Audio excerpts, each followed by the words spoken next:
We are live, and I need a microphone. There we go. We are live and ready to roll, ladies and gentlemen. It's breakfast or brunch with the boys, depending on how you look at it. But we're about to run through 3+ hours of, Clash of the Castle. WWE pay-per-view is off and running. We are amped. We're full of energy coming off 3 hours plus last night. We are full of piss and vinegar. We are ready to go.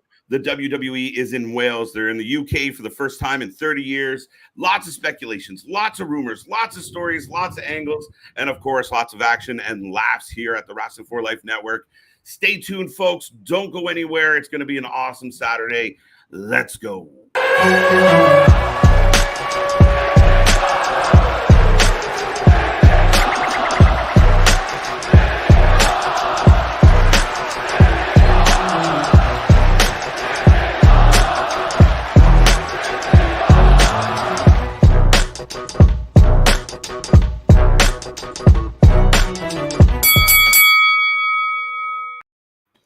Ding, ding, ding. We are live on a Saturday afternoon, a Saturday morning for some of you out there, a Saturday evening for others. We are here on a Saturday. That's all that matters. And of course, the Saturday streams are always crazy, folks.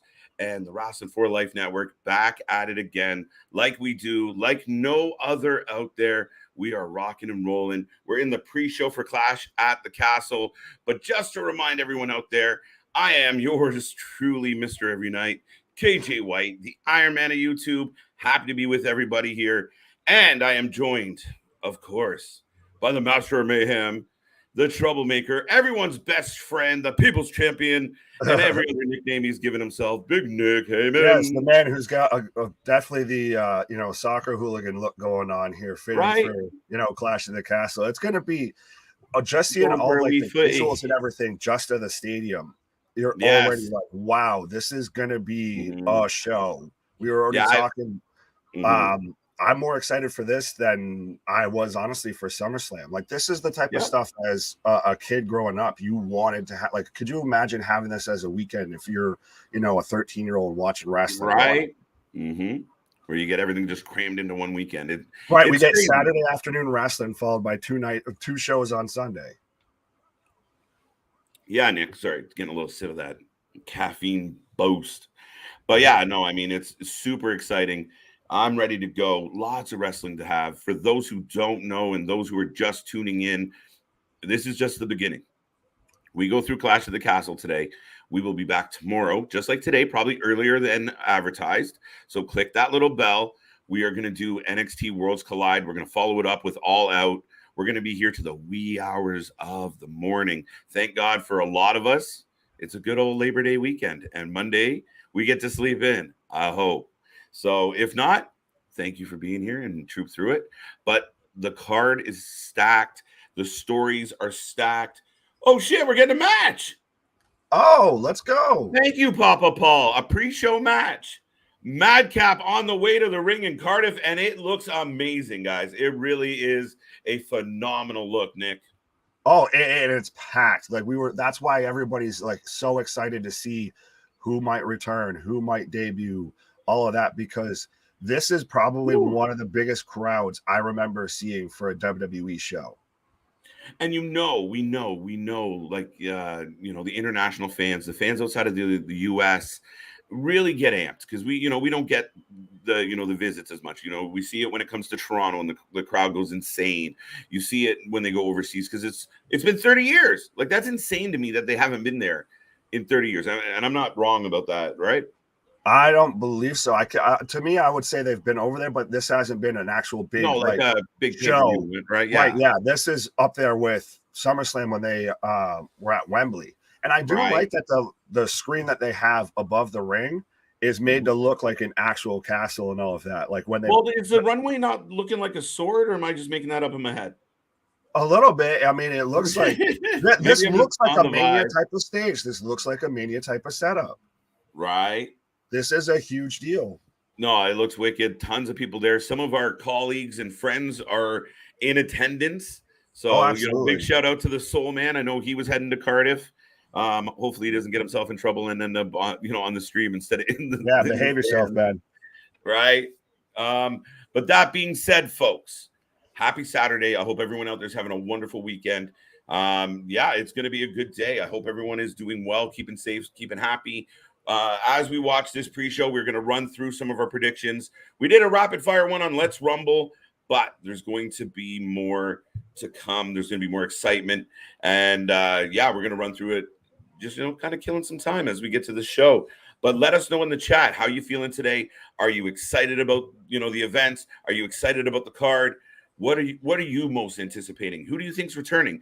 We're getting a lot of the look who we spotted at the train station. Right. See who was backstage. See who's shown up. Right, walking around. Leaks are happening.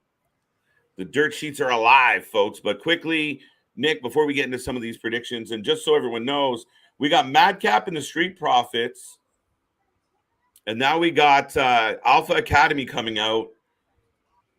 A 6-man tag, clearly. Yeah. I don't know who the third member of Alpha Academy is.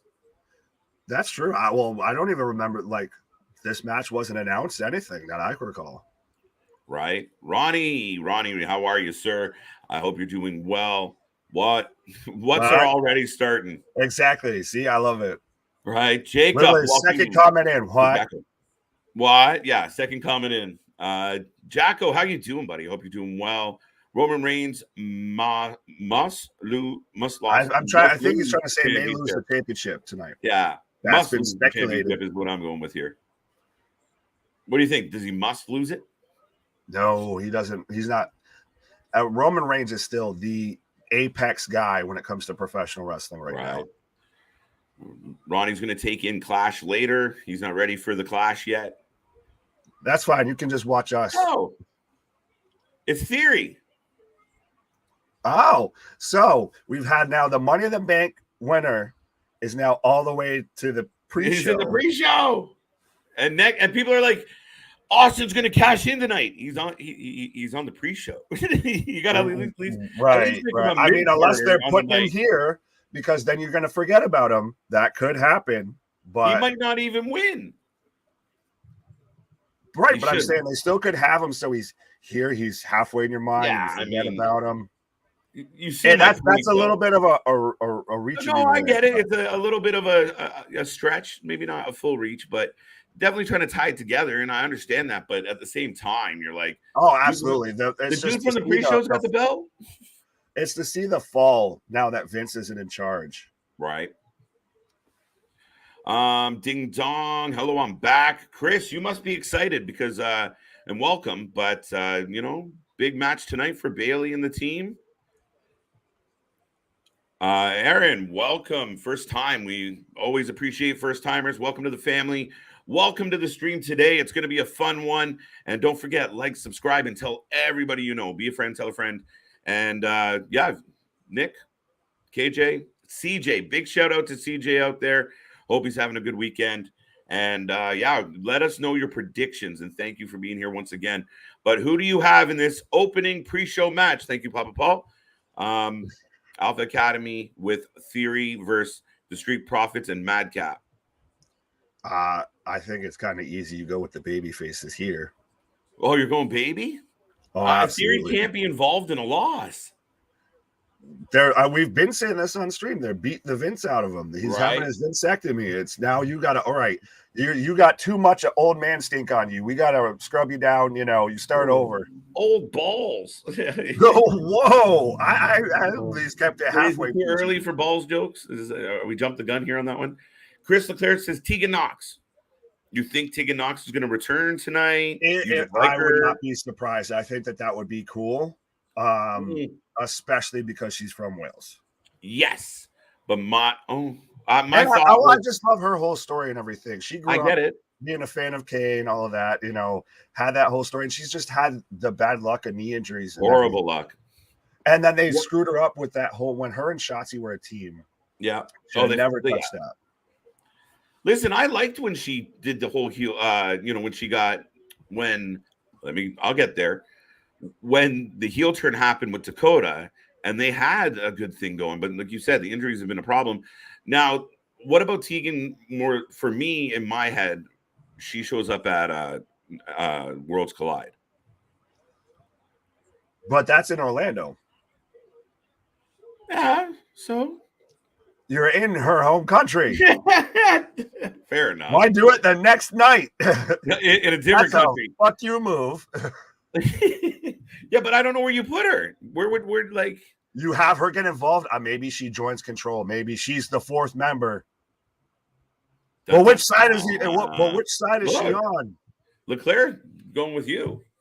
I didn't even see that. Great minds think alike, apparently. Chris Leclerc on the same wavelength as Nick here to start off the day. Right now, Theory and Alpha Academy are in control. Ford looking a little starry-eyed. Do you want to start going through the card? Yeah. All right, you keep an eye on the match, and I'll start reading off matches. So we have, and this is going by Wikipedia, folks. So if anything's been, put out there on Twitter or anything, I haven't seen it yet. But Edge and Rey Mysterio with Dom versus Judgment Day of Finn Balor and Damian with Rhea Ripley. Edge and Mysterio. I know what people are expecting, but I don't know. Judgment Day. Yeah. Even though I've been super critical, I think you go Judgment Day, and I think you Dom turns. You pay that off now. You build to a singles match between Ray and Priest, and you build to a singles match between Finn and Edge. Is it bad that I don't really care about Dom Mysterio turning? No, it's kind of they've dragged that out way too long. Right. And he's just kind of been made to look silly. So I think that's the problem with that. Right. Yeah, I don't much care. Everybody now saying that he's going to be Dom Guerrero and all of that, and pointing out how he looks like Eddie, and I've been saying that for months now. But I think that's funny as hell because, there's definitely, my feeling has been that put him in NXT for a long time now, but the whole Dom Guerrero thing is funny as fuck. Oh, that's hilarious. And then we have Gunther with Ludwig Kaiser versus Sheamus with the Brawling Brutes for the Intercontinental Championship. First and foremost, before I answer that, Madcap is on fire. The crowd is going nuts. A hot tag, and he's just taking everybody out, folks. So Madcap showing some heat, and the fans are into it. Chris has Judgment Day. Gunther, I'm going to go Gunther. Dominant champion. I know, but you know what? Gunther's close enough. He's a UK legend. Let him. I think he's going to continue his title reign. I'll take Sheamus. I thought so. He's a Hunter guy. Obviously Walter is too, but I think we're getting Sheamus is on the back nine, and to get a win like that in the UK crowd, all of that, have that moment, I think Hunter gives him that. Okay, well, to your point, Nick, the one X factor to this that I hadn't taken into account was it would be a grand slam for him to win that belt, right? I think he already has a grand slam. I think it might be his double grand slam. A double grand slam, yeah, that makes sense if I'm following it. So, I mean, it kind of adds that element of like, holy shit, he did it in Wales, he did it in the UK. I don't know. It's going to be a hell of a match either way. We've already been talking all week of like, where do you put that? That almost could be the main event. Do you have that open the show and just go nuts? Yeah, win or lose, that chalky gentleman's going to be very red at the end of this. He's going to have the purple pet going on like Cody did. Right. He's fucking Madcap is on a fucking heater. Excuse my language. I know it's early in the morning for some people, but Madcap is rolling. By the way, good to see you, Rocco. I'll get to your comment in a second. Chris, big shout out to you. Hassan, welcome to the show. Chris has got Sheamus. What's next on the docket, sir? Next is going to be Matt Riddle versus Seth Rollins. Seth, this is a sleeper for like match that's going to steal the show. Yep. They've built this. This is the best build to a match that, as far as this is the best build to a match on the card. Oh my God. What? So Ford goes over the top ropes to the outside and hits an assisted blockbuster. Oh, I'm getting it right now. An assisted. Oh, on everybody too. Oh, Everybody down. Wow. I'm slightly ahead of you, eh? Yeah. Let me know when he hits the frog splash. No, we're good. I got it all the way around. So I got the pin 1, 2, 3. So you haven't got the pin yet. I got frog splash 1, 2, 3. There we go. Profits. The baby faces win. What a move! What a move! Up over the top, hooks a blockbuster and dives into the crowd all at the same time. Takes everybody out. Oh, that was fantastic. That was incredible. And that's on the pre-show, folks. We're just getting started, and that's what we've already got. Turn it up, turn it up, turn it up, folks. Like we said, let everybody know. If you got any friends out there right now that are still in bed, wake them up and get them on this stream. Let's go.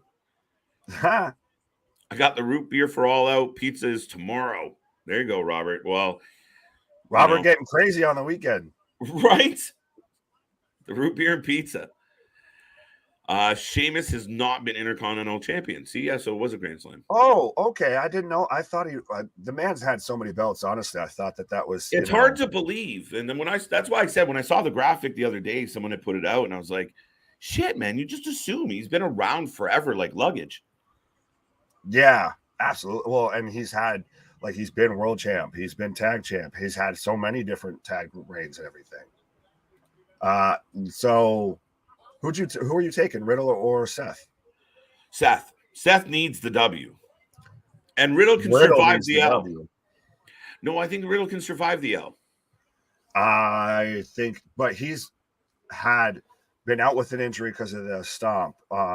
He had Seth call out his ex-wife and his kids and everything of, I'm going to fucking kill you and everything. Riddle's got to get the big win. Yeah, no, I mean, for Seth me, isn't going anywhere. Seth's been eating losses all the way back. That's since the problem, though. Seth, right? But he hasn't dipped.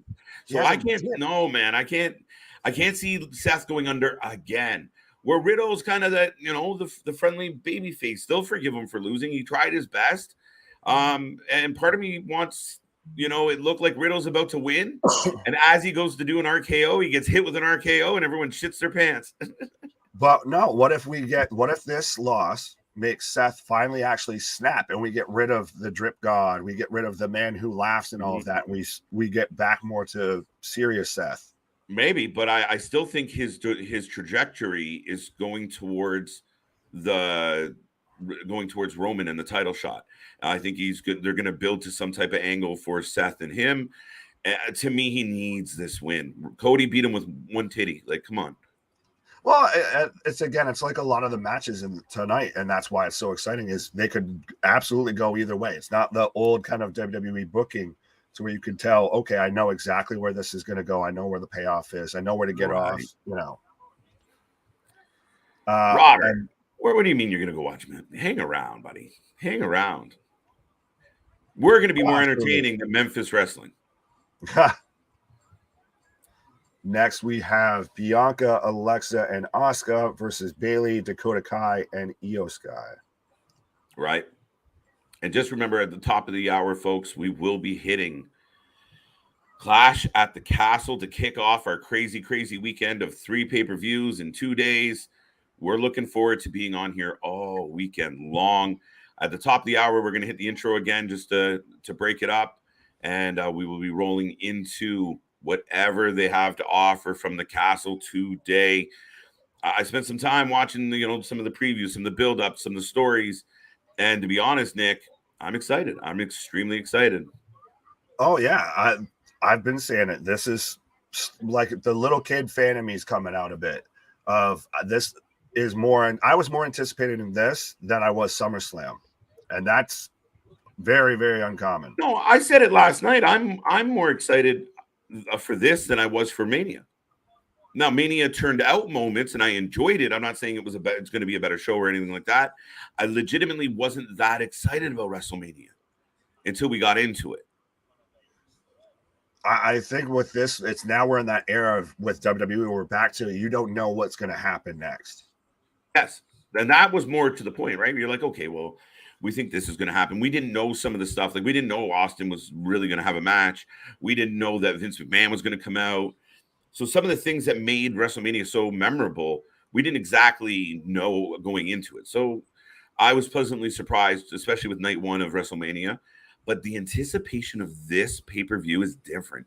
And to what you said of the anticipation, the excitement, some of these matches have had really good fucking builds, which has been one of our knocks on WWE, is not really having good builds to their you fight him and then fight him in some combo of a tag team. It's different this time. They're building it on the stories. They're building it on the backstage stuff, on the promos. It's good, and I'm eager. It feels real. It feels rather than just, all right, you go over him, and then he goes over you, and then we just fight each other till the end of time. Right. So who you taking? With what? Bianca, Alexa, Asuka versus Control. It's got to be Control. Yeah, absolutely. Especially after what happened Monday. But I do think, and I'm going to call this now, I think that's where we get Sasha and Naomi to return. I think somehow probably Alexa and Asuka get taken out of the match or get taken out. And they fill in, but then they have to win. Or does Control like a roll up, like a sneaky Bayley roll up there? This isn't the end of this. This is the start of this. Okay. All right. We'll see how that plays out. Right. Now we got about 4 minutes. So what's next? So I'll go fast. Liv Morgan versus Shayna Baszler. I think that's obvious. Shayna wins that one. That you think that's obvious? I think this is actually a tougher bet just because how they feel about Liv. However, Shayna, give it to Shayna. It's time because Shayna gets Ronda in the mix. But if Charlotte's coming back, let's go, Charlotte, Shayna, I'm all for. I'm just a big fan of Shayna Baszler, so let's do it. Yeah, I'd rather see her up in those type of matches than I would see Liv. Mm-hmm. And then we get the main event, Roman Reigns versus Drew McIntyre for the undisputed WWE Universal Championship. Okay. Here, know what's crazy, Nick? The bump, right? They do their little survey. 57% of the fans said Drew McIntyre is going to win this match. I'm shocked with that split. I'm not, because of where it is. Time?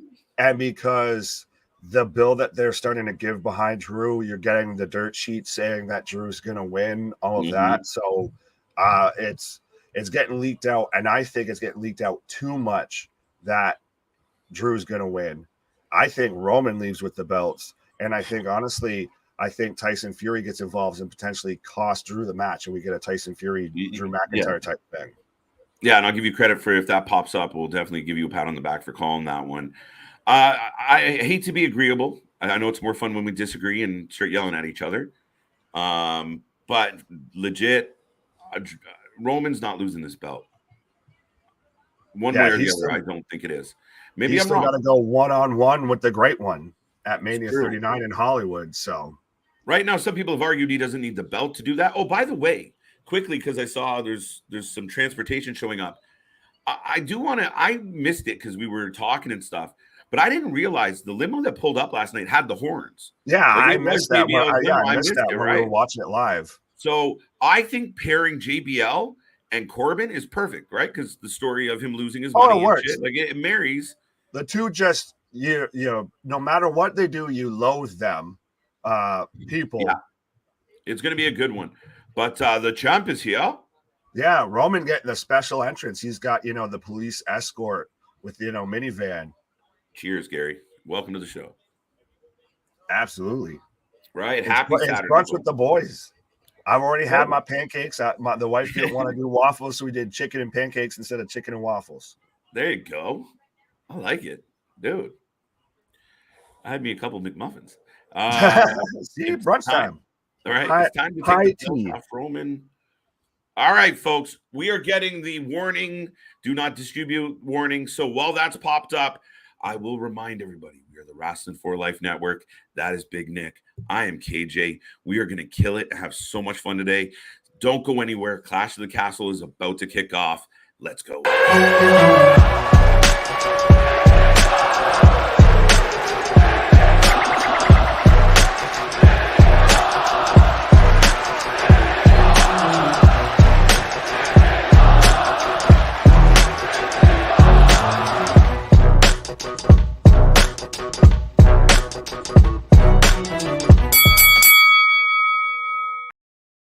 You ready? Are you ready? Are you ready?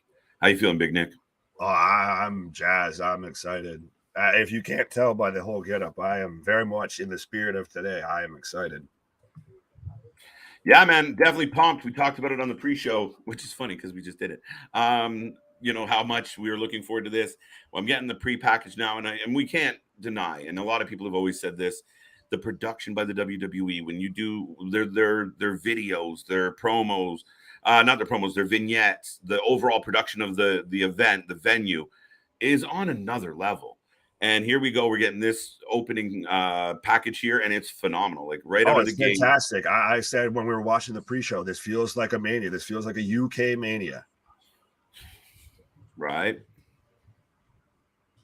It feels like a big time event, and a lot of people have billed this as the first official premium live event of one Triple H. A lot of people saw his interview yesterday or the day before, and there was a lot of discussion about some of the things he said. I do find it quite funny that Mr. Jericho came out and wanted to point out that my boss has more money than your boss. Neither. Cool, Chris. Right. That's a big win, bud. Right. He sounds like a jaded ex-girlfriend. My dad could beat up your dad. But yes, Nick, lots of stories, not just from the WWE, but AEW and around the wrestling world going on. Lots of rumors. You know, some people have speculated there'll be up to 7 returns tonight. Whew, that's like one every 6 minutes. You might hear me over here. Elizabeth, this is the big one. Right? So if we have that many returns, someone help me, you know. I can only pop so much. Right. Oh. Pause. What up, Pink Ranger? How you doing? I hope you're doing well. Hope everything's yes. Hello, Thomas. Hello, Macho. Hello, Rocco. Yes, good Italian. Gary, Johnny, Chris, Robert. I still see you kicking around. But yes, hello to all the new faces. Johnny's calling Drew his new champ. A lot of people feeling Drew. That's why I'm saying it's one of those of sometimes a bet's too good to make. One of those, it's very, it feels like they're going to put that out there so everybody thinks, and then they're just going to rip the heart out. Yeah, I think we're definitely going to be pulled in that direction. And I'm wondering one of two things. One, is it like Drew's close to winning and something goes awry? You know, you've argued about Fury getting involved. I've argued about, you know, how does the Money in the Bank play into this? Could he win it and then Austin Theory comes out and fucks it up? And it is honestly the building's going to come unfucking hinged if that happens, right? So I don't know. I do think a dark horse for getting involved in the main event as well, and I guess I'll throw this out there, double down on my bets, is Cross. Because I know if we're going to go into did you see who's backstage? Yeah. And he sent the flowers on last night that's had the TikTok to Sammy. Right. And he had the hourglass in Drew's locker room the other last week. Is it looking good, man? I don't even usually I bag on the AR. It's not bothering me. Oh no, this is actual good production. And like I said, I do really like that the screen that they have. So everybody, because it's such a huge crowd, a huge stadium. You got people in the nosebleeds watching this. But they've got a giant screen around that's even shaped like a castle. Huge. Yeah, like it's like the screen. It's probably bigger than the screen that's at SoFi Stadium. Right. No, SoFi is huge, but at least the one for the Cowboys. Well, we are kicking off with Bianca Belair making her way to the ring, folks. So get your predictions in. We're starting with a 6-women tag team. Chris, they didn't keep you waiting, buddy. We got Bayley coming out the gate. Christmas coming early. Thomas, good to see you. Thank you for being here. Yeah, we're looking forward to this one. Macho, welcome to the show. When does it start in the U.S.? Depending on what part of the U.S., it's starting right now. Right, it's on right now. Right now is right when it starts. Right now, 0:00 is where we are hitting now. And if you can't find it out there, Macho, this is the place to be. It's like having a couple buddies on the couch to watch the show with you. So tune in, grab some snacks, whatever it takes to put a smile on your face. I hope you're doing it and you're ready to get into some chat about the wrestling. Here comes one Alexa Bliss. Yeah, we're your virtual wrestling buddies. Even if you're watching the show, you can still keep us on in the background, all of that. Yeah, that was a weird way to put that. No, I'm good with it. I saw the face. Greg, good to see you as well. Can you read my last comment and I'll give your 2 thoughts? All right. I didn't mean to miss your comment, sir. Let's see. I got it. You got it? There you go. Roman beats that's Drew, right. I said I'd come back Cross to it. I didn't. and Rollins the next few pay-per-views and help the bloodline. Then Roman faces all 3 of them at Rumble in a 4-way thoughts. Sign me up. I'd be into it, but I still think once you get into the 4-way and then Roman still wins, then they all kind of look a little bit like jobbers. So that's the worry there. Because, he beats them then twice and now it's basically 3 against 1. But no, I think he's going to go through kind of a murderer's row of challenges before we get to Mania. Well, the good kind news of these little quick feuds. The good news is we're starting to develop a murderer's row. Of athletes that can challenge the champion and actually have us debating whether or not Roman can actually lose the belt. Because for quite a while we were like, well, let's see how he wins this one. Oh yeah. So now, with the possibility, I mean, to me, this is a bit of a stretch how it all plays out, going into a fatal 4-way and working all that out. I think coming out of Cardiff, Karrion Kross and Drew McIntyre are connected for a while. That's the way I see it for a little bit. To me, that allows Rollins to slide in a bit of the back door and go after Roman while they're preoccupied. Yeah, well, that's first off, the best thing about this is that there's so many different ways that we can go with this now. Like you were saying, if now there's actual depth at the top versus this is the guy and that's it. No, what would be kind of funny? Could we talk about, okay, so if my theory reigns true, Nick, and you end up with Drew and Karrion Kross challenging each other and kind of being tied up for a while. Seth wants to go after Roman. With the history that they've had, we've already talked about Sammy and KO going after the tag titles. Now you have Seth, Sammy, and Kevin, which would be a pretty funny, entertaining trio to kind of go after the bloodline. That would be interesting. I don't think they need Seth, though. Well, they need somebody, and it won't. That's my point. They need a third. They don't need him, but I mean, they're just going to be guilty by association on that one. Fair enough. Enemy of my enemy is my friend, right? Yeah. And we're getting Control coming out right now. Right. I do like that. It looks like both teams have like matching gear. Yeah, to a point. I see what you're saying. I like this, though. Control is on the way to the ring. If you haven't made a prediction yet between Control, Belair, and the other ladies, Asuka. Asuka. Why did I blank on Asuka? It's too much going on. Damage Control for the win. Damian says Damage Control. Rumors about Solo getting involved, but there's 2 angles at that one, too. I almost rate him as the reluctant joiner. Well, and you could do that you could do that. He could be the one that he's the redeemer for the Usos. His name is Solo. How does Solo join a group? Why is his last name Sikoa instead of Uso? You realize the fans are chanting Uso. Can we fix that? There's a disconnect here. Damage Control for the win. KJ, I hope Bray Wyatt comes back tonight. You know what, Johnny? I've been hoping that for a minute. I've been a bit of a mark about it since about October of last year. So we're coming up to 12 months now of, mark moments for KJ as it pertains to Bray Wyatt. I know you're still skeptical.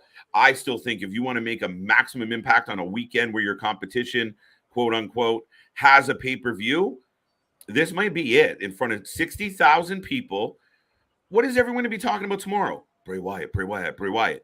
Good luck getting your social post out about All Out. Come see Chris Jericho and Daniel Bryan. People, Bray Wyatt, if he does come back tonight, that's dropping a nuke.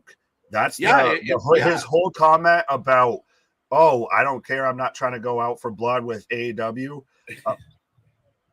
Keep going. I'll finish. tell you what's up. Okay. But yeah, his whole comment about, I'm not competing with AEW because they beat our developmental. If Bray Wyatt comes back tonight, that's a nuke. That's going to be a game changer. So the crowd starts off the "Hey Bayley" chants, and she instantly heals it up. Like, stop it! Stop it! And they're like, no way, man. We've waited all year for this. Right. We've been waiting for a decade plus to do this. And then all three ladies were standing face to face, and Alexa decides to jump over and punch the furthest lady from her. I was like, oh shit. Yeah, that's the thing. I thought I heard the "Hey Bayley" chant, so that's why I'm like, wait. She had no interest in it, so to her credit. Wow. Yeah, I mean, I really do think this is an opportunity. If Bray wants to make a big impact, that could be where it is. Now, I did post about, I reposted someone else's shit that, that he put out a post, eater of giants or beater of giants or killer of giants, whatever he said. Yeah. It has people talking and wondering, and, does that have something to do with Braun? Who's the giant? What do we mean? That the Braun thing could be a possibility. We get it maybe because it's pretty much gotten leaked out that Braun's going to be at Raw tomorrow night. Yeah. Which we will also be here covering live. True. Or sorry, Monday night, not tomorrow night. Forget today. Yeah, we got other business tomorrow. Right. But it feels a little bit like anytime Bray does anything with his social media or anything, everybody just jumps. It could be absolutely nothing, and everybody's So Belair hits the moonsault, the standing moonsault, and gets a 2 count on all three ladies. Control is outside the ring, regrouping. The crowd is as nuts as we expected. There's good energy, good anticipation in the arena tonight. Dude, we're off to a good start. Oh, absolutely. This is a hell of a way to start off the show. Dale, good to see you. Thank you for being here today. Good afternoon, folks, watching college football. And got Bayley and the crew for the win. There you go. Multitasking Dale. Like it. The crowd will not stop the "Hey Bayley." She's not feeling it. She's not feeling it. But still, now they boo. I still like that. You're gonna get that all night. You're gonna get the unique chants, everything. Right. I love it. Why doesn't the U.S. crowd do more stuff like that? I'm putting you on blast for all the Americans. To always be, it's a country type to country type thing. Even you look at like the Japanese crowd, it's always different wherever you go. Yeah. But you guys have college. You guys are so big into college sports, and that's a lot of rooting and rolling, hollering and cheering and chanting. And yeah, I think it's just American wrestling fans can't get along. That's the problem. Alexa Bliss stepping on the back of Sky's head, by the way. Welcome to the show. Thank you for being here tonight. What time is it starting in Nigeria? Now o'clock. It's already started. Right. It's starting at wherever you are in the world. It's starting at now o'clock. It has begun. Are you guys my buddies? My buddy and me. I'm not your buddy, guy. I'm not your No, I'm everybody's buddy. Everyone's best friend. And I'm somebody's buddy. Aw. Oh, come here, Eeyore. JV, good to see you. We about to rock or what? Castle is going down. That it is, and we're already in the first match. If you have not given us a prediction yet, make sure you do so. Yes, we are storming the castle, folks. Right. There we go. Some love. Some more love. Reminder, Rollins did beat Roman at last year's Royal Rumble DQ. He does deserve a rematch. They'll tie that in, I imagine. And I do believe that's where it's going. I think we'll get there at some point. I don't know if that's the way we get there, but I do think we will get there at some point. Not to be mean, but this whole lineup is very underwhelming. Not being mean, I think you're being misguided, though. Wrong. You're wrong. You're wrong.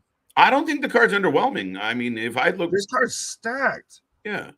Like when we talked on the Rumble, Nick, about the cards, I mean, we were a little concerned that, when, you're doing it like a fucking test in school and you don't really have the right answer. So you end up rambling more than you would have if you had the right answer. That's what All Out feels like, 15 matches, because he's just like, put this in there. This is nice and clean. I like this card. Absolutely. It's one of those, it's the kid who's had their project done for like months versus the kid who's like, oh, it's due today. It's due today. My science project is a leaf. Right? Oh, fuck. Where are we going with this? Damage control for the W.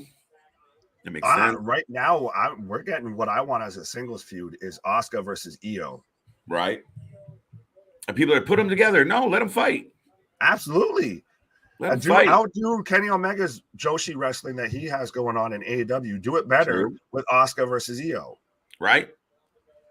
I'm taking Belair and her team. Wow, Gary going the other way. I like it. I think that's the only vote so far we've gotten for Bianca. Right. Please take Bianca. Pardon. Christopher, good to see you. Thank you for being here again. What's up, everyone? I hope that everyone is doing great, or everybody is doing great. I'm doing great. How are you doing? I'm doing good. Yes, absolutely. I hope everybody's having a fantastic, Saturday afternoon. I'm very excited that we're getting afternoon. It's like Saturday morning cartoons. We're all just hanging out, sitting there eating a bowl of cereal, watching some wrestling. Yeah, it's like being a kid, right? I'd get the 12 o'clock Saturday Superstars or whatever. Oh, yeah. Then American Gladiators. Damage control for the win. There you go. Okay. Still almost unanimous. JV, no way they job to the team that looks like they are a part of a hostage takeover and lose 3 that are matched together. The control for the W. Control, I think, it makes sense. They just came back. They're trying to hype them up. Absolutely. We've got Bayley tagging in Dakota right now. Oh, shit. Am I still Dakota behind? Kai says goodbye, Alexa. Okay. Oh, god damn. We're getting good You wrestling. just booted her right into the face, right into the barricade. Yeah, I'm just going to take a Mississippi and hopefully we match up here. What's up, Boss Monster? Boom. Damien says, I think Sasha and Naomi come back. Whoever wins this match, they're going to confront the winners. That's my prediction. I think they come back on SmackDown. I don't think we see them tonight.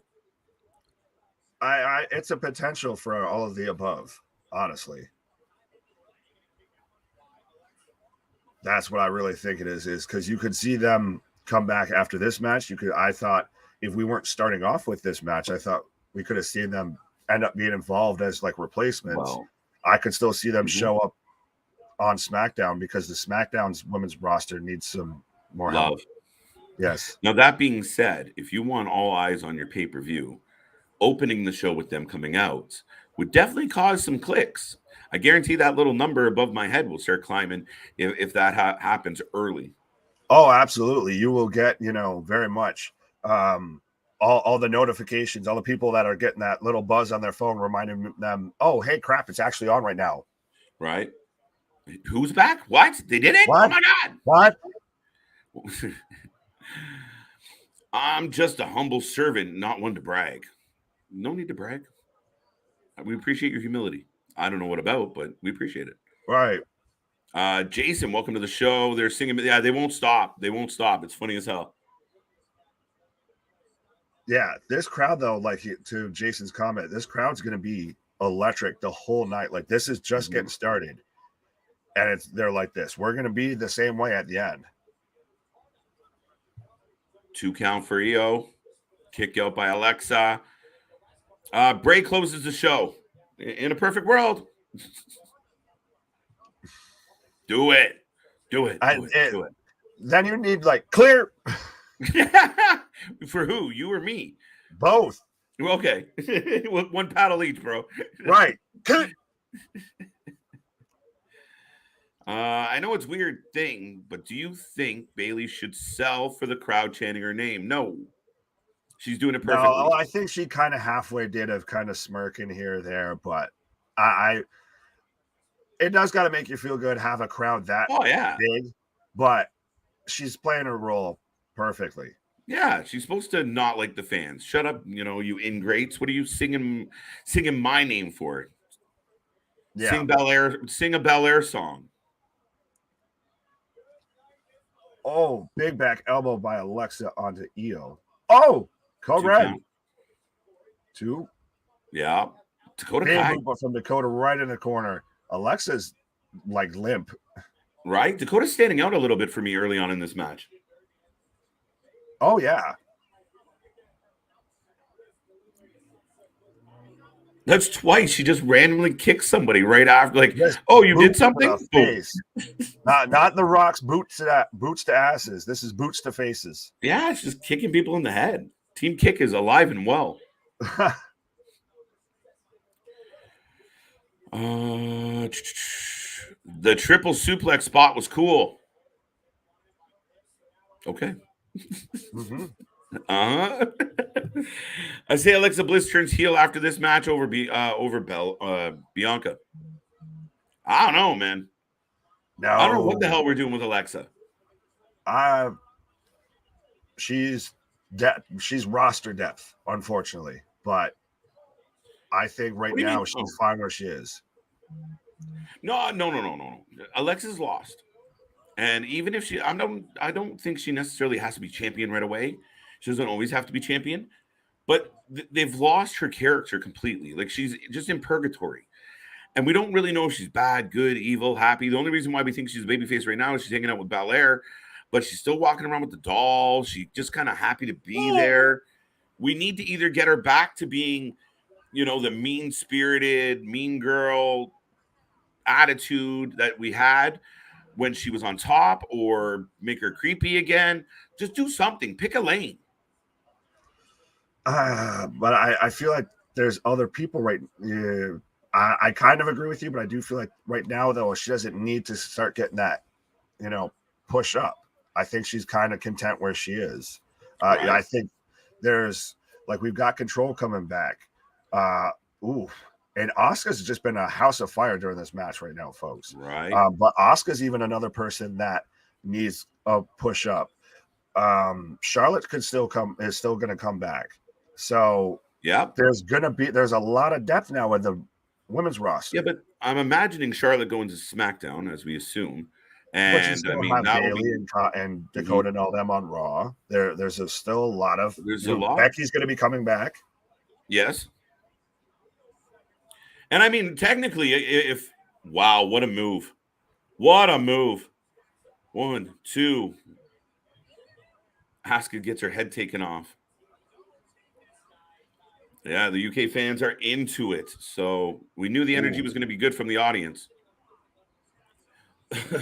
I like this one, Nick. No.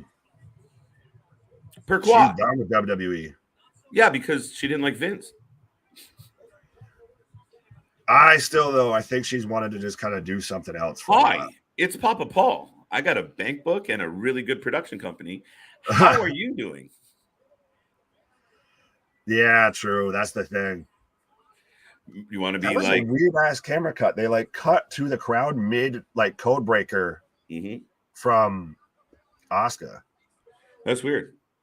Now, Paige coming back today.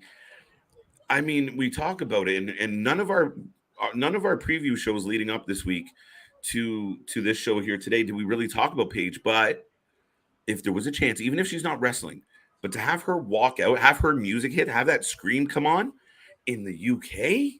Oh yeah, the place where you're getting stuff thrown up into the air, right? A little bit, it really does feel that way, Nick.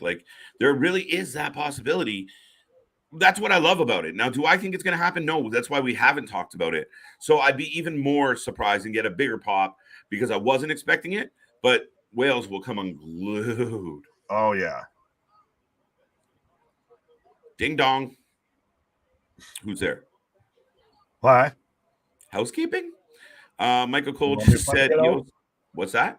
I said, you want me to fluff pillow? So this is why we're buddies. He gets me. Michael Cole just said Io Sky has a sister who is an active wrestler. I'm going Twitch damage control. Let me in. We will see Bray Wyatt at the end of the show. Okay. There's a few points here. You're going to Twitch damage control? Okay. That sounds... Pause. However, Io has an active sister. Oh. Pardon? Everybody down. Everybody down.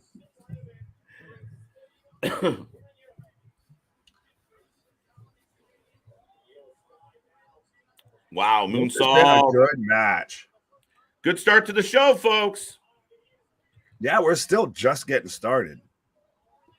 Cheap Pop. UK fans always show up. Absolutely. I mean, damn. They always bring the energy. They bring that attitude. And again, we love the sing-alongs. By the way, at the top of the hour, the gentleman from the Cheap Pop will be in live with us to hang out, chat.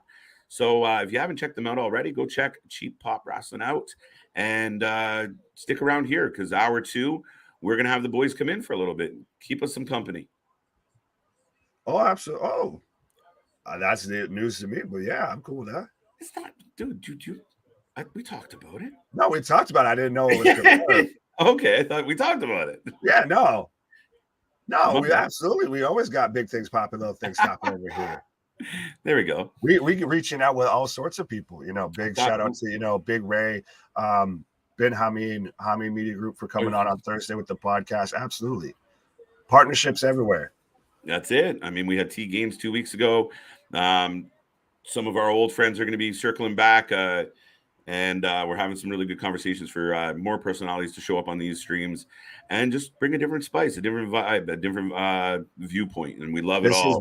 This is why we got network in the name, folks, and everything. That's why we say we're the fastest growing wrestling channel on YouTube, because it's facts. Facts. I'm doing great. Thank you, guys. We appreciate you being here. So thank you so much. I am going out of left field, and Walter wins by Alexander Wolf. Help retain. Bring back Wolf. That would be interesting. I feel like that though would only get a pop with the UK crowd. Yeah, but that's the problem with that. You can pander a little, right? But when you go back to the States, no one cares. Mansoor only gets a pop. Oh, we gotta win. This isn't a Saudi show. Oh. 1, 2, it's over. It's over. Oh, it's over. Fantastic combination.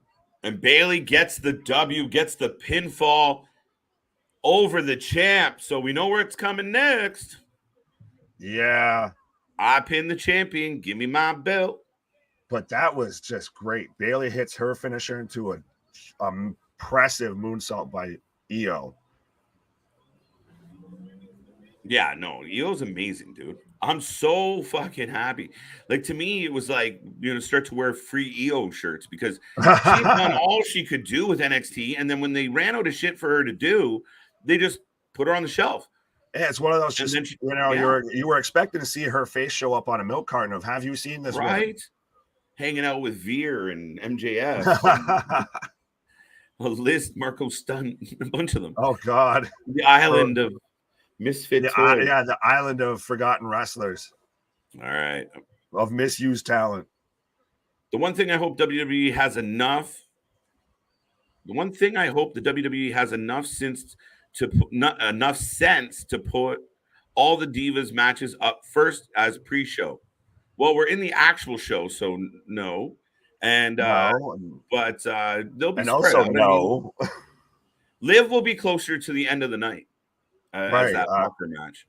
Yeah, just because it's the women's matches doesn't mean they need to be at the front of the show. Listen here, Boss Monster. We put up with a lot on this channel.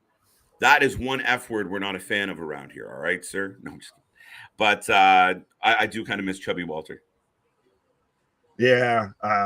Listen, I hate to bag on the guy, but no, he needs to, even if stayed where he's at. He needs to just put on the black coat instead of the red coat.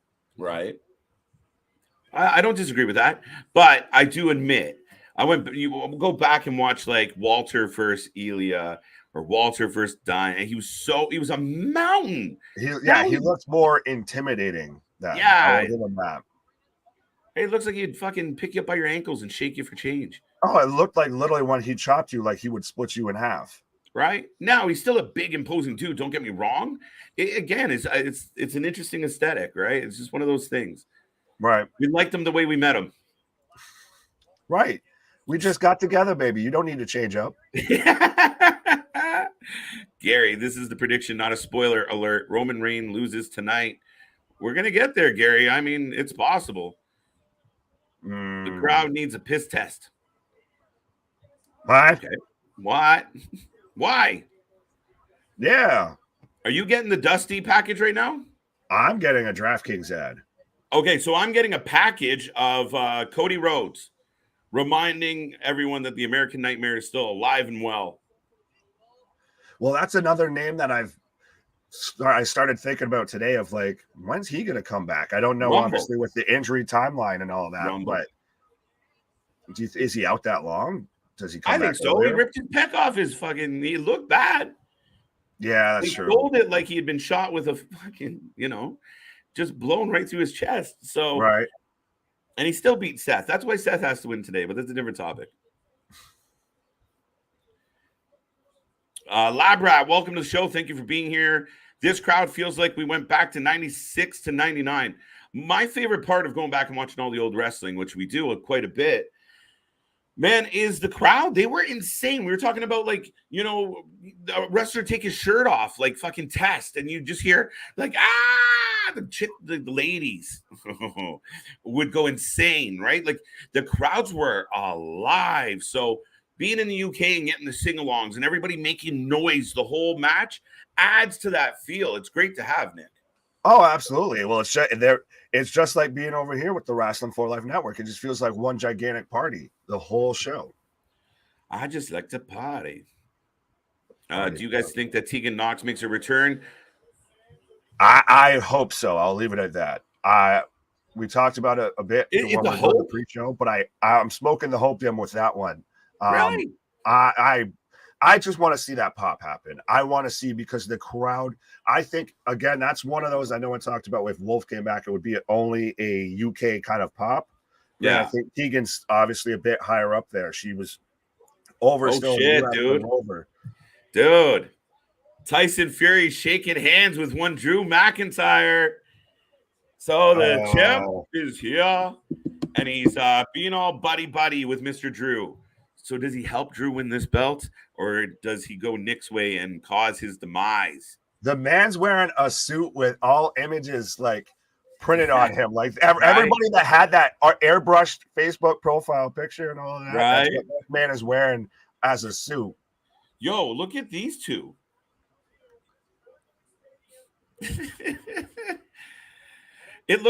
They got Byron and fucking you got Byron and Corey looking like the fucking red velvet cake with Cole as the vanilla white as shit. Well, yeah, it's one of those like, shit, bro, we're wearing the same thing. It's the Spider-Man meme of just the both pointing at each other.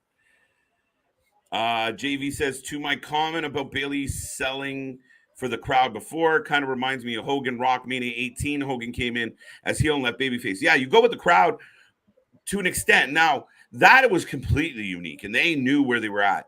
Now, the thing is, Bayley is going to stay heel, going to continue past this now. When they come back from Wales, so for one night only to kind of switch it up and be like, yeah, cheer, didn't make sense, especially with the size of the baby faces up against them. She played it perfect. Like, shut up. They're not going to stop. They did it the whole match. Oh, yeah. That's the thing. And like you said, with Rock and Hogan, it was both men. It was just a complete turn on both of them. Why? The British Bulldogs family. I kind of called this amongst ourselves. Right. Well, that's because Bret Hart was backstage. He's right there. He's on front. Well, you're ahead of me, damn you. Man, I fucking tried. No, you're fine. We're good. We're good. Well, then, Jesus.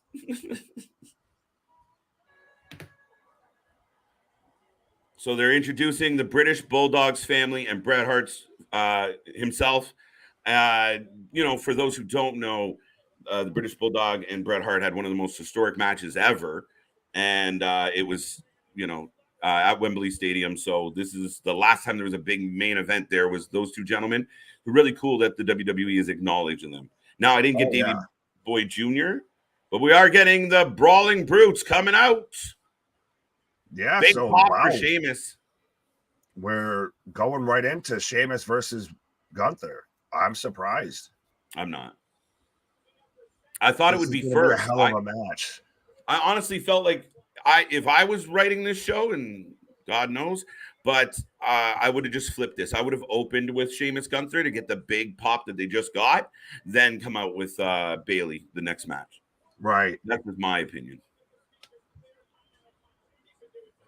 Because you still would have gotten the sing-alongs and the sing-songs and the chants and all of that. Well, and you have such a big match in Walter and Sheamus. When you come back out with the ladies, you're going to get them all singing anyway. So you won't really get that dip. Right. Like that letdown, right? Yeah.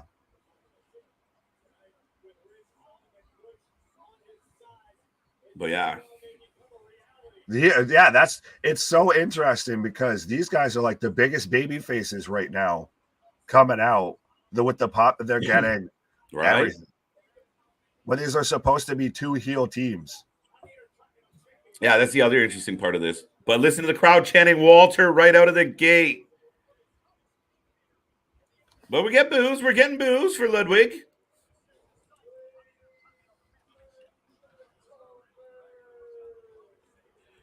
Man. Oh, God. Fucking Ludwig. Oh, man. No, yes! Giovanni Da Vinci! And he's got the black on instead of the... Yo, Michael just said it. Dude, Michael just said it. Imperium!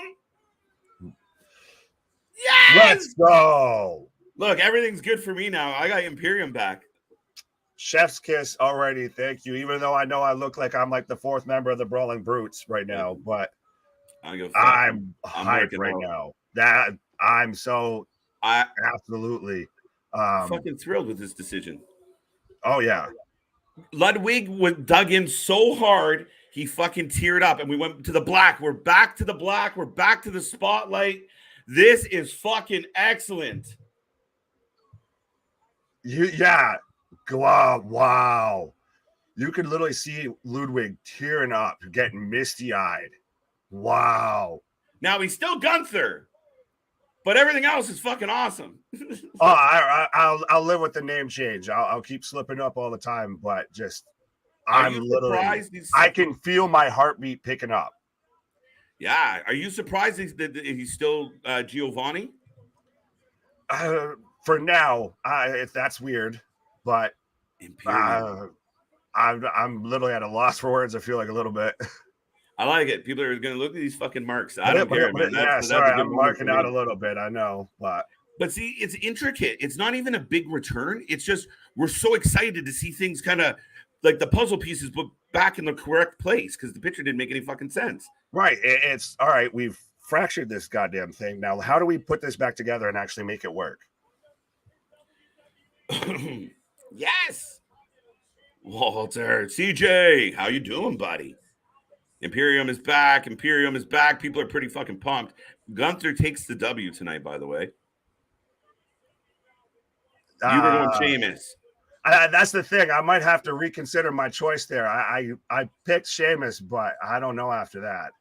Either way, this already has a big fight feel. Look at them just looking at each other eye to eye. Mm-hmm. And I'm a big fan of what Eichner can do in the ring. Like, he is an impressive guy. Agile, fast, strong. And they're both just sitting there looking at each other while everything around them is just falling to chaos. One of the best tag teams in the world just got put back together, Nick. Yes. Wow. Holy shit. Imperium. I love this shit. Look. Too bad my boy wasn't here because he'd be losing his noodle. Oh, shit. What did you click that again, sir? Yes. You're both better than I. Stevie Richards, what up? Stevie Richards, we appreciate the love, and being that you're a gentleman that we've watched on TV, it's pretty cool the that ECW comment, icon, the ECW legend, Stevie Richards. Yeah, man, that's my who was also part of the story that we broke on Thursday with him and Ben and Vince. Yeah. The man who came up with the Money in the Bank ladder match at Titan Towers. Right. Just pulling a rib, and next thing you know, it's on television. Right. So, Stevie, can't thank you enough. Greatly appreciate the love and the support and the kind words, sir. Thank you so much for tuning in and joining us today. It's crazy. What a good day here at the channel. Oh, absolutely. That's how you know. Like I said, I've been saying big things popping, little things stopping. Up to something never ends, folks. They brought Imperium back. That's as you can see, big pop from the chat, big pop from the live crowd. And we're the second match in, folks. We're the second match in. We're just I'm already over here, knees weak, arms are heavy. Well, keep your mom's spaghetti for now. Right.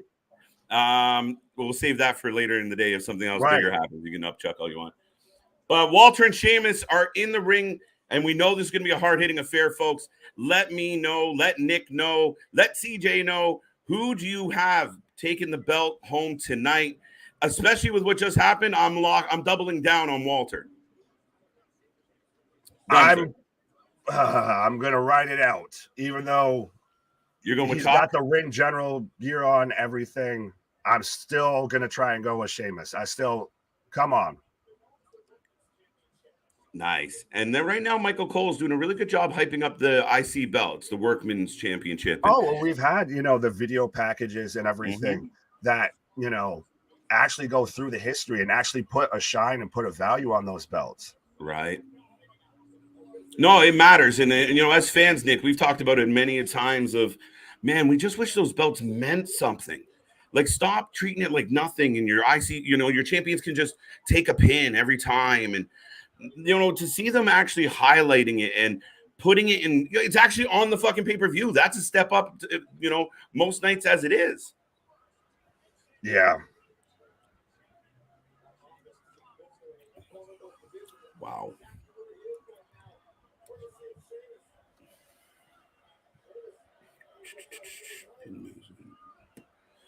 What else we got going on here tonight, folks, or today? I'm so used to being on. I'm saying so used to being, evening out, and I'm like, why is the sun still out? Right? Hell yeah, Imperium is back. Let's go. Yeah, man.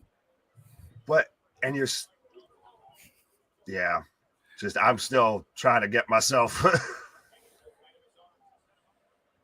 The crowd is fucking blowing. That's the thing is you still have the crowd so invested into it, and so just every single move, everything. Body, these claps on the chest, I know we were talking earlier about when he was a heavier man, he looked more imposing, but that is still a fucking. Oh yeah, I would not ever want to be on the end of that. Just Sheamus is already 10 shades of red. He has a pair of oars his hands. Like, literally, it's like that's what it probably feels like, is getting hit in the chest with a boat oar. Oh, it's he literally just chopped him off the top rope all the way onto the ground. All right. Underwhelmed with JV.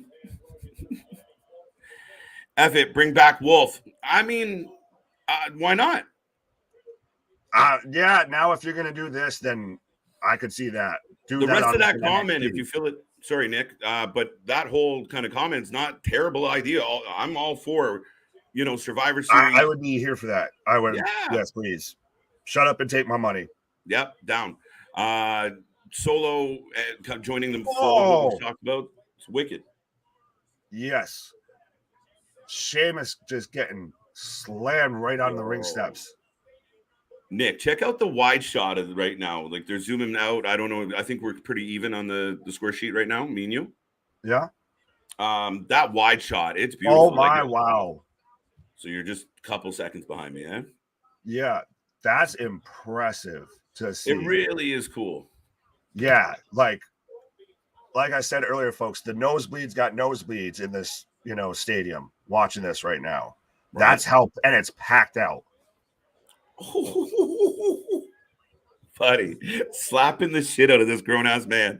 It's killing me. They're literally just going back and forth, just one for one. Oh. You can already see the bruises and welts and everything forming on Sheamus's chest. Yeah, man. And what you like, I mean, even the kick to the back, like, you know, you hear the thud. He didn't clap his leg. He legit kicked the man, right? Right. Calling it now. The ring will be broken again. Bray Wyatt. Ooh. Wow. Oh, because they don't have the LEDs. Ooh. You know what? You're going 2 for 2 for that, CJ? You know what? He called it last time, and he was right. Nobody would have predicted that Brock was going to tractor the fucking thing, but right. We'll see. CJ's got a theory, and CJ is a man with a plan. So let's see. And I mean, if at the end it has some chaos going on, let's see. Right. Well, I mean, it does tend to end up where stuff that we say on here ends up happening on screen. So We'll see. Lab Rat, so glad they don't need to pipe in the fans. Fans really do make the difference. Great feeling. Yeah, we completely agree with that, Nick. Eh? Oh yeah, that's the thing is that moment. It is. Oh, look at Sheamus's chest. But that moment with Walter, with Imperium, with Ludwig, that doesn't get that same feel in Orlando and NXT. That gets that feel because of where it is. Oh, absolutely. But, you know, to the point, and that piped in, you notice it. Like, nobody's sitting at home going like, wow, the crowd's really loud. Like, it's almost audibly fucking annoying when they just keep like, you can tell the difference, unfortunately. Yeah, there's no authentic up and down to the cheer. It's just one constant noise. You're like, oh man, it's like a white noise machine. Yeah, right.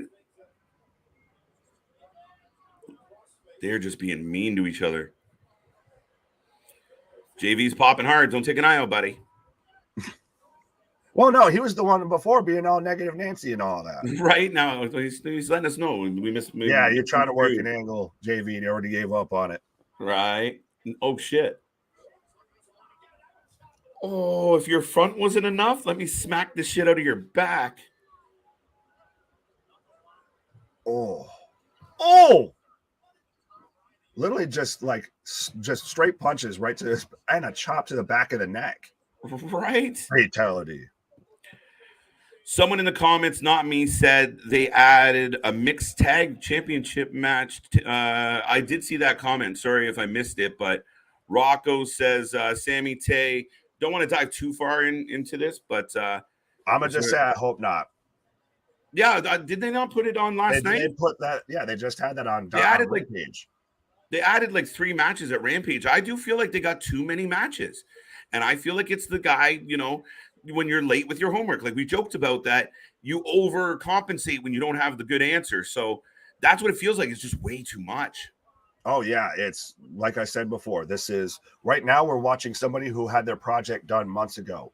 Sunday night, All Out might end up being that somebody that, you know, oh shit, it was due today. Did you? Well, let me see your stuff real quick. Let me see if I can make it look like that.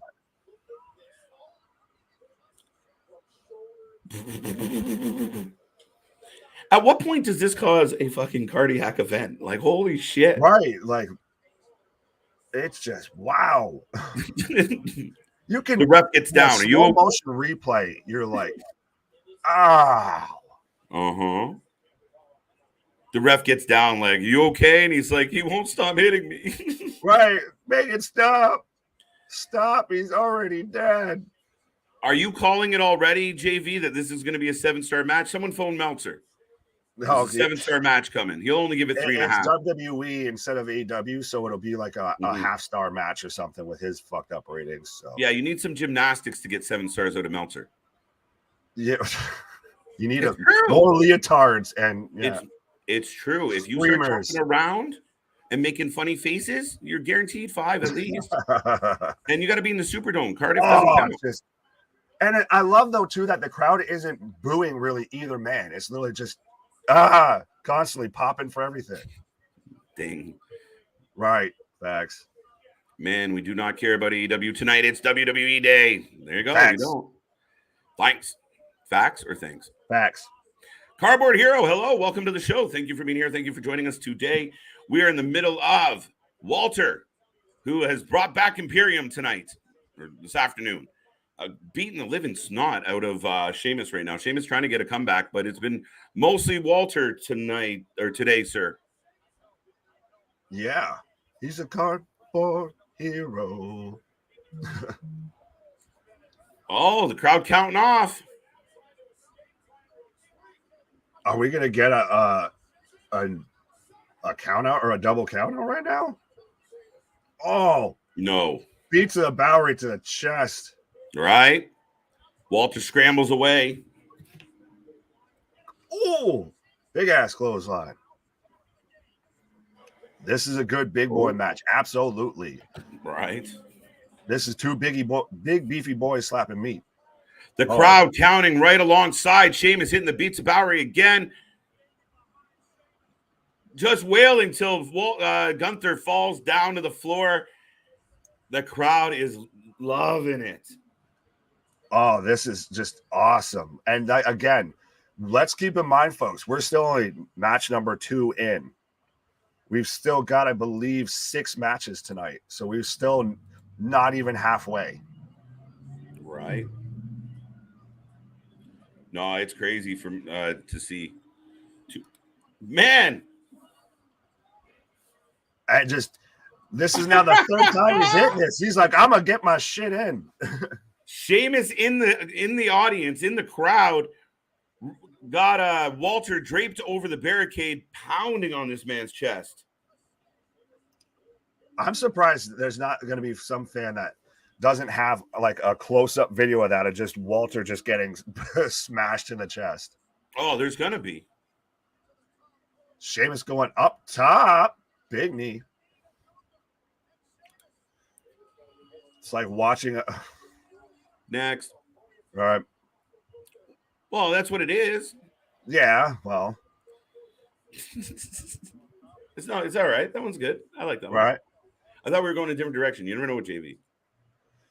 Rocco saying, not wrestling related, but you guys are great. Nothing but realism. You guys are my favorite wrestling channel now. Thank you. No, thank you, sir. That's any bit of compliments, anything absolutely is greatly appreciated. I don't care if you've been here for 5 minutes or 5 months, which is about how long we've been on YouTube so far. Absolutely. Any second that anybody's here showing love, I appreciate it. Oh, we always say, Nick, if you give us 1 second, there's nothing more valuable in this world than time. So anybody that gives us their time, we are nothing but appreciative. And we can't thank you enough for being here. And we've been about family and community from day one. And whether we do bad, we do good, or everything in between, you get us. It doesn't matter what kind of day we're having. We just show up and give you all of us. I'll end it with our shit is real, our shit is raw, our shit is authentic. And when you talk about wrestling, you put that for life with it. Love it. 2 count. 2. Oh, it sounds like, that knee just sounded like a fucking tree cracking. Everything they do sounds like a fuck. Ow. Ow. Like, I'm sure I remember being like a little kid and just, hit him harder. Now as like an adult and everything, I'm like, shit, that's hurt. That's going to hurt tomorrow. Shit. Ow. Right. And the crowd chanting, this is awesome. Absolutely.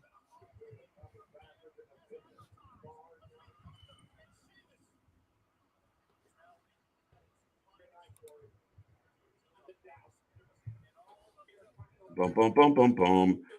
One of our favorite lines around here. A lot of meat slapping going on.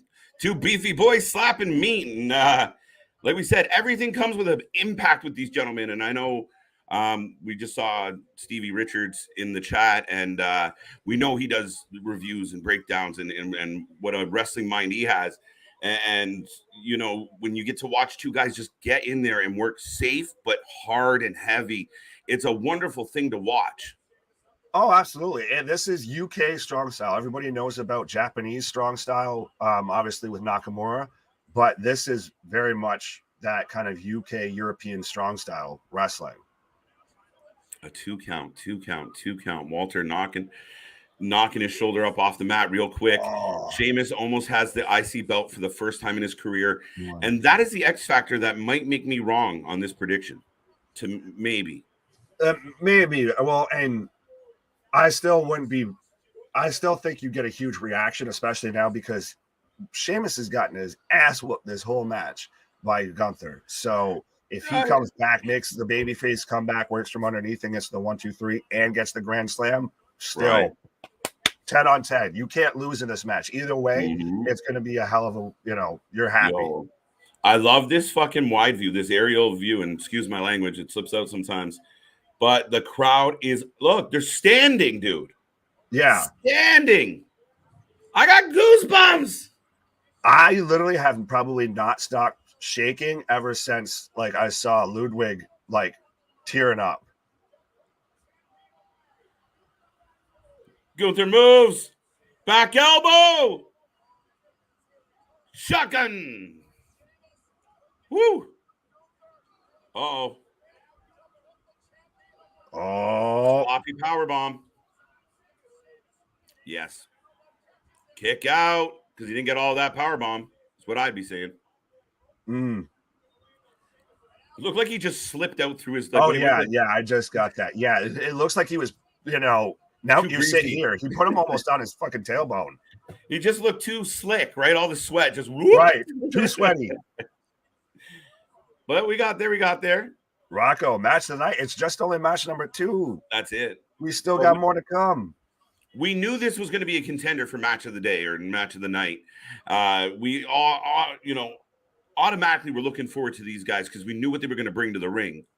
We were talking about maybe this main events instead, but we obviously have to have the title. You have to have Roman in the main event. But this honestly, like we talked about before, should have opened the show because instantly just everyone's alive. Think about if we popped with that whole Imperium thing to start the show. If you open the show, the first thing we got in this show was Imperium. Yeah, not even butchering that. You start with Walter and Imperium as to open the show. That to me would have fucking already on goosebumps. Right, and that's us being picky as far as the difference between an A- and an A+. Right. This is splitting hairs at this point, honestly. But to the point, if the whole place went dark, and again, we're already speculating returns and shit. So if the arena had gone dark, everyone's like, "Oh my god, who is it? Who is it?" And then you get the Imperium entrance and Michael Cole pops. Yeah, man, I think I would have gone that way, but like we said, just a little picky. This match is awesome. I love it. The fans are chanting, "This is awesome." Yeah, buddy. Yeah. Oh, the Razor's Edge. The crowd is now. Gotta get it. Oh, wow. Those. Wow. And Walter's a huge lad. Oh, he's a brick house. 2 count. Just look at Sheamus's chest though. You can see all the red.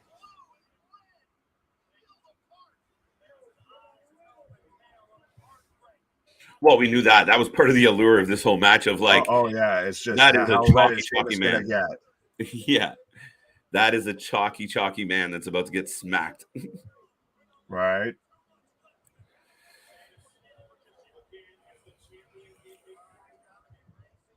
I think this might be one of those matches that once it's done, we have to ask, everybody in the chat that's watching along what your rating for that match is. How many Meltzer stars do you give it? Yeah, right. No, I don't want to go that. We had our own little, thumbs up and rating or give it out of 5. Enough people do stars. Forget them. That's fine. No, way to ruin all the fun, KJ. No, I would love to know what the fans think. Huge clothesline. Wow. Walter's just yelling at Sheamus saying, get up. Oh. Just took his head off with that. 3 count.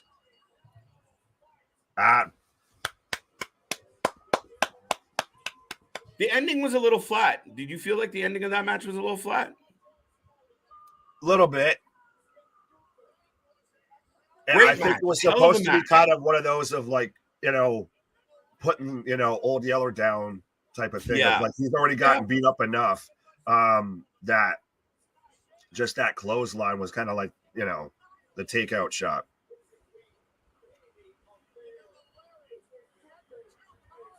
Oh. Great match, though. Great fantastic match. Fantastic match. Absolutely. Reunited. And now, folks, if you weren't excited before, you better be now. Reunited, and it feels so good. What a great match, Christopher says. 2-0. I'm with you, Dale. I'm neck and neck. 2-0. Let us know, folks. How are you doing on your predictions? I'm field goal post 1-1. Oh, laces out, buddy. Ha! Lab rats applauding away. This is match of the night. It's early. We'll wait and find out. We got time to tell. Right.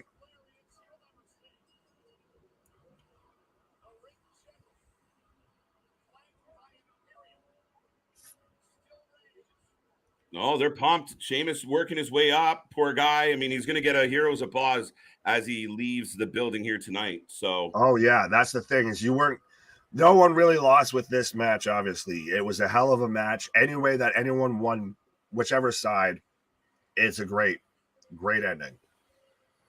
Yeah. No,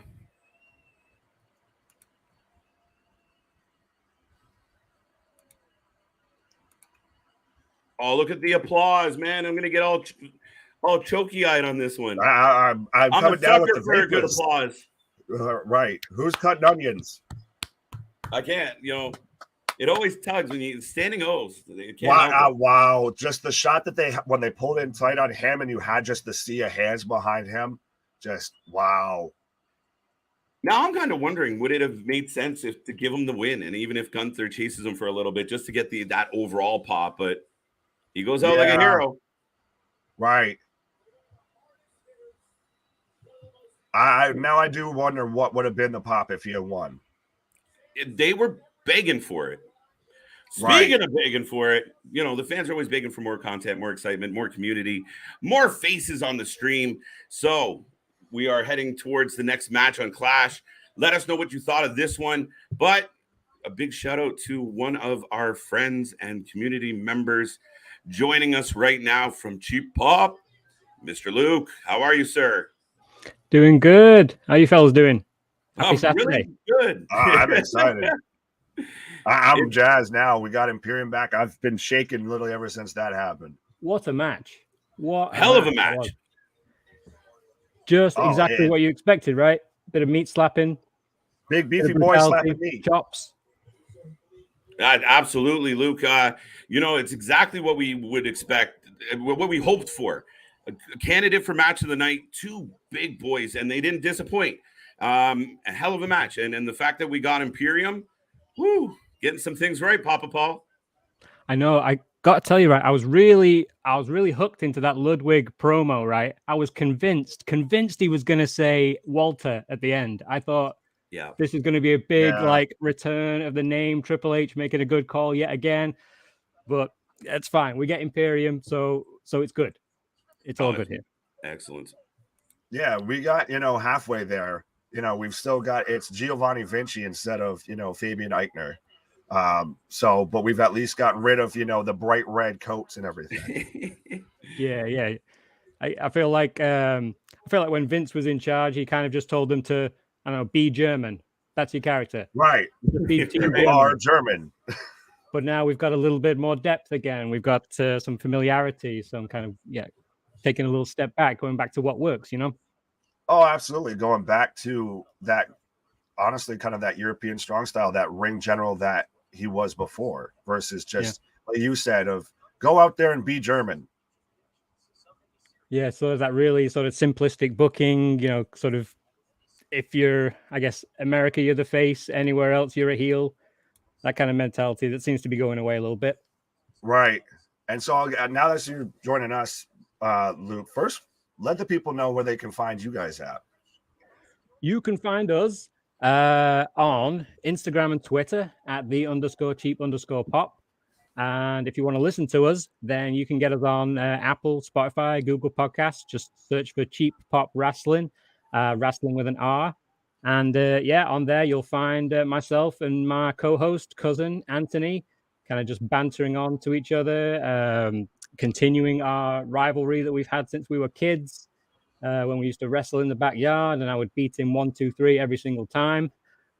True story. So yeah, we're trying to just bring the lighter side to wrestling again. We've been we've kind of dipped out of wrestling here and there over the years, and we're trying to revive our own love of wrestling as well as other people's too. And we think we're going to do that by having some friendly competition, build some community, have a little bit of banter. So that's just kind of what we're all about, really. So if that's your absolutely. thing too, I'm a big fan. I love it. So I'll ask you, since it's been a very debated topic so far, who do you think's leaving Cardiff with the titles? Who's winning the main event? Oh, well, about 6 weeks ago, I said Austin Theory. I don't think I'm going to stick to it. Really? You're going to go there? I don't see any reason to change it just yet. Theory's been a little bit quiet lately. Kind of been, getting bitched out a little bit, taking some L's. So I think, he's due his come up again. I do think Drew's going to get his moment, because he should have had that one years ago at Mania versus Brock, and he didn't get that crowning achievement. I mean, he won the title, but it was in a warehouse. You know what I mean? But didn't they kind of try and do that with him coming out like last year at WrestleMania? I mean, I might be thinking of 37. Yeah. But I think the crowd, the UK crowd are so primed and ready for someone to take the belt off of Roman. They're going to want it to be their boy. And, if you're playing with the crowd a little bit, you want to give them that jubilation of the hometown boy getting the win. But then just the crushing of Austin Theory, the Weasley guy, just coming out and stealing the belts. I think it's a good playing with the crowd, toying with the emotions kind of thing, which I think works really well with these kinds of events. Oh, absolutely. I think I'm kind of right there with you on that, because I've been saying, and folks, we're getting a video package for Shayna and Liv coming up next for the Smackdown Women's Championship. But I've been of the mind that with all this talk about Tyson Fury being in the front row, all of that, we've already had him, buddying up with Drew, that maybe he ends up costing Drew the match. And then we get to kind of a story between Drew and Tyson, since he had that match with Braun over in Saudi, and they've always wanted to try and get him back. Yeah, and he is he's going to be coming back into the fold, seemingly with a Saudi Arabia show coming up in October, November, likely. Yeah, I believe so. Then, you're going to want to set that up a little bit earlier. You're not going to get Tyson Fury over to America a lot to set that angle up. So if they are going in that direction, it makes perfect sense. It would seem sort of underwhelming at this point to have Tyson Fury in the crowd and really do nothing, Right. Or does like the Chris's comment, does he end up, going the other way and he helps Drew win? And then you get both of them, holding up titles, celebrating in the center of the ring, get the big UK pop. Ooh, I think that's the more likely. I think it's too conflicting for the UK crowd to be picking between Drew and Tyson. I think that is the more likely that they're on each other's side. But who knows? He may be trying to help him out and inadvertently costs him, and you get that angle going. I still think Theory, though. I do think Theory just escapes with the monster heat. That, I think either way, I think I'm with you there, though, that they send the crowd home, unhappy instead of happy, at least with the results of the main event. I mean, with something, it's not gonna peter out at the end. You're not gonna get a win and then all of a sudden it's, hey, thanks for showing up, everyone. Good night. I think there's going to be a cliffhanger, something to want to tune into Monday for, you know. Do you think that there's a return or anything in the main event besides obviously the cash-in? Oh, there's talk of Bray, isn't there? There's too much talk of Bray. I've told KJ, and I think KJ has honestly been the one that would mark out the hardest out of everybody. But if that happens, you might need, I might have my own situation need clear. Yeah, that it would just be, it would shock the world. It would be that might be a bit aggressive, bit over, but the wrestling world, I'll say. It would be a very what's the word? No, I was trying to find a word then. It would be no, that was it. It'd be the best kept secret. Oh shit, Leon Edwards. Yeah. It'd be the best kept secret in wrestling in a long time if they're able to have, snuck Bray over there. I've not seen anything on Twitter about any sightings, any flight manifests that he's on. So I don't want to get my hopes up. I mean, that's the dream. Bray returning to WWE with this production is the dream. Oh, with this size of a crowd, like that wide shot is just insane. And just there's something like being at the castle and a fiend is lurking, and it's just you can fit a lot of theme in there. It's quite on brand. Oh yeah. And it's true, Nick. I think I'm going to mark out huge at the whole idea. Like, I mean, we joke that since October, I'm like, he's coming, and he hasn't come. So, like, I mean, been eager to see this gentleman arrive. And I mean, a testament to Bray Wyatt. He's stayed relevant through social media, through just us buzzing about him for so long. It is one of the most anticipated returns I can recall in a long time. Oh, whenever he does return, and I do think it will be in WWE, I'm not saying I don't want it. I just don't think it'll happen tonight. Obviously, that's why it would be, the biggest, secret. But when he does come back, it's going to be like a nuke in professional when it comes to AEW, as far as WWE truly feeling new again. Do you think the Fiend returning is bigger than Punk's return? Oh, on a grander stage, I feel. Yeah, I feel shit. Now I'm going to agree with you. If they did it here with this size of this crowd, I feel like it would outdo it. It would erupt, huh? Oh, you'd blow the roof off the top. I think potentially it could send bigger ripples. Bigger ripples. That's the best way to put it. It would send bigger ripples. If that happens, I'd be making a bag of popcorn and going on Twitter tonight. Yeah, no kidding. Now, Luke, I asked Nick this earlier, and I'll get your opinion on it as well. But you have this show kicking off the weekend. AEW's capping off the weekend. What a huge impact move as far as taking over the headlines to have something like Bray Wyatt take place today.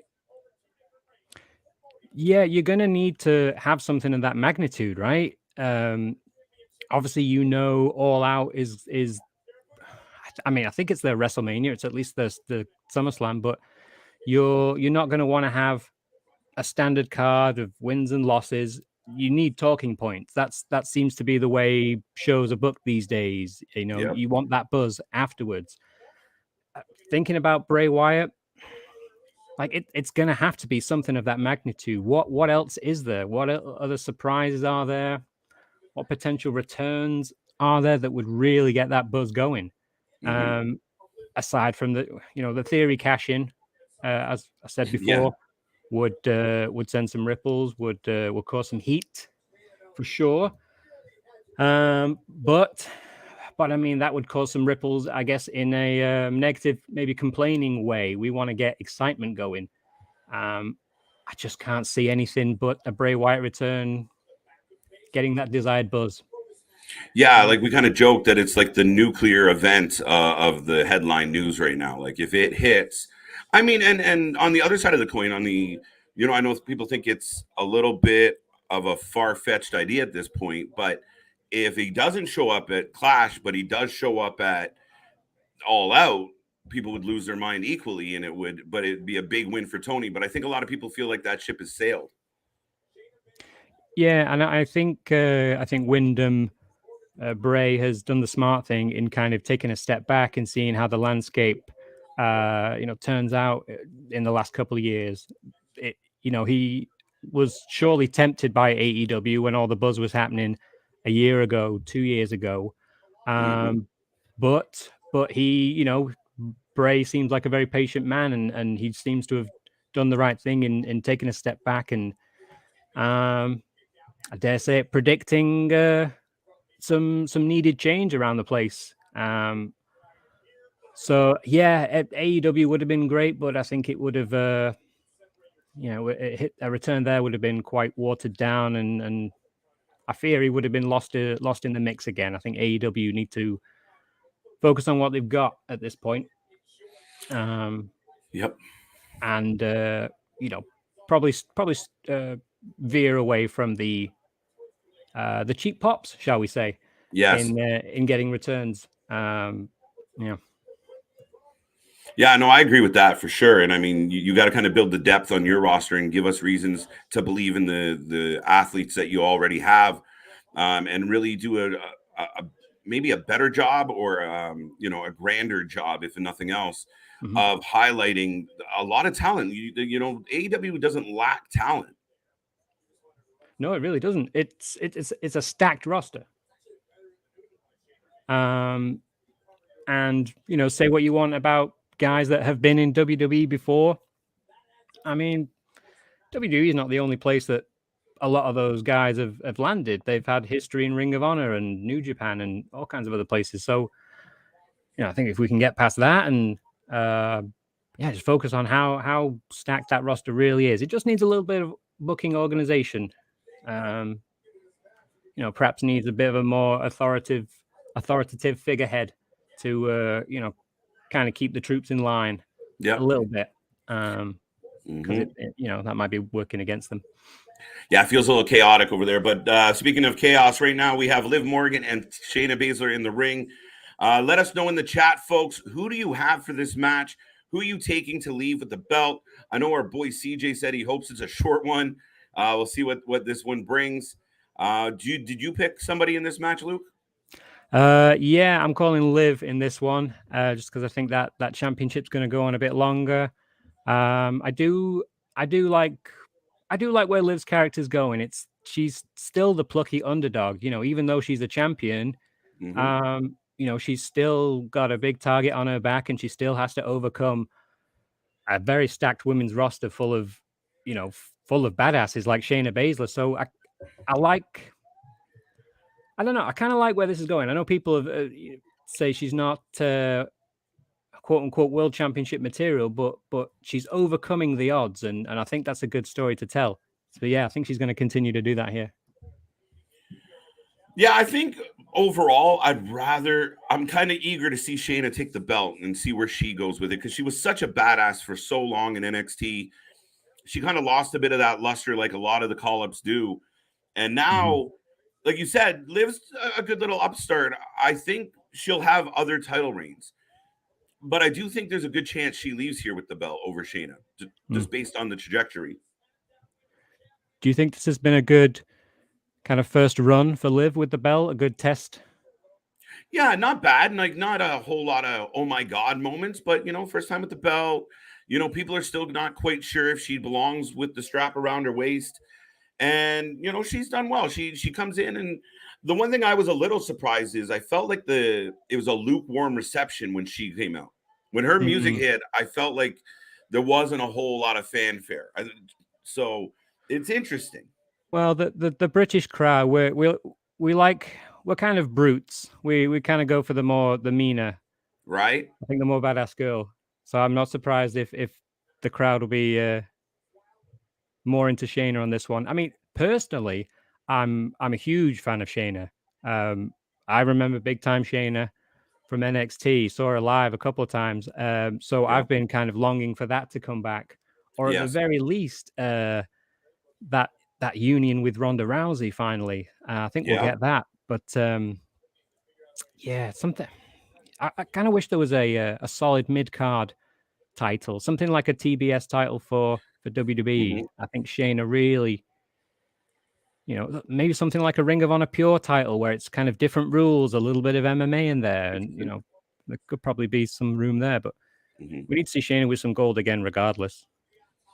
Yeah, and I mean, we've kind of bantered around the idea of having a mid-card title as well. I know when they were talking about dissolving some of the belts, and we saw the tag titles, and then we saw Roman kind of unify 2 belts. I really thought there was an opportunity, if that was to continue, you could have taken either the IC belt or the U.S. title, which my vote was the U.S. title, and actually make that the women's kind of mid-card belt and highlight that division. Now, obviously, the brand split still exists, so it was a bit of a fantasy idea. But yeah, to your point, I think Shayna's at that level, and it's nice to see her with a chip on her shoulder again. Yeah, it's a shame that Shayna has to be kind of that tough opponent that ultimately gets beat. Yes. I think that happens a little bit too much. Even though it's like Shayna sometimes can't believe it. She's in her 40s now, but like so much gas in the tank, so much intensity still there. Like it's important to have people like her in the roster. And it's hard to, like, you almost forget, oh, she got the armbar. Liv's got an armbar. No. Not today. Wait a minute. I might be a little bit behind you. It's a commonplace. It happens. I don't know why I tend to be slightly ahead some days. Are you on the Peacock? No. In Canada, we don't have the cock. Oh, are you still on the network? How's it work there? It's the network, so it comes with like our sports bundle. You got to buy into a couple of our sports channels, and you get the network with it. Right. So yeah, no, internationally, no Peacock for us. Okay, well, if Bray Wyatt returns in this match, don't spoil it for me. Wait a few seconds. But Nick, it's funny because AEW, I'm behind slightly with CJ and Nick, and then for WWE, I'm slightly ahead. So we're always kind of like, don't ruin it. You're trying to hold your mouth, like, It's hard to get it all exactly synced up. It really is, especially internationally, right? Oh yeah, my God, we I don't know if people know this, but even though Anthony, my co-host, and I are cousins, we've been doing this podcast, from the planning stage to now for about 3 years now. Oh, brutal knee to the face. Ooh. We've been doing it for about 3 years now, but we've still never been in the same room together. I live over in the US. He's still back in England. Obviously, COVID happened and shut everything down. But yeah, in a couple of weeks, the wife and I are going to be going over to England, and for the first time ever, going to be recording in-person podcast with Anthony. That's amazing. Really, yes, but that is, it's a little challenge, him being over there, me being over here, time differences and all that. I have to do a bit more day drinking. Right. Because we start earlier here, but that's okay. Oh, two into a submission, and yeah, absolutely. And I mean, we can completely relate. 3 of us all spread out over the continent, so it's it always makes for interesting times. And we always talk about, like one day we're gonna get together at a Mania or something, and I mean, it's a little easier for us because we don't have to cross the ocean, but it's a funny dynamic. And thankfully in 2022, we have the technology and the ability to kind of come together as a collective, and even working with guys like yourself and some of the other podcasts and members of the community that we work with. It's international and it's fun to do. Yeah, I think one good thing that came out of big power bomb. One thing that came out of the the COVID of it all is it forced people to kind of get together more online, and we kind of figured out how to do it better. Kind of shows the resilience of the human spirit a little bit. Right? Oh, Morgan hits her. Wow. We're waiting for him.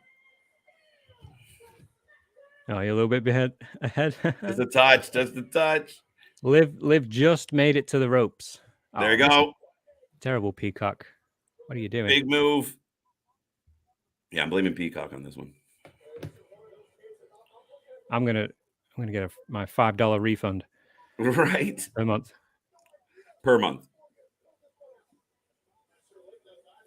Oh, I saw Liv doing that move with Riddle. Oh, you're quite a bit behind me. Like, I got a winner, folks. Oh, there we go. 1, 2, and a 3. Oh, this is no good, Peacock.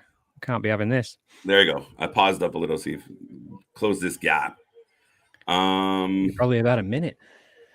Right? I'm in the future, folks. What can we say? So live with the big win. A little bit of it. Let me update the scores real quick for you. See if that makes a difference. Oh, let's look. I know we don't have. Do we have Liv? I can't remember. Shit. Let's see. So you do have Liv, yes. Yes. She was on a heater when we got to change her team up. Oh, we don't have Liv. Dang. Yes. It's close. Quickly, what I will do is I know you're checking the scores, but we'll let the fans out there know exactly what we're checking the scores on and what it means. So we're going to a little Paul Heyman package on my coverage. Yeah, just fill everybody in on the fantasy faction that we've come to love. Yeah, so it's this little fantasy game that we made up. Obviously, you know about fantasy football, fantasy league, fantasy baseball, soccer, what have you.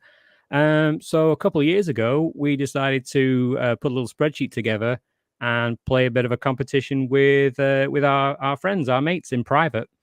And it's basically you pick a faction of wrestlers, 8 singles wrestlers, 1 tag team, and you get wins based on that wins and losses. Sorry, you get points based on wins and losses and title wins at each show throughout AEW, NXT, and WWE.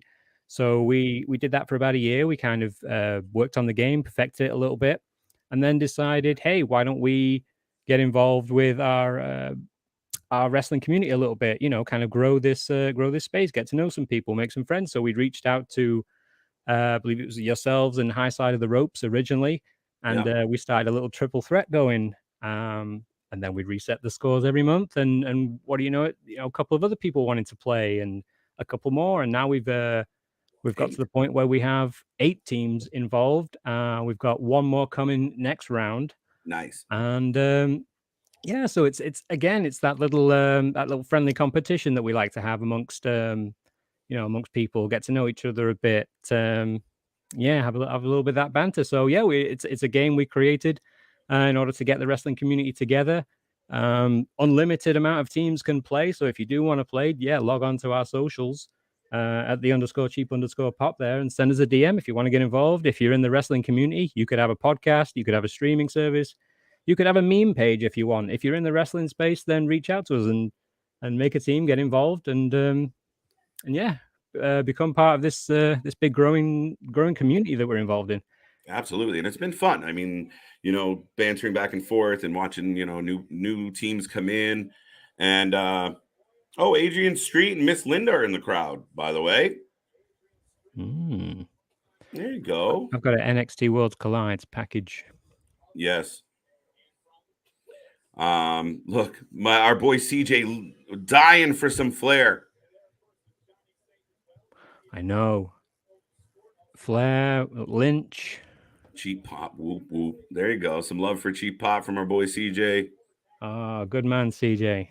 Thank you. Yeah, let me take this opportunity now. We're on live. Thank you guys for being involved in the faction from day one. We really appreciate. We realize that everyone's kind of got their own thing going on and their own content to create, and that's great. Everyone should kind of prioritize their own. So to take the time to actually get involved in our thing too, I think we really appreciate it. Thank you to you all. Yeah, KJ, Nick, CJ, Wrestling for Life, all the other guys, High Side. God, too many to list. Right. We're growing. It's good. We almost started a Nick what chant with all the names, but no, it's been a pleasure to be a part of the fantasy faction. It's a pleasure to when we wanted to grow and expand, and we've always been about community. Like originally when the channel started, we wanted to be very inclusive, and we wanted to interact with other people that had the same love that we had. And then I was fortunate enough to meet Nick and CJ and continue growing this, and that's all we've done, like the networking and rubbing elbows and getting to know people. And that's the best part of all this. What? So yeah, man, we greatly appreciate being a part of it. You've introduced us to some amazing podcasters and content creators from all over. And it's been a good time. I mean, we did win a belt. So, but we did lose our championship last round. One-time champ.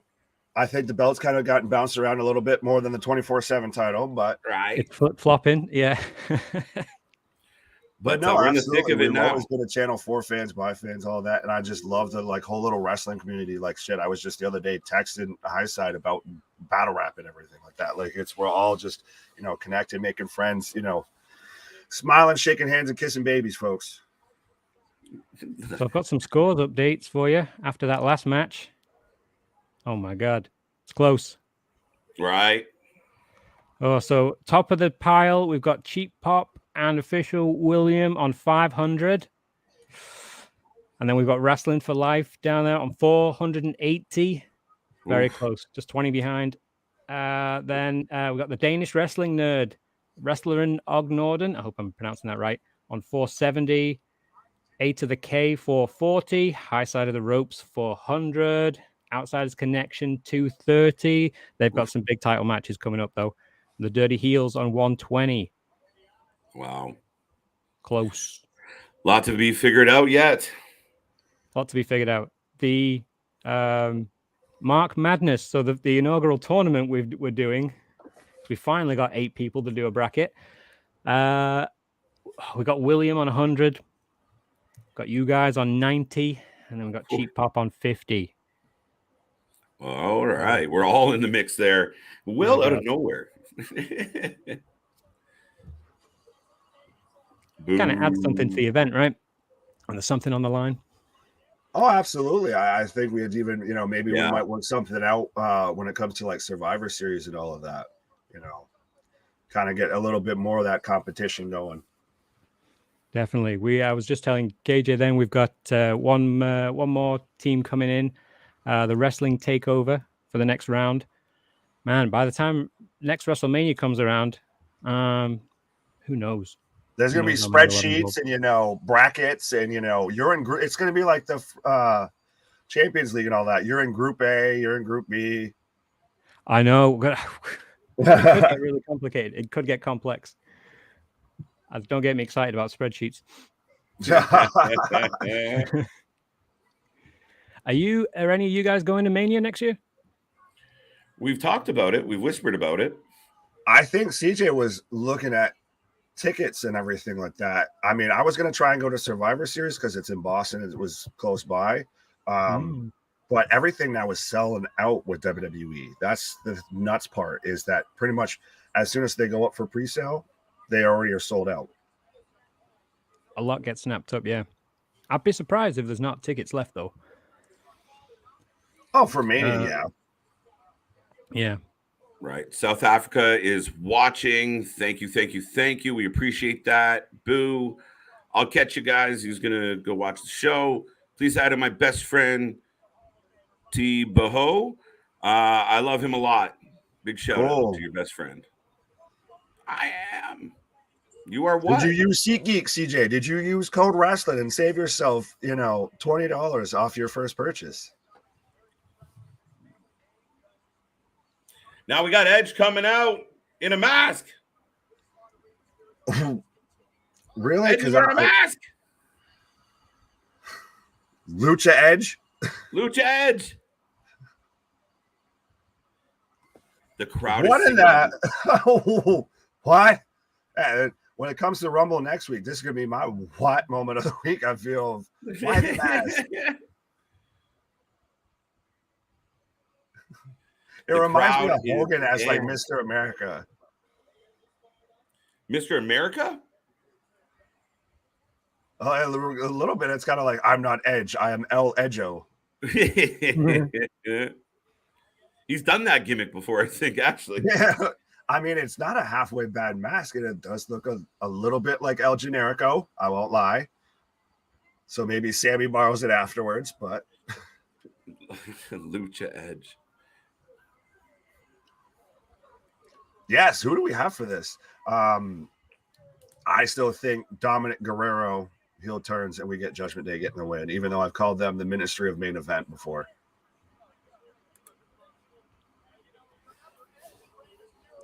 There you go. There you go. CJ letting everybody know what is up. Absolutely, folks. Be a friend, tell a friend. Like I say that all the time.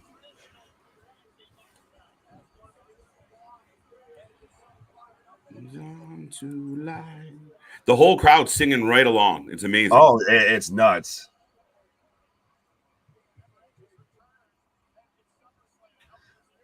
So who it was you a little taking? Weird when Edge got kicked out of Judgment Day, huh? It seemed quite soon. Oh, absolutely. But dude, I thought that for the longest time they were doing that because Cody got hurt and they were trying to do a they needed another big baby face.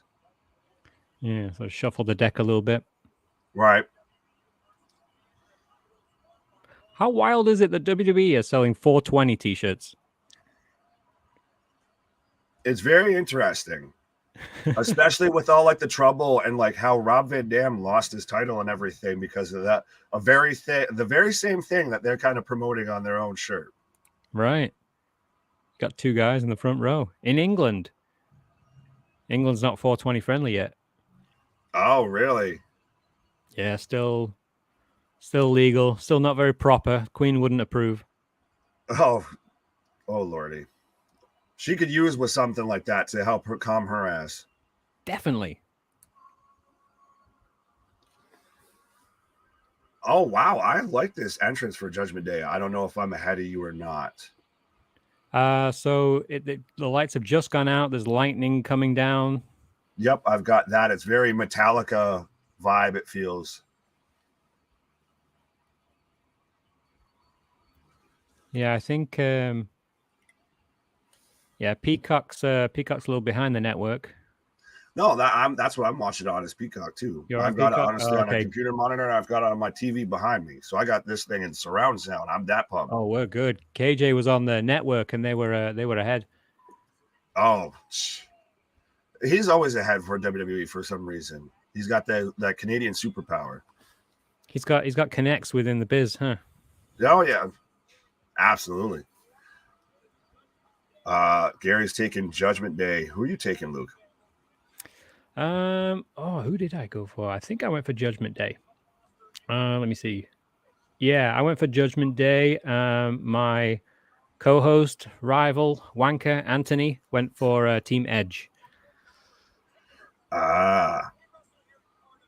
Sorry. By the way, what is your swearing policy on the show? Oh no, trust me. We try and watch ourselves at times, but as you've probably seen, honestly, if you've watched a second of us, it tends to fly out just naturally. Good to hear. And yeah, just keep it within reason. Oh, of course. I assume it's always interesting, with like the UK slang and everything like that, like wanker and all of that. Yeah. We have to watch out. I have to watch out. I live in California, USA, so some of the words I'm used to don't exactly fly over here. Watch myself.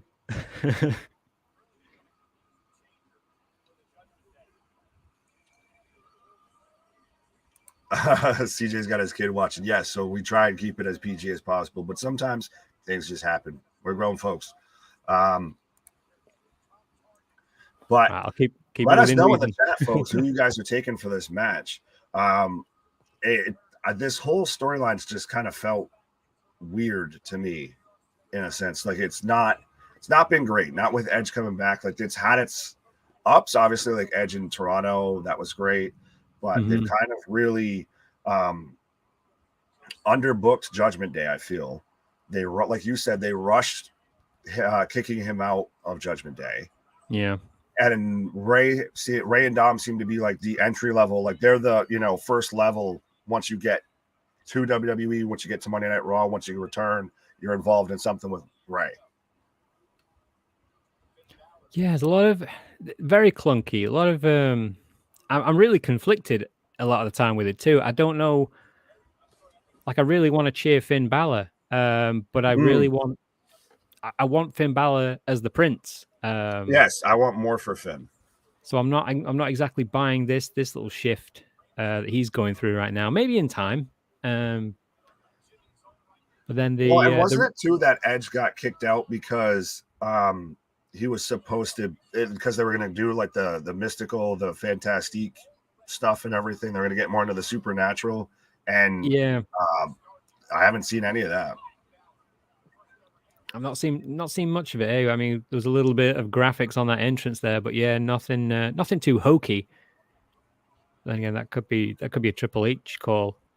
Oh yeah, this is kind of the first pay-per-view that it's been fully under Hunter. It's not had any sort of Vince stink on it. Yeah. SummerSlam was kind of, it was like that was the transition. That was, yeah. But I mean, you can't argue the talent in the ring, no matter the story. Absolutely. Eh? Damian coming in now, getting tagged in, so it's gonna be Damian and Ray.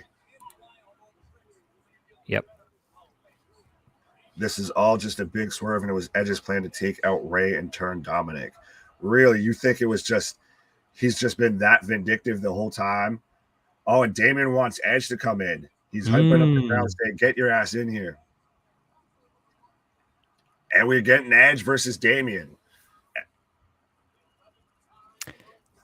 Damian called Edge washed. Said he was done. Folks, let us know who you're taking for this match, whether it's Edge and Rey Mysterio or Judgment Day, Damian Priest and Finn Balor. And speaking of that, Jason, the Judgment Day, Dom is going to turn heel and join Rhea, and Dom will be a member of Judgment. Oh, interesting. Now that we have the extra mask in play, I do like that. I've been saying that part, but I do like the extra touch because Ray hasn't let Dom actually kind of put the lucha mask on and everything. So say he leaves off wearing Edge's mask, and that's now just Ray's thing.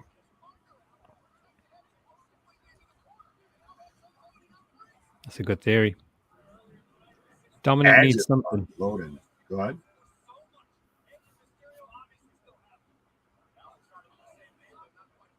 Oh. Spear to the corner on Priest. And Ray's going to fly. It looked a little low.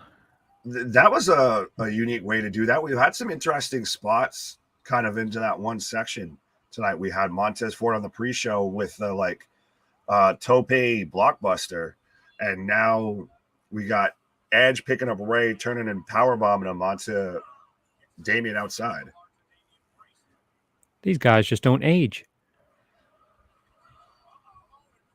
Well, yeah, especially with how long Ray's been going.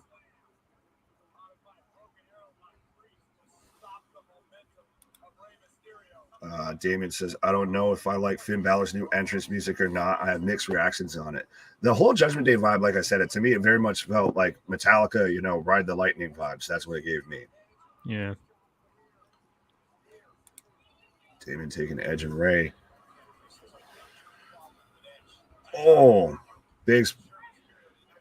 Ray's just tied up in Judgment Day's corner right now. Finn Balor back in. So what do you think that they're doing with the whole Dom and Rhea thing to where Rhea's just kind of been whooping Dominic Mysterio, Dominic Guerrero's ass this whole time? Seems like a teaching almost. It's toughening him up a bit. I'd like it to go in the way of Judgment Day want to get him away from his father, get him away from this baby face kind of, It's kind of like that getting jumped into a gang type of deal.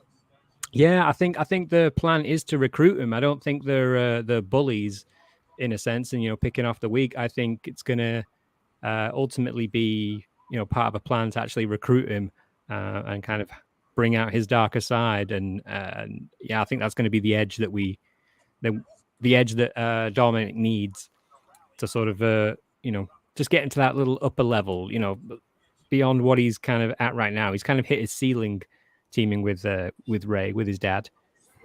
I think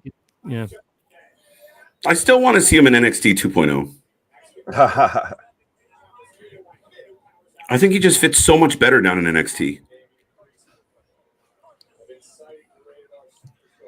He does still need a little bit of development and everything, but I can't help but keep seeing Eddie Guerrero, like young Eddie, whenever I see Dom sitting there, at ringside. It would be good, wouldn't it, if he had his own stage to sort of harness his character? But I don't know. Are we beyond that point? Is he always going to be attached to his dad now? Now that he's just kind of been thrust into the limelight right away.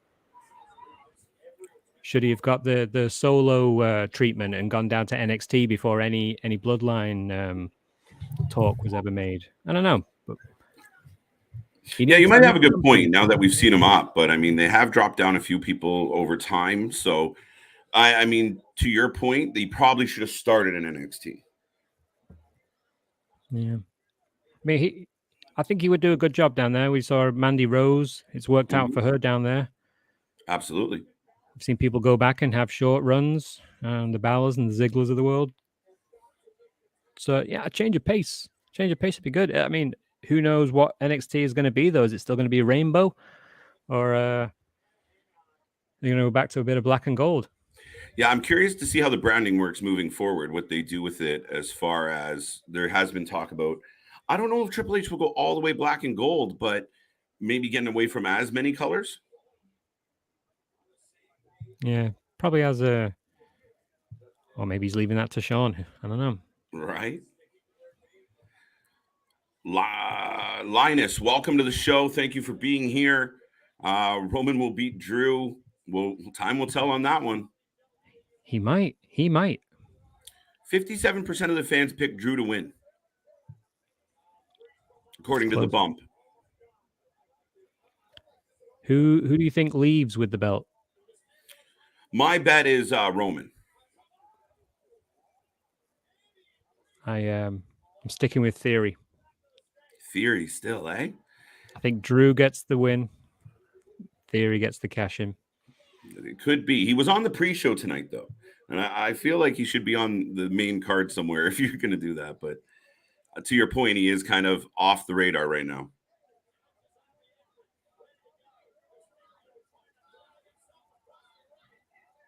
Priest, my God. Right. I got Rey Mysterio crawling towards Edge for a hot tag. I got Damian Priest was hung up on the barricade outside.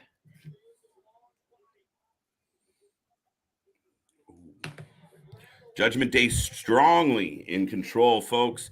Let us know what you think about the match. How you feeling about the show so far? Don't be shy. Light up that chat. And Edge is flying around the ring on my feed.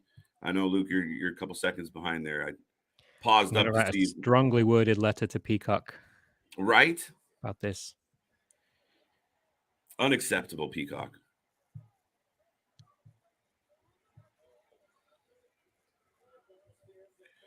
Is Riddle? He only just gave the hot tag. Oh my God! You just got the hot tag now? Yeah. Oh dear. Give it 20 seconds. Is Riddle versus Seth Rollins co-main event of the show? It's going to be pretty late on, I believe.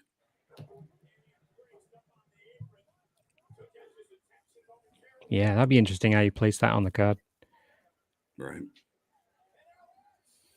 We got a Bronco Buster from the apron to the floor by Rey, and Edge sets up for the 619 and does a really awkward looking 619, folks. Oh no. Edge just did a 619.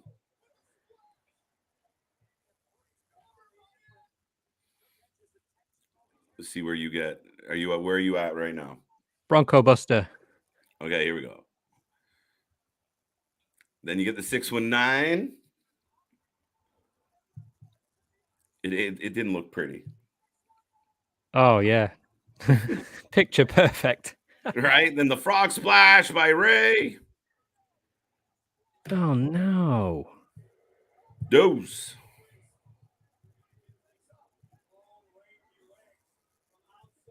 Priest with the save on that one, folks. Thank goodness. I've gone for Judgment Day, my predictions. Oh, you got Judgment Day? Yeah. I did too. Oh, no, I lied. I went against Judgment Day. I think Nick picked Judgment Day. I lied completely. Wow. Spear through the ropes to the floor. Both men down.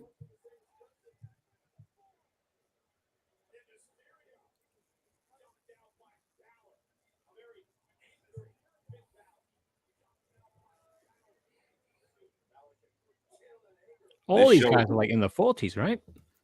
Yeah, pretty much. Moving around. Is Finn 40? I think, what, mid-30s? Finn's in his 40s. Is he 40?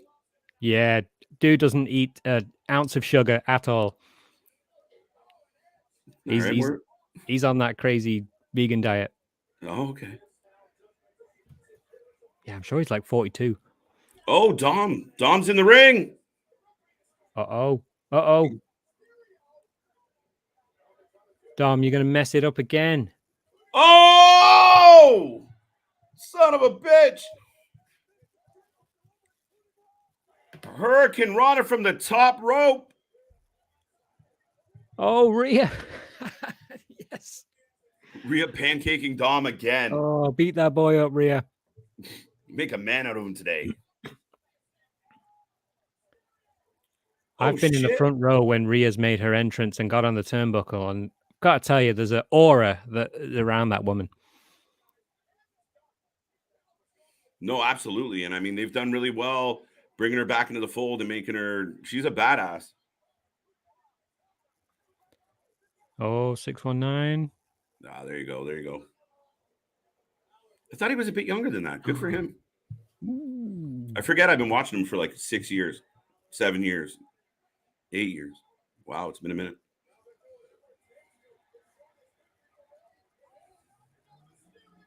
$619 by Mysterio. Spear. Dominic did good. Wow. No. Ray took Dom out. After he did good. He did good. Babyface for the W, folks. If you had Edge or Rey Mysterio in the pool, good for you. I had Judgment Day. Anthony, my co-host, had Edge. Dang it. Yeah. I'm going to lose this night. Yeah, see, Nick took the heel turn as well for Dominic, but I didn't see it happening yet, and sure enough. I'm waiting for the Rhea Dominic wedding, to be honest, guys. Man, if this was NXT or Vince era, it's definitely a possibility.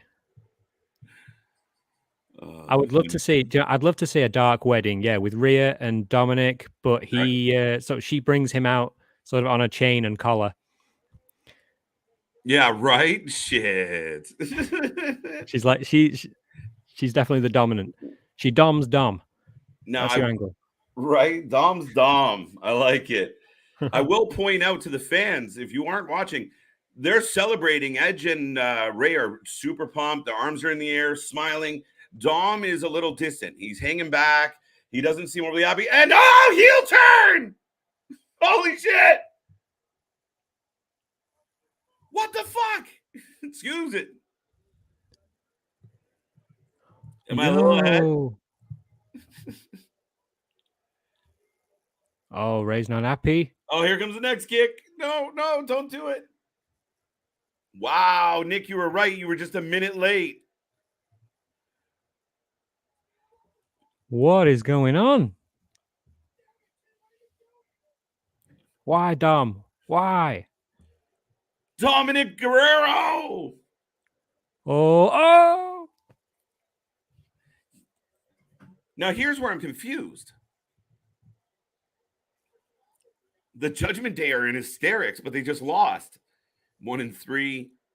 Yo, I'm 4-0. Judgment Day are loving it. They're not that mad that Ray cost them the match, but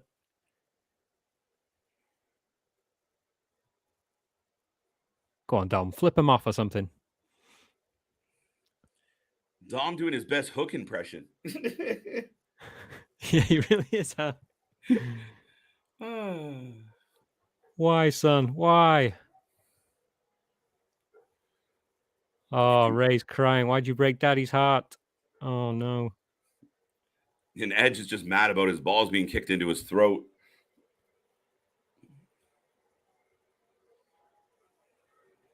I know. Him and Beth were trying to get their jiggy on tonight in a Cardiff hotel. That's off the table. Yeah. The smile. Hey, we won. Not anymore. Oh, shit.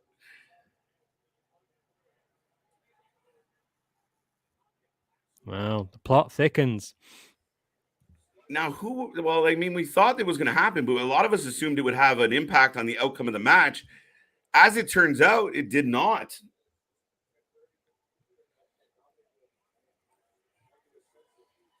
Mom and dad crying about losing their son. Edge just after he gets the low blow, Edge looks at him in the eye. Why, son? Why? Ray's like, I'm sorry. I'm sorry about him. That'd be the big turn that the Edge pops Ray now. Your kid ran off. I'm taking it out on you. All right, folks. All right. I have transitioned. That segment? Yeah, that's the end of that. I've transitioned into a DraftKings spot with the folks from the Bump. I will take a second now that Dominic Mysterio may have transitioned to Dominic Guerrero. I don't know what this means. I don't know where they're going to go with it now, but obviously in the short term, we have some answered in daddy on this one. Yeah, will he join Judgment Day? Will he now go out on his own? Will we? Yeah, where does it all fit in? I'd put him in Judgment Day. Yeah, that's kind of been the feel for a minute, right? Still, yeah, he still needs a group. He still needs to be around peers, around more experienced people, just to season him a little bit more. But I'm glad he turned there. We need a little bit of edge to his character, a little bit of a pivot now. Doesn't need to be his dad anymore. Sorry, Luke. But yeah, no, I think it was a good turn. With his dad anymore, does he? Yep. No, finally trying to get out of that shadow. I think there was a little bit of a delay there on the mic, but boom, no delay. Speaking of getting out of the shadow, really, they have what I've been saying for months. When I take a break, when I take a little pause for the cause, is when they have what I've been saying for months. Absolutely, the ghost of Eddie Guerrero has possessed Dominic Mysterio. Right. Well, he's getting him back for that spear that broke him in half. That spear, we sat there and watched that back like 3-4 times. Just wow, that was really wow. And so, absolutely, right in the huevos, folks. Hot event, really hot event. So far, so good. Well, and I think that match needed that because, to me, honestly, that was kind of a match. It's just the way that they've booked it. You think, KJ, that they've overused Daniel Garcia. I think WWE's overused Ray. True. They've underused Judgment Day. Yes. Rhea's the biggest star out of that by far, honestly, by the way that they've booked her. So it just kind of felt like it was the weakest match so far, I would feel. But that heel turn bumps it up a bit. Absolutely. Now, I will take a moment now that we're on a little bit of a break between matches to remind everybody, if you didn't know, we are the Wrasslin for Life Network. We were being joined by our buddy Luke from Cheap Pop. It's a pleasure to have you here, sir. And we're rolling through an insane weekend of wrestling coverage here at the channel. We're rolling through Clash. It's already been a crazy day. Lots happening, lots of storylines, lots of angles that we're all anticipating. Like, I would love tomorrow on Raw for Dominic to come out and just be like, screw all of you. This is what I wanted to do. I'm sick of this shit, and I love Rhea Ripley, and that's what like. He's turning into the real Poppy. Right? Like Luke said, on a chain and a collar coming out looking like gold dust. Well, no, and it's funny because I guess, not that it's spoiling anything if you follow any of these people on any socials, but Rhea and Buddy are an actual item. And Buddy in WWE kayfabe has been paired up with Dom's sister. Right. And now Rhea is quote unquote gets paired up with Dom. That'll just be that weird little interesting. Right. If you know, you know. It's got levels to it. Right. It's layers. Like an onion. Like ogres. It has layers. It has layers. 62,296 fans in attendance tonight. What? Whew. Wow. Not messing around. The crowd is live. But as I was saying, Nick, this weekend is crazy. Tomorrow, 4 p.m. Eastern time, probably a little bit before that. So click your little bell because we will be back for NXT Worlds Collide. Lots of intrigue, lots of good matches on that card. And then we're going to follow it up instantly, maybe with a little bit of overlap, depending on how the night goes. We are heading into AEW All Out. AEW doesn't do the big premium live events as often as the WWE. This one's interesting. The bar might not be set very high. So, low expectations could deliver big rewards for Tony and the crew. But do it here live with us, folks. We do this nonstop. You think we do this weekend and then we're done? No, we'll be back on Monday, Tuesday, Wednesday, Thursday, Friday. We do not stop. So thank you for being here. Tell everybody you know. Friends, family, strangers with wrestling t-shirts. Tell everybody you know. We are the Wrasslin for Life Network, and this is where you need to get your wrestling coverage. Thank you. Facts. That's the only way I could end that. That and what? What? I ran through the days of the week fast because I didn't want the what chant to start. See, I've now turned us into the WWE. If you got to work around the what chants that you get with every crowd. I'm getting a little package for Riddle and Seth, so that might be the next match, or I assume it's the next match. Well, we only had 6 matches on the card, so I think we've got Seth and Riddle, and then we've got Roman and Drew. There we go. Unless I'm missing a match. I don't think so. Now, folks, so I think we're going to get some time here for both these matches. It's good. It should be. We'll see what the rest of this entails. So let us know in the chat, folks, who you have for this match, Riddle or Seth Rollins. Did Seth, are we getting back, Matt Riddle instead of Riddle? Because he's just, they took away his first name, and we've now got Seth calling out, his ex-wife and the kids, and we've got, Riddle actually looking serious instead of Randy, my buddy Randy. Well, man, for me growing up in the era where, it was, you would see things like guys showing up at other guys' house and brawling in their living room. And Roman's got a gun, that whole storyline. Right? The Pillman's got a gun, or, Rey Mysterio being chucked into the back of a truck like a lawn dart. Like, there was always those backstage angles that built the stories really well. And to see this and kind of shoot it like between the commercial breaks and beep out the, the major curses. It was really cool. It was really compelling. And it actually, for the first time, Matt Riddle came off as more than just the bro dude, right? He had a little bit of edge to him.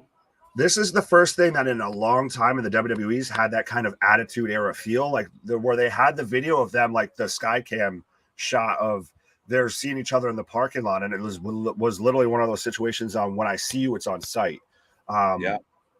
And then we've got, that whole backstage promo, the picture-in-picture, when you could see that in the Attitude Era to where someone throws down the earpiece and is ready to kick their ass and going through the backstage to try and find them, stuff like that. That's what that felt like. So this was a match when we knew we were going to get it before they had pulled Riddle. I can't remember. It was supposed to be, I think it was supposed to be on SummerSlam.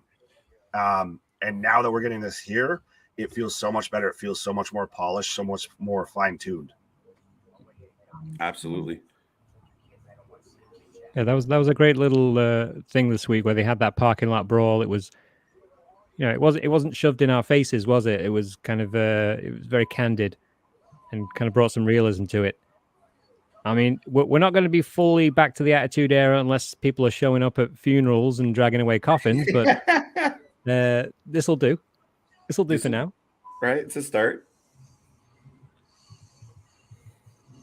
Oh yeah, there was that cheap shot from Seth talking about his wife and his kids. Well, I mean, Riddle's never been one to shy away from controversially type situations. If the man's already had heat with Brock Lesnar and Goldberg before he ever got to WWE, or no, it was once he joined, before he got to the main roster. And I've seen that video to where he's coming out looking like Patrick from SpongeBob. My buddy Randy, right? He hit the RKO. Randy. Now, I will ask both your gentlemen for your predictions on this match, and I will throw it out as well. Is there any chance that Randy is somehow surprise involvement in this angle at all?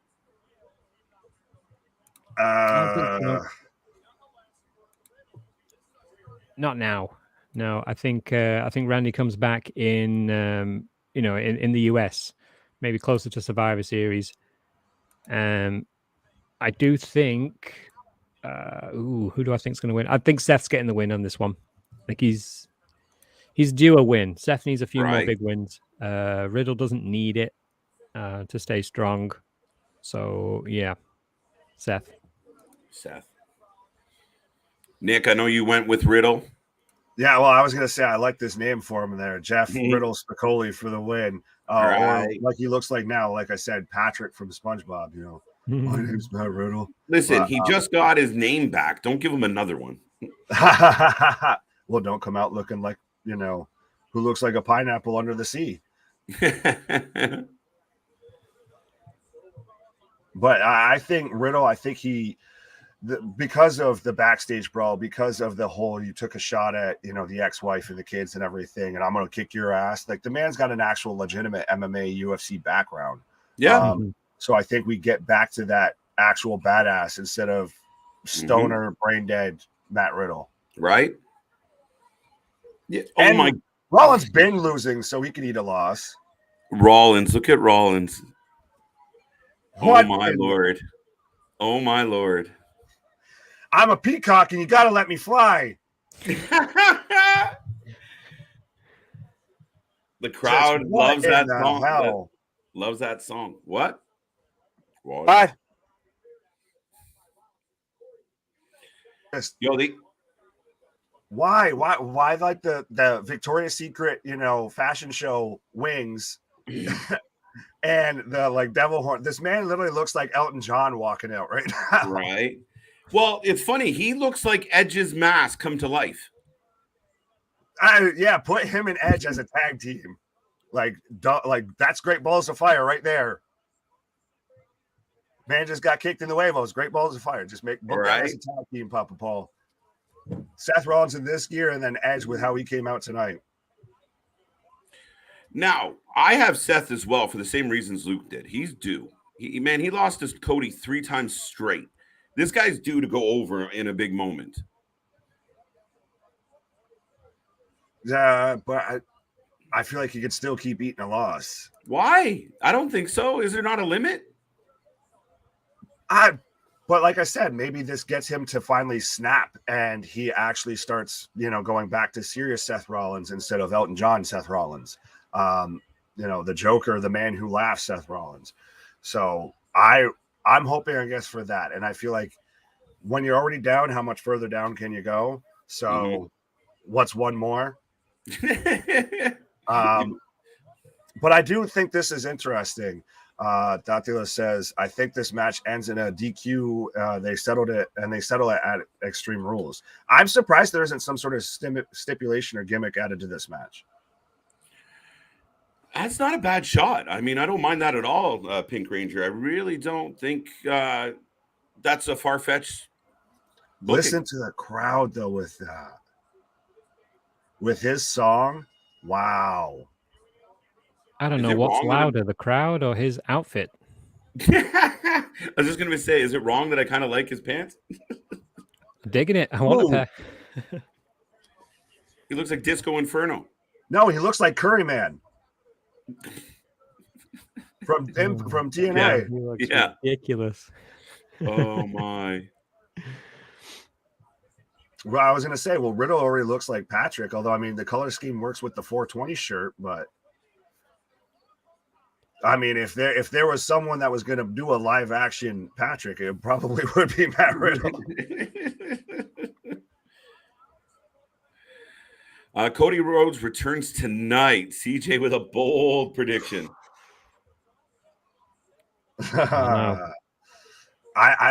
We were talking about that earlier. I don't know with the injury timeline when he could be back. Oh, Riddle just rolling through some suplexes right now. I got Seth just punched him in the throat. CJ. Hilarious. Seth has the most over theme song in WWE. Well, that was still pretty cool to hear, and the whole crowd and that big of a crowd just singing right along. Like Jericho likes to have his Judas kind of moment and everything. WWE's got that. They're still singing it. Yeah, but it is something that AEW has done better as far as those audience participation songs where everybody can sing along. So Seth does kind of lead the pack in WWE right now. They could use a few more sing-along moments in the WWE, in my opinion. Yeah, well, you need to get better music. You need to get music that actually goes to the performer versus just generic track number 7. Yeah,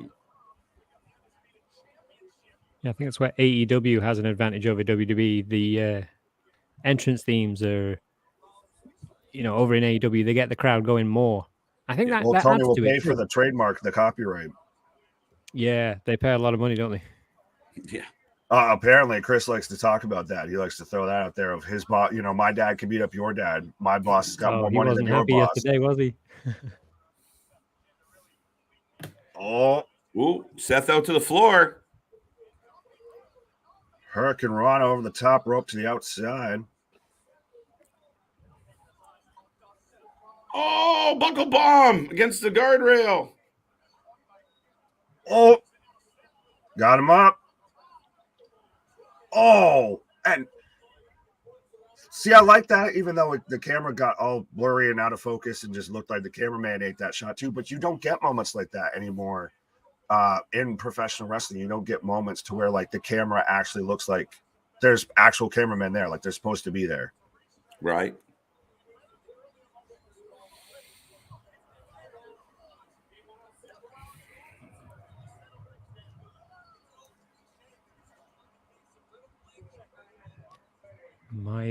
My co-host Anthony thinks this one's going to be a draw. Oh, thinks it's going to be a draw. Yeah, he's not very wide.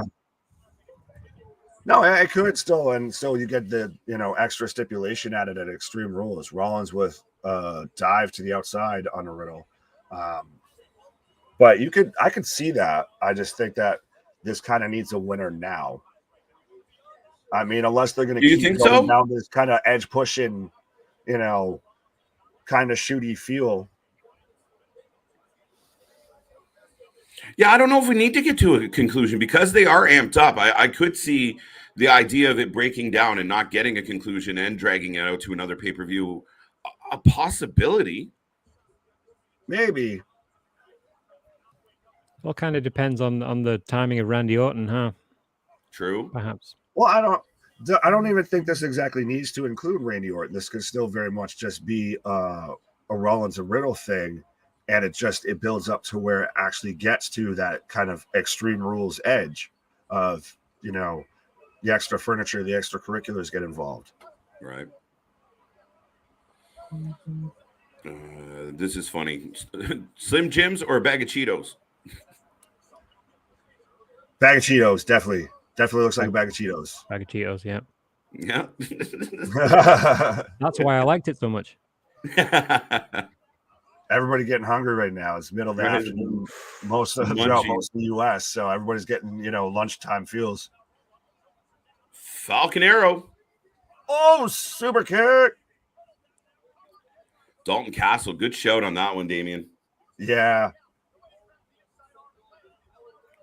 I just got the munchies. Welcome back. No need to be sorry. We appreciate you being here live in Israel. So welcome from the other side of the globe. Thank you for being here tonight. Israel. Oh, and absolutely. Well, how live we are, Christ, we're pretty much, you might as well just keep us on in the background just consistently. We'll be on most of the time. So that's it. We'll keep you up to date. Boom. That's what I'll be doing. I mean, I have you guys on for pay-per-views because the Peacock has all these lame commercials in between, so I need something good to listen to. Right? I'll be putting you guys on. There we go. Much appreciated, kind sir. Oh! Now, we're rolling through this match. Now, Mr. Luke, if you just want to take a couple minutes while this match rolls on, just kind of let everyone know, oh, shit, they botched a little here. Oh, no. My bad. Just what you got going over on Cheap Pop and what the folks should check out. Okay, well, I'll try not to botch my shout-outs here. So, yeah, we're on the Instagram and Twitter at @the_cheap_pop. You'll find all the links to our podcast there, which you can also find on Apple, Google, Spotify. It's just me and my cousin keeping our rivalry alive, predicting pay-per-views every month. As time rolls on, we're hoping to get a little bit less busy so we can fit in some more content. But lately we've been doing some nice collaborations with yourselves, with the nice man over in Denmark, Nikolai, and so keep an eye out. We're going to keep it coming. We're going to keep going. Some months will be heavy, some months will be light, but we're going to try and bring you the lighter side of wrestling, try and revive your love for the business as well as our own. Come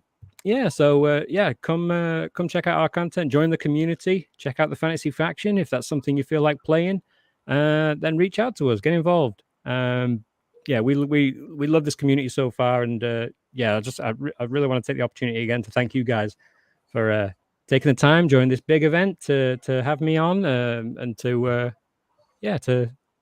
give your boys over at Cheap Pop a little bit the spotlight for a minute. So thank you very much. Really, really appreciate it. Not a problem. We have to do it again sometime. It's always a pleasure. Definitely. So thank you so much for joining. Like Heavy D said, I got nothing but love for you. Right. Same to you. Keep up the good work, guys. Like, honestly, we're loving the hustle. Every night it seems you're on. You don't. We live here at this point. It's impressive. It's really impressive. Something to really look up to, and happy to be on this ride with you. Oh, thank you so much, sir. Thank you. And we're looking forward to taking our belt back. I don't think so. I think Cheap Pop's taking I'm coming for you. We're taking the crown and the belt. Right. Ooh. But we'll keep you updated.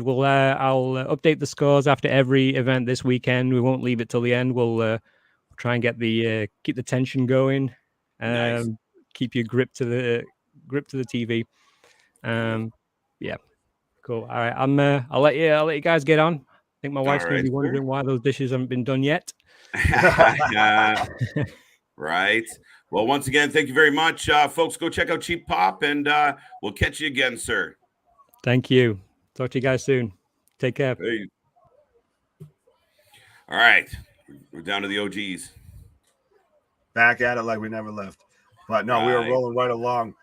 This match so far, honestly, has been a little botchy, especially when they're doing all that stuff on the top rope. It was very, I don't know if Riddle's got on too much baby oil or something, but they were just slipping and sliding. A little botchy, a little kind of flat. Like, they're not really. I got a pedigree. I got a float over bro. Float over bro. Oh, shit. Wow, what a sequence. Oh, Rollins. Go to sleep. Oh, you're right there. Okay. Yeah, what a sequence. Oh, yeah. Oh, and again, that knee stiff. So Riddle with the 2 count after a nice succession of moves. We'll see what happens, folks. Let us know what you're feeling in this chat. Sorry, Nick. No, you're good. I was just adding on. But no, yeah, we still don't know how long Clash is going to go. They still could give this plenty of time. They could still give Roman and Drew plenty of time. They could still try and sneak something else on, or somebody pops up, somebody returns. Who knows? Right. Lots to figure out. We're about coming up to the 3-hour mark. So it's kind of where we expect. We'll flow it into about 3.5 hours to 3 hours and 40 minutes. Right. Watch Dear Tony. Take note that you don't need a 6-hour show. Right. We get, as our buddy Luke, we do this a lot. You're making us sleepy, bro. Yeah, I like sleep too. But then again, he keeps giving away all his pay-per-view main events on free TV. So, I mean, true. You don't want my money, Tony, fine. Triangle. Or triangle. Throwing in some elbows. Oh. Uh-oh. What is he going to Styles Clash him or something? That's what it almost looks like he's going for. Oh, is Rollins going out? No. Oh. Are they giving him the pass out spot? Oh, shit! Boom! Seth hits the bro Derek. Oh.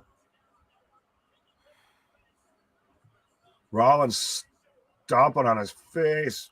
Oh, bro Derek. 1, 2 count.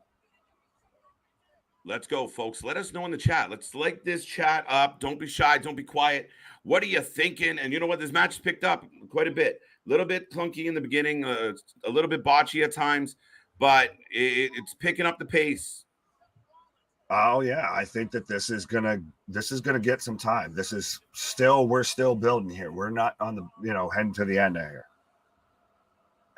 I love that they still keep just randomly bursting out and singing Seth's song. This is stuff you don't get when you get shows over in the US, honestly. I wish we did. Like I think you said it earlier. I wish we got this type of interaction. But so yes, any American fans watching us, then when you go to a show, take note of this. Do that. It's just like the carrying that energy throughout the match, kind of chanting and cheering throughout the match. Right. I think it's almost like where it should be. Yeah. But you're almost like the American fans seem a little conditioned by, other sports where, you cheer between the plays. You go nuts for the moment. A little bit more towards I guess that halfway Japanese crowd to where the Japanese crowd's just kind of. Yeah, not that formal, but more of like when the action's going, like when the golfers swing in, when the batter's when my hand goes up, your mouth goes shut. Yeah. Ding, right? Right. Oh! Anthony! No sell. Oh, wow. Back elbow into the knee. Just, wow. Just. Strong ass strikes. This is stiff as hell. Folded him like a fucking lawn chair with that suplex. No way. Riddle kicks out like a salmon on the boat. Oh, pedigree. Oh. What? Oh, wow. Literally, like that fish you just got on that still got a little bit of life in him. Just pat. Right? Just a little shoulder thrust. Let you know I'm still here. Just, oh, wow. Alrighty. I feel bad. We haven't been able to, call out specific moves, but just goddamn, that was something. And kicks out just barely lifts his shoulder after the pedigree. It gets over the move too. It gets over the move back. But of course, you're gonna sell Hunter's move like that, the pedigree. You're gonna barely kick out. You're not gonna kick out at one. No, you barely get out of that motherfucker. Right. And part of me feels like you almost shouldn't get out of it, but I don't want to be picky. Right. Oh, he's talking trash right to his face, and that's why your wife left you and everything. And Riddle just swinging. Big kick.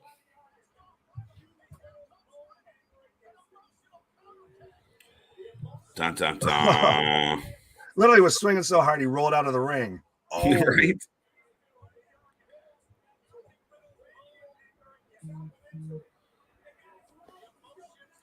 Wow. This match is currently picked up. Oh, we're gonna get the vintage Orton, the drape over. Right. Shit, bro. Is this when we get Randy just slides in and out of nowhere? Oh, see, this what makes this such a good match. Is all those little nuances, the yelling in each other's face, the just swinging, the stealing your buddy's move. Like, it's excellent. It's the nuances, the little stuff. Oh, look. Oh, wow. That shot right there. Wow. Wow, Riddle having none of it. That man's like not over. That's gotta fucking. I'm getting goosebumps. That shot where they do the wide shot, yeah. You can see a sea of hands singing along to Seth as he just poses. Just wow. Riddle just beating the shit out of him though. Oh, right. Yeah, now he's going full Brock Lesnar of just eat these elbows, son. Oh yeah, he's straight. These are just fuck you kicks right now. Right. Daniel Bryan has the yes kicks. Matt Riddle right there had the fuck you kicks. Right. Now, our buddy Damien's getting lonely in the chat, folks. Speak now or forever hold your peace. Stop! The crowd chanting, this is awesome. What a match. Oh, what got a chair. Match. Oh. Stomp. Wow. I don't know how I feel that Corey Graves just said that as I said that. So, at least in the stream I'm watching. The wow. Sorry. What specifically did he say that you said? Wow. Just that was it. Wow. Oh, wow. That's it. Wasn't a big thing. No, but it's true. A stomp from the top ropes. Good night, Matt Riddle. Good night, Matt Riddle. What a finish.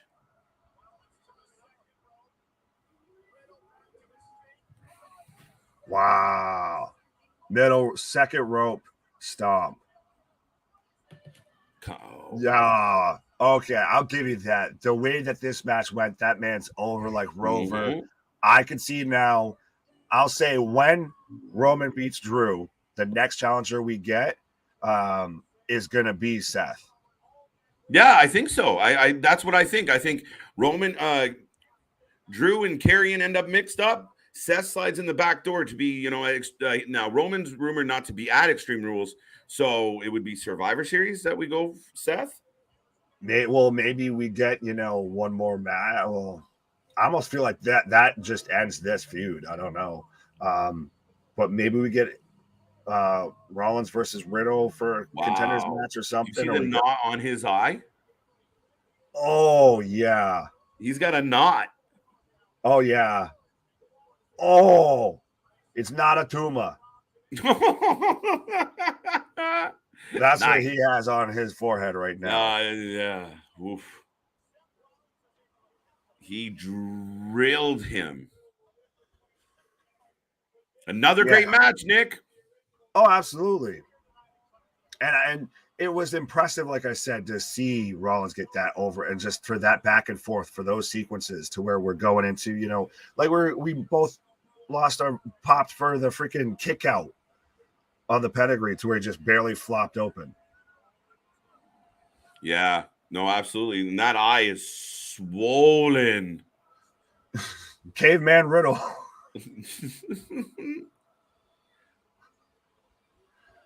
Just, he looks like he's going to cry. There's no crying in wrestling. There you go. We're out. I've been sucking at predictions under Papa Paul, honestly. I think I've gotten every single one wrong except for the first one. I'm 5-0 tonight, I think, or today. I don't recall getting one wrong yet. Roman versus Rollins at day one.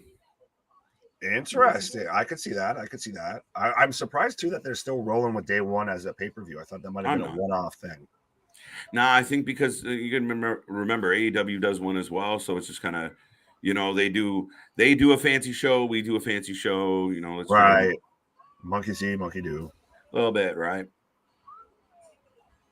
See, this man got murdered. Murder, she wrote. This was a good match, absolutely. No, sorry, CJ. Yeah, and we haven't gotten. So I see. Why was it? I misread his comment, but I was going to say I feel like there's got to be now because we had all these big returns, these big pops, these big moments, and I'm not saying there hasn't been any, but we haven't had that surprise. Really, I think outside of Imperium tonight, so I think we're going to get something in the main event. Right.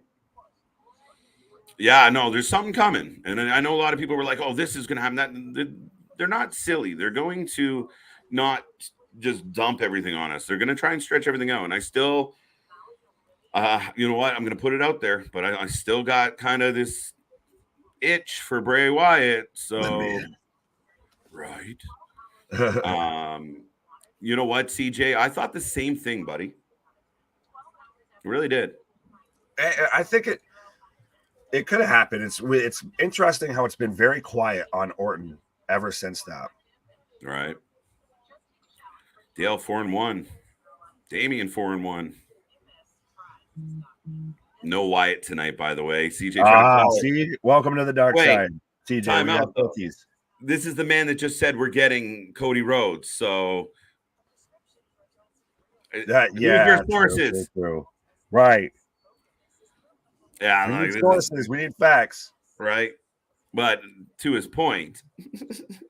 Oh no. Don't go full negative, Nancy. Oh, Solo Sequoia, I guess, will help out tonight.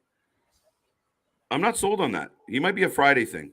I think I think you're not wrong there. That's not a bad shout. But I do think we're going to get something. And it's going to be, it's almost, I feel like a whodunit right now. Is it going to be Tyson Fury? Is it going to be Solo? Is it going to be Bray? Christ, is it going to be Cody? Is it going to be Karrion? Yeah, right. Like, I mean, we got options. Oh yeah, we got depth now on this roster.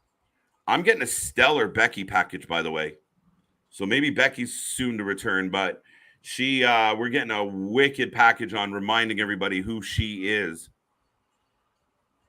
Allow me to reintroduce myself.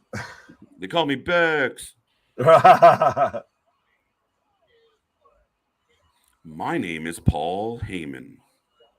I'm waiting for that.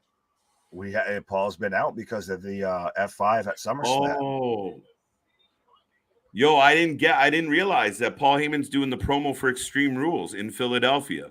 Of course he is. It just fits too perfectly. It's in Philly. It's Extreme Rules. Last year, I think, wasn't too extreme, but they always go back to that kind of ECW nostalgia, itch that needs to be scratched. Yeah, and I would say, at times they very much kind of, I don't know if deviated, but, it wasn't really much of an Extreme Rules card or Extreme Rules pay-per-view. So the fact that you're tying Paul Heyman to it and talking about the heritage of ECW gives us hope that we might get a little more of, a pay-per-view that fits the theme. Right. But yeah, no, absolutely. The Gypsy King. Talking to Roman. You would get Roman and Tyson buddying up. Champ with the champ. Goat with goat. Oh. I ain't saying I know somebody, but I might know somebody. Oh, look, he gets involved one way or the other. He's got to get involved. He's sitting there front row. Scarlett and about it. They had Leon Edwards in the crowd earlier. Just won the UFC title. Oh, look at who's in the crowd. Like this is Oh well. Very much the grease look for Karrion Kross and Scarlett. Right. They look like they would be vampires in a Blade movie. Yes. What does Strowman do on Raw? Where would Triple H fit him in? That's the question that needs to be answered. Honestly, that's why I think you and I both were kind of skeptical about him even actually going back over there. If this is actually going to happen, what are they going to do with him? It's a wait and see. I don't know where he fits. Maybe you do him versus Bobby because you can't do Bobby versus Brock for whatever reason. I think that would be a good kind of feud. That's two Haas fights. Yeah. No, we kind of had that, but maybe we get it in a better rendition this time. People have talked about Braun going after Roman. Maybe. Yeah. I back of the line, pal. You just got here. Right. Yeah, that's a tough one. It really is, Rocco. That's why I wasn't really thrilled about the idea of him coming back because I don't know where you put him. Yeah. Yo, they're giving us like this hardcore movie trailer for this title right now. Yeah, I'm right there. It's very like Game of Thrones-y, very, you know, absolutely. Well, I was about to say, especially with seeing like all the AR and the theming and everything, WWE is out like Game of Thrones knockoff AEW, who's partnered with Warner Media that does HBO. Right. No, I mean, the production, no one's ever taken the production value away from WWE. Even in the worst times, they were the best looking product out there. And it just goes like, this is outstanding. Oh, it's amazing. That's one thing WWE, like you said, has always been good at, is like its video packages, its hype up videos. It, like you said, it looks like the big leagues. It looks like the big times. It looks like a show. No, it looks, and like I said, you get a movie trailer feel to this, right? It's insane. Oh, absolutely. Yeah, I do like the whole kind of, again, they're very much keeping with the castle theme. Very, like I said, they're out Game of Thronesing AEW that had literally the tie-in for multiple shows with Game of Thrones, or sorry, the House of Dragon, the prequel to Game of Thrones. But folks, so we are getting the main event right now. We are lining up for that main event of Clash of the Castle. Let me know in the chat. I still see a lot of people watching along. So let me know who you are taking for this match, who you think is going to be walking out of the castle with the championships. I still think it's going to be Roman.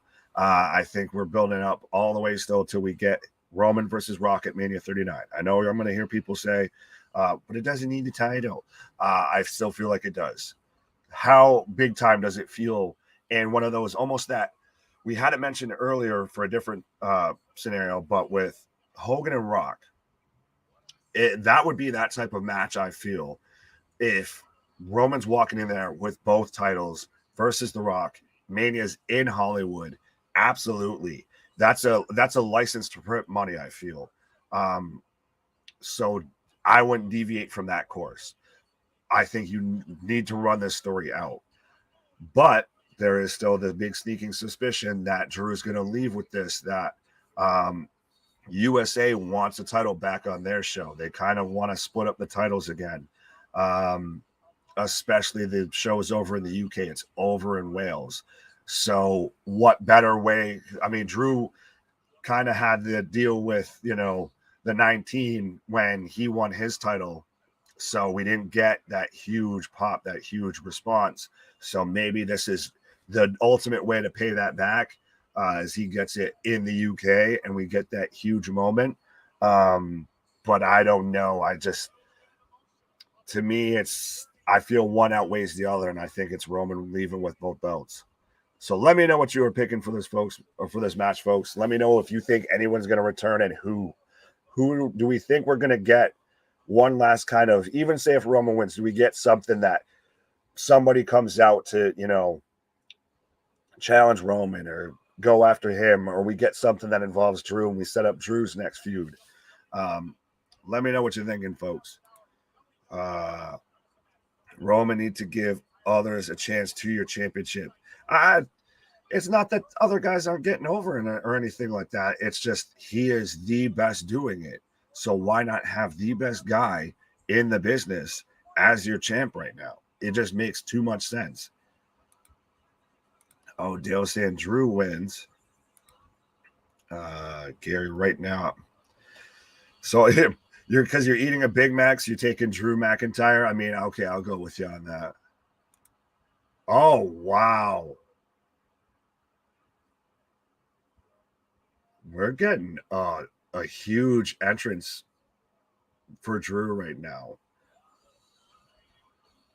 And we're getting, yes, we're getting it. We're getting the old theme song. Christ.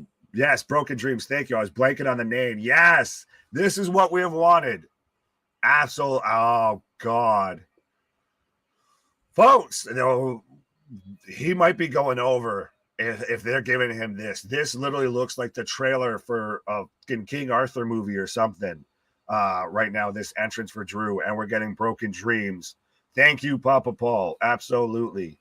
Christ. This is either Drew's going over or they're ripping the heart out of this crowd with Roman winning. Just wow. I love that we're going back to when they were wrestlers. They were good wrestlers. We've got Broken Dreams and all of that. Oh, but now we get son of a bitch. Now we get the fucking WWE one. But that was incredible. We're getting Drew going back to that. We've got KO going to 2015 KO. We got Imperium coming out tonight. So absolutely. Yes. Wow.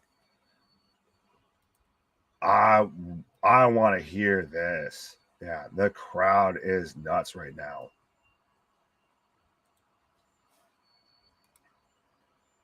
This is Drew hometown. No, he's from Scotland. This is Wales. Same close areas, but different country. Love the theme song, Broken Dreams. Yeah, that's why I'm still surprised he didn't just come out to that. Why do we get back to the WWE thing? Is it because it's like a Jim Johnson thing or a CFO or somebody they don't work with anymore? But I mean, obviously, if they had it to use it in a video package, why not just actually have him walk out to it? I mean, he's got the sword, though. Where's the no pyro? Oh, it's because it's an indo. That's interesting. I wonder why no pyro.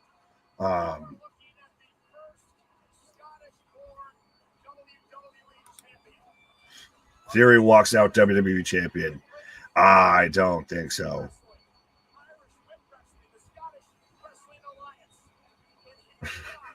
CJ popping because he's right there with me. Yeah, he used the wrong song.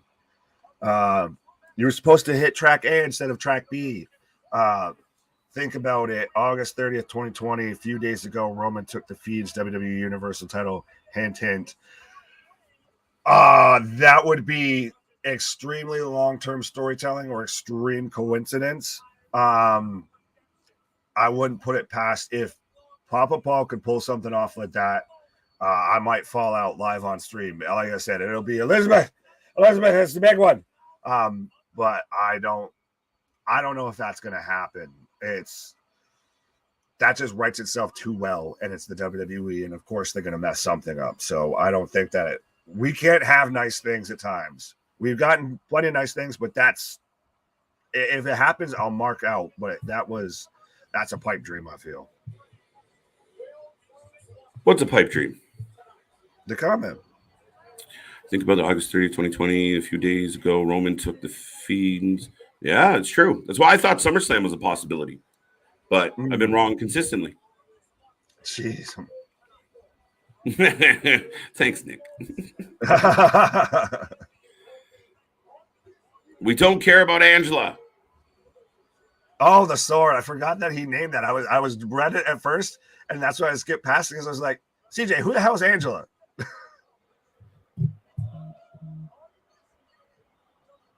Oh, Drew McIntyre. Oh.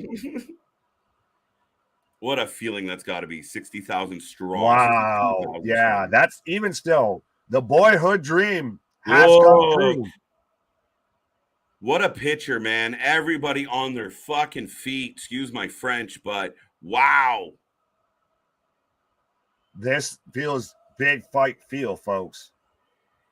Tell everybody you know, folks, we're live. We're having it. We're rolling through. Don't forget, we are back tomorrow. NXT 2.0. We are getting Worlds Collide up against NXT UK.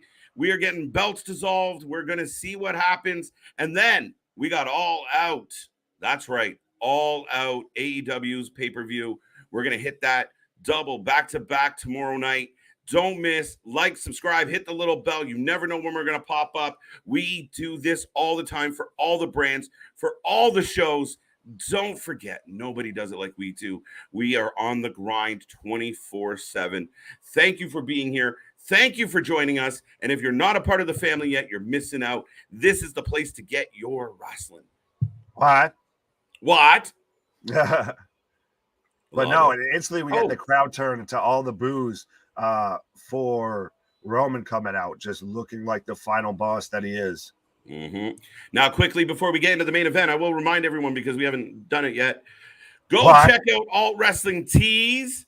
We have officially our individual shirts in addition to our exclusive special edition shirt. So as you can see, the What shirt, every Mr. Knight, and the CJ Cut the Shit shirt.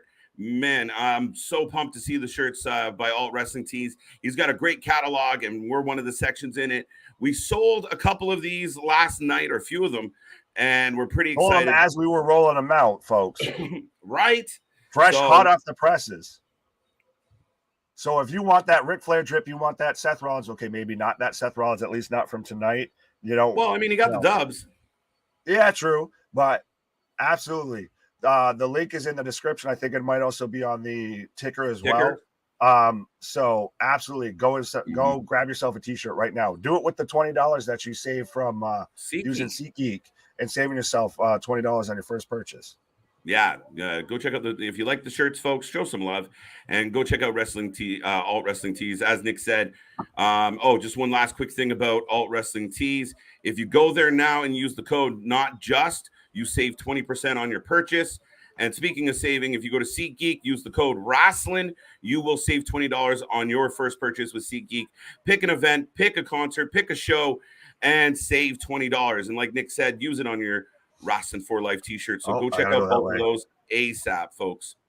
It fits perfectly. I was playing around with the SeatGeek because it fit perfectly with like my mustache. Right.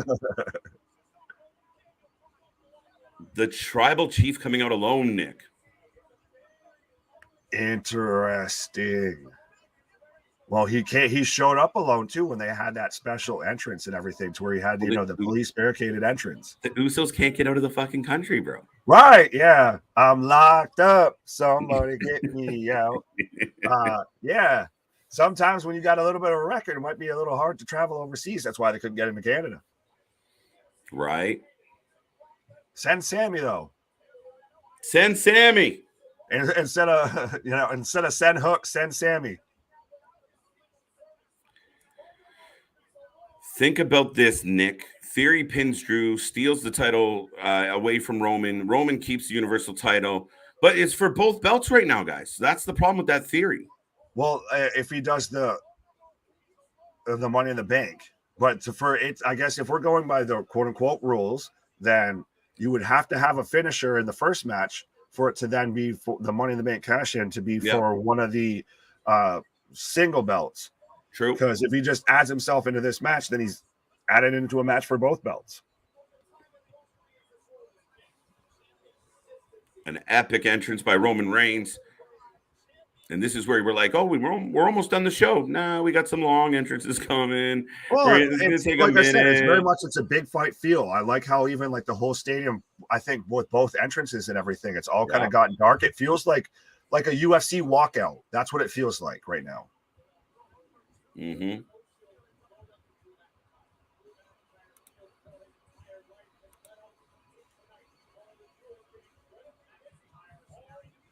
But what are you surprised that they used Broken Dreams in the video package and then never used it as his actual entrance song?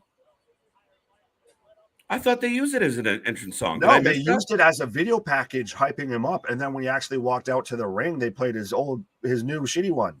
Oh, okay. I just assumed they were going the other way with it. So, yeah, I'm a little surprised with that. But, I mean, at least we got a little bit of Broken Dreams. I think that should be his permanent entrance. Oh, yeah. Well, I heard you got a bell ring. So, I've got both men just eyeing each other down.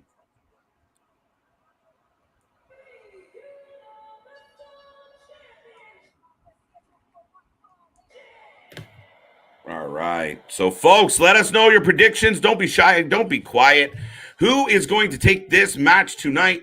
And once again, don't forget, we are here all week long. We have NXT Worlds Collide. We have All Out. We have Raw. We have NXT again, Dynamite. We have it all. And stay tuned. We got more shows coming your way. Keep in mind, we'll be covering GCW in the near future as Moxley goes against Nick Gage. There's so much coming your way, folks. So don't miss out. More special guests, more interviews, more content, more fun. Let's go. Now, let me get to some of these comments before this match kicks off. The Tribal Chief is the GO for the W.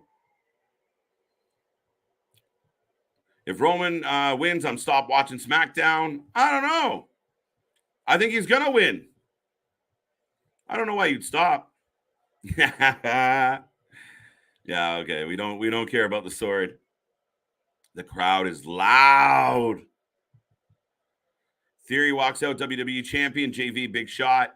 CJ agrees. I don't see it, guys. I honestly don't. I'd be shocked. It'd take me a minute to get my jaw off the floor if that happens. Hell yeah, thank you, Hunter, for bringing back Broken Dreams for Drew. You think The Fiend will be the Joker tomorrow night at All Out? No, I do not. I still think there's a possibility that is the biggest moment. We still don't have a gigantic moment coming out of this this pay-per-view. We got some really cool moments, a lot of buzzworthy stuff, but where's that X factor?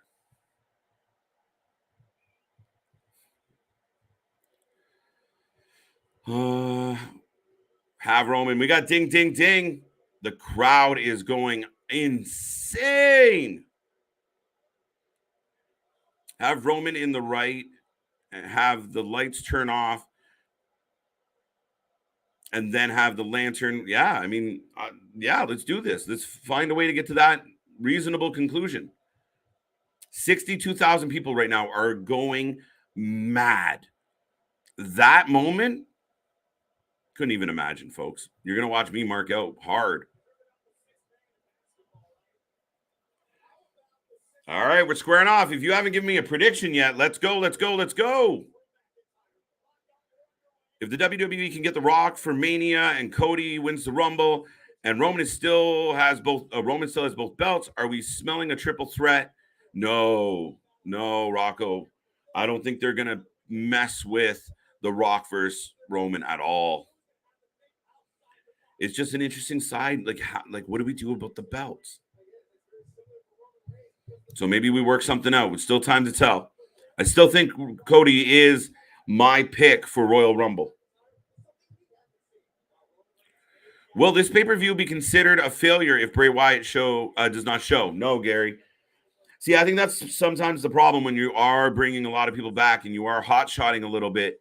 People come to expect it and then feel let down when it doesn't happen. This was still a solid pay-per-view. And if anyone out there disagrees with me, this was a great pay-per-view. You can't really punish them for what you don't get just because we want it, right? And if there's something out there that we still, at the end of the night, desperately want, and we still want Bray Wyatt, like, where is he? Then they're doing their job and making us anticipate and want more. We got a lockup. Roman got him in the headlock. There we go.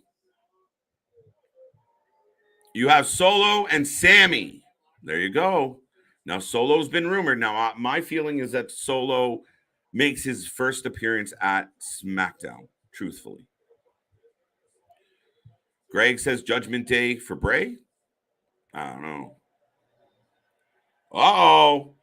Drew just walks Roman down. Roman steps out between the ropes, buying himself some space and time.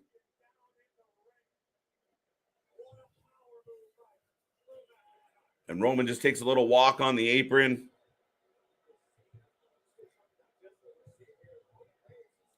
Roman Reigns for the win. Theory for the win. JV's holding on to Theory.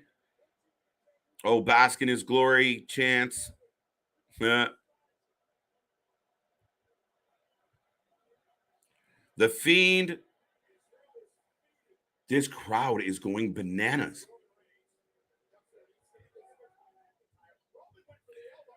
KJ, what would you make? What would make more headlines, Theory or Bray, and MJF? Bray, I think, makes the biggest amount of Theory, with the exception of Theory. If Theory wins the title, that's crazy news.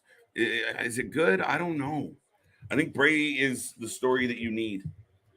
I think Bray, like we said, it's kind of a nuclear event with Bray. Bray and MJF right now. Bray's a bigger buzz to come back. I mean, I want MJF to come back as anyone else, but the buzz behind it is quiet. Like if MJF just comes out for the Casino Battle Royal on at All Out, I don't know if I feel like they did it right. Like this guy called his boss a mark, and the next time we see him, he's just wedged into a ladder match with. Is there an explanation to how that came about? I don't know, folks. Tony's got some work to do. I like it. Cody for Royal Rumble, maybe Bray or Cross. It all depends. I mean, early on, my prediction was Cody. The story kind of writes itself that he returns after 8-9 months away, and he's hurt, and he's able to come back and win the Rumble. And it's the redemption story and the wow. Guys, I'm sorry. And I know I keep beating this to death, but the crowd is alive. I love it. What a vibe right now. Like goosebumps. Flair's Women's Royal Rumble. Not a bad shot. I could see it. Kind of been there, done that, though, I feel. Chris has Drew.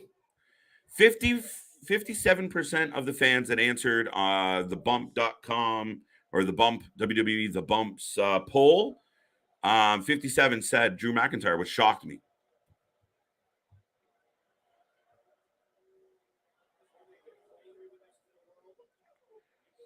I think the main event for Extreme Rules is a number one contender Extreme Rules match on who faces Roman at Survivor Series between Drew and Cross. All right. Rocco, that's plausible and easy. Crowd giving us the count as Drew's dropping bombs on Roman. Roman stumbling. Big clothesline, and Roman's out at the announce table. Dun, dun, dun. Again, it's Tony's action figures. Well, Tony, listen, I've appreciated Tony Khan coming into wrestling and adding an alternative, but now it's time to step up your game and the preparation heading into these into this weekend and these pay-per-views. It just feels like WWE is a little cleaner, a little more dialed in, a little more organized, a little more prepared, better stories, better build. AEW, I know they've had the injury bug, and that's a great excuse, but there wasn't a lot of great build going into All Out. I really hope they overachieve. I completely agree, Christopher. Whoa, Drew got hit with a water bottle. And he stopped what he's doing. Oh, it's Karrion Kross. I thought it was a fan. Holy shit.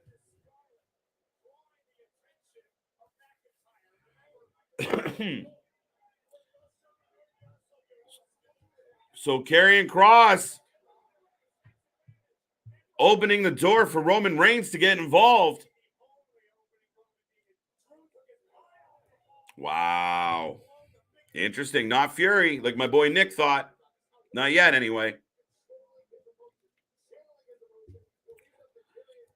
Now, I will say this. There is no way that they showed Fury talking with Drew and then talking with Roman for no reason. What that means, I don't quite know. We'll find out. Yeah, the fans have been amazing tonight, Chris. And again, we talk about some of the older wrestling, and I hate to be that guy, but you watch old clips and the fans are losing their noodles and they got to be held back. And a lot of times a very subdued crowd. So to go over to Wales, go over to Europe, go over to the UK and see, that energy and that vibe, it's great. Roman laying boot to Drew, completely in control ever since Karrion Kross threw a bottle at him. I think that's reason to be ejected from the building.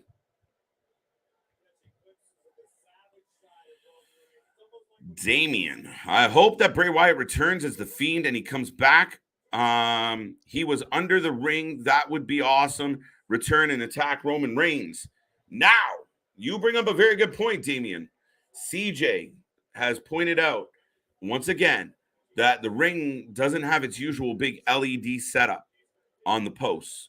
Does that mean we're going to get a broken ring at some point? Does that mean the ring is destined to be damaged? Does that mean someone's coming out from under it? Someone's going to lift it? I know Brock's not here with his tractor, so we'll see. We're getting close. Right now, Roman's in complete control, by the way.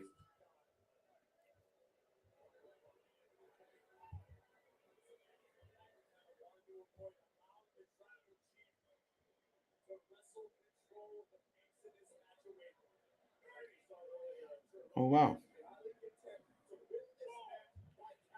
Oh, wow. All right. Folks are checking out the t-shirts. I appreciate it. Labrat, this match, the crowd is giving Hulk versus Goldberg vibes. Yeah, I mean, it's definitely live. It's definitely into it. They're definitely got a hometown favorite, so to speak.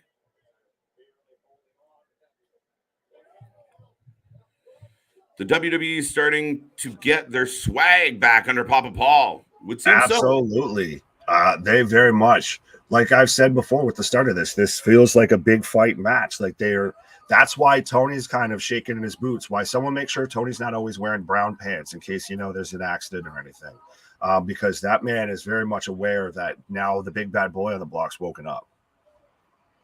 Absolutely. And speaking of getting our swag back, welcome back, sir. Welcome back. Yeah. Welcome swagger back. Like a swagger. Yeah, I'm very much, like I said, the soccer hooligan look. Gotta get in a theme a little bit. Right. I just went with Lions, as usual. Rawr. Rawr.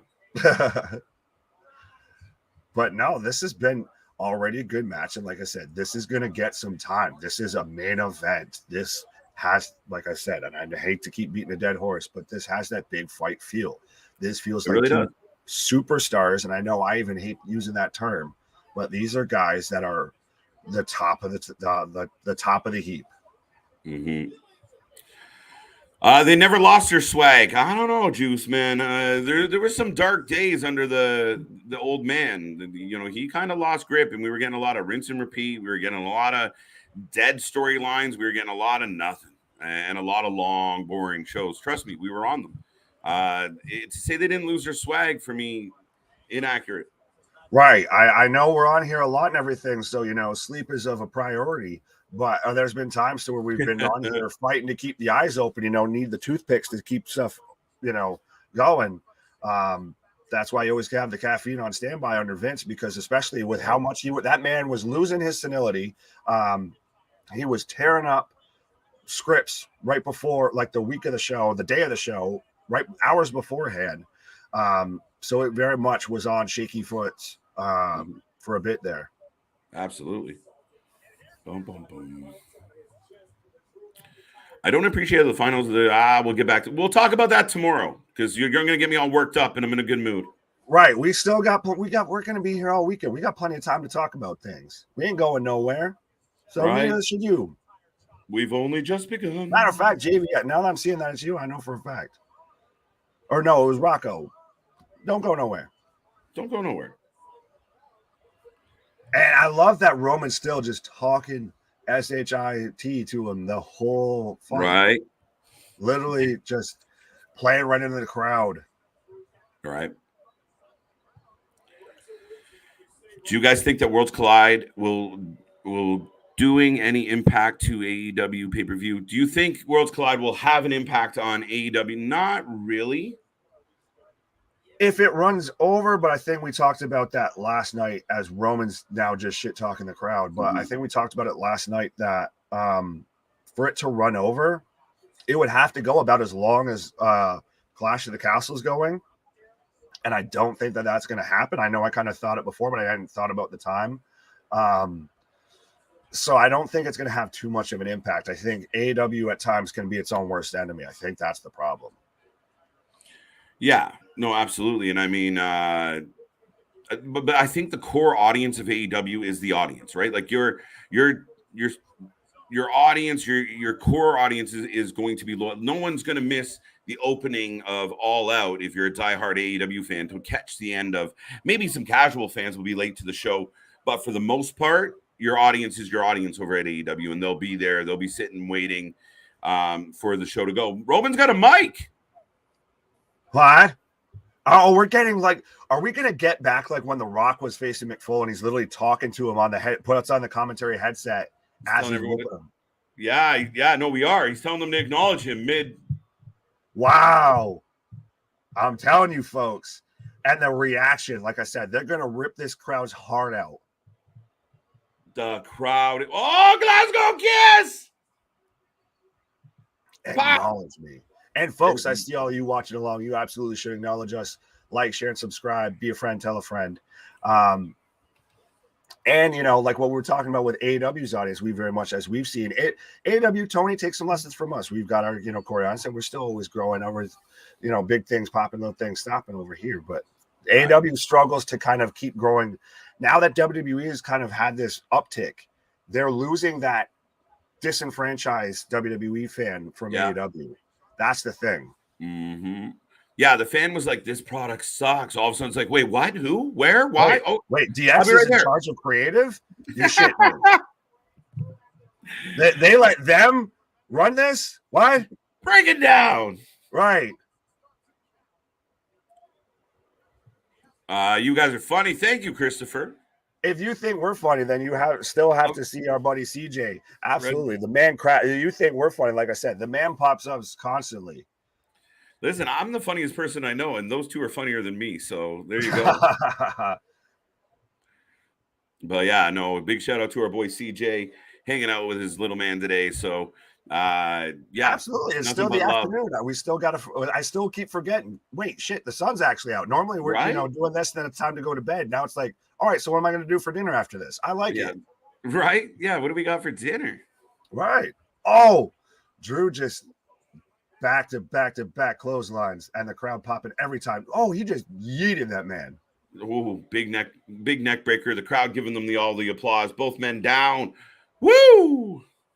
What a day! What a day! What a pop! Holy shit!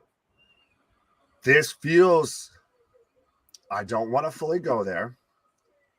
I feel like this could end up having that feeling. Kip up. Oh, wow. Did you hear that pop? Yes, but I was about to say, this to me feels like you could have that feeling of that Brett Bulldog match at Wembley. I don't want to put it out there, but I kind of do want to speak it into existence of I'm digging the vibes.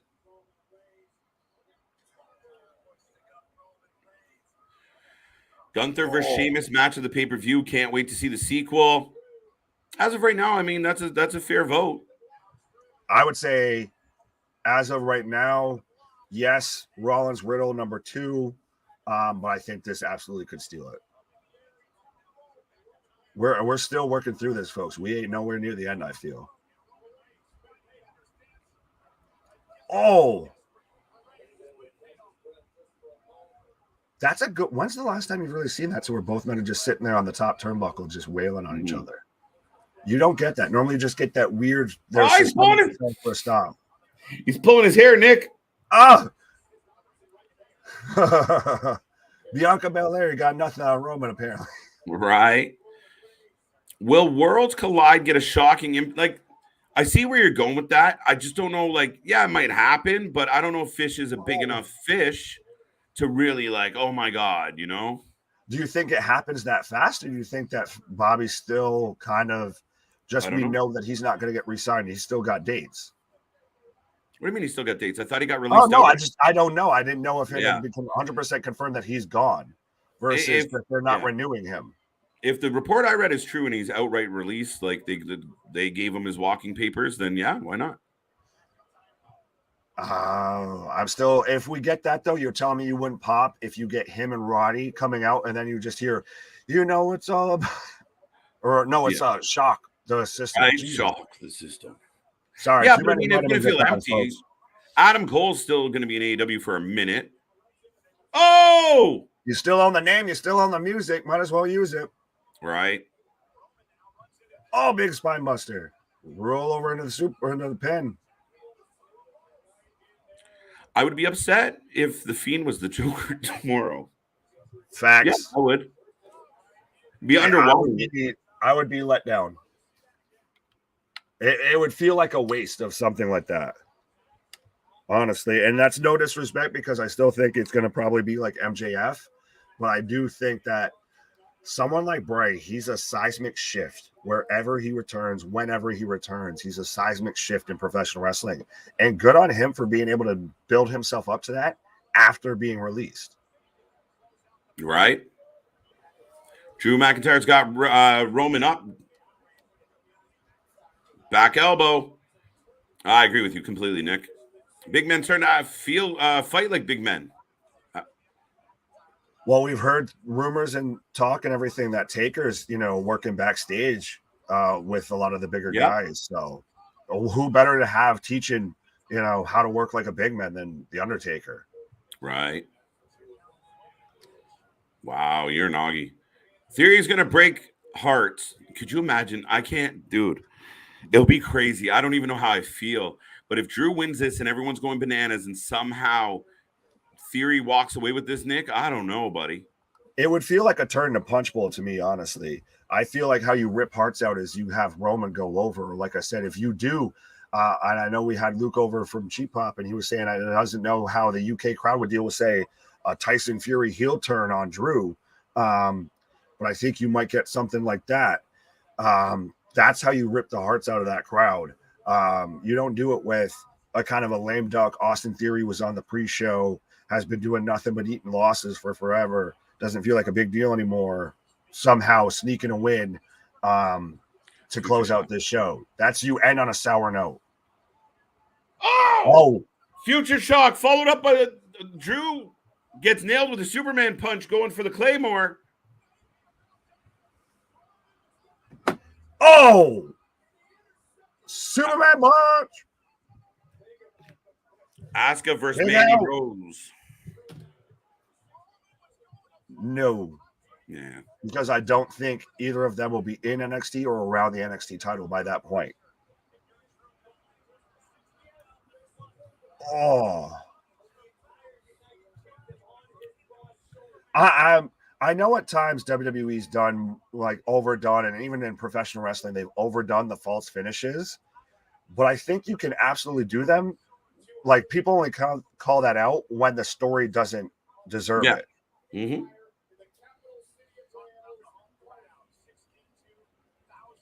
62,000 people in attendance for this. Every time they do a wide shot, it's impressive.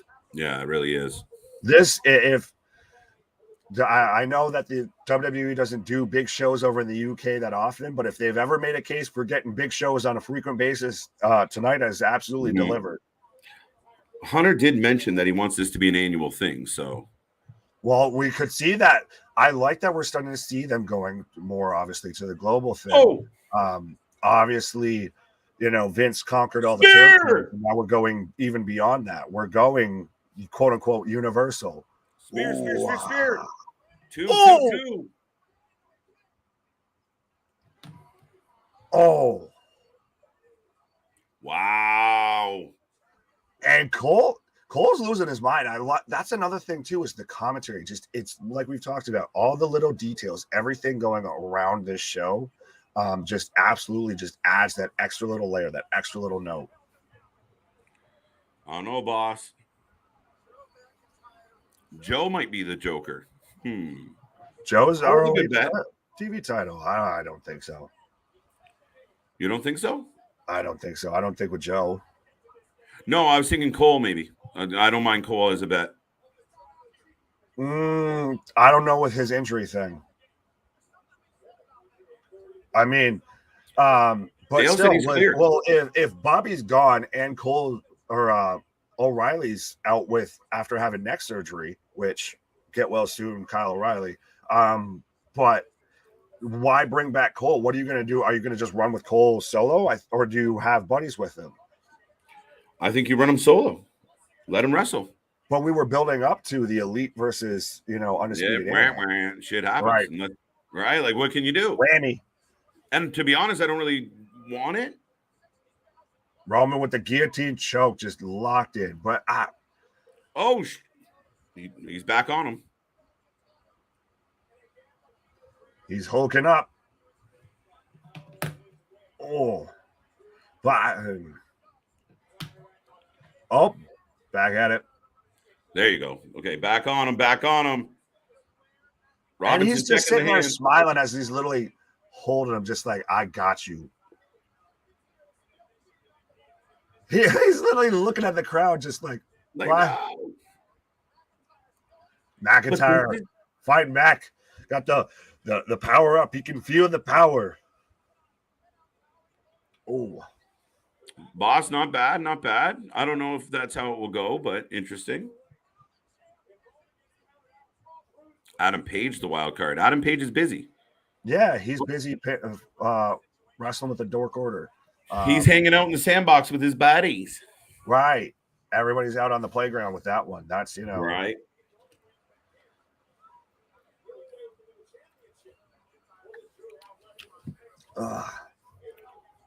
Wow.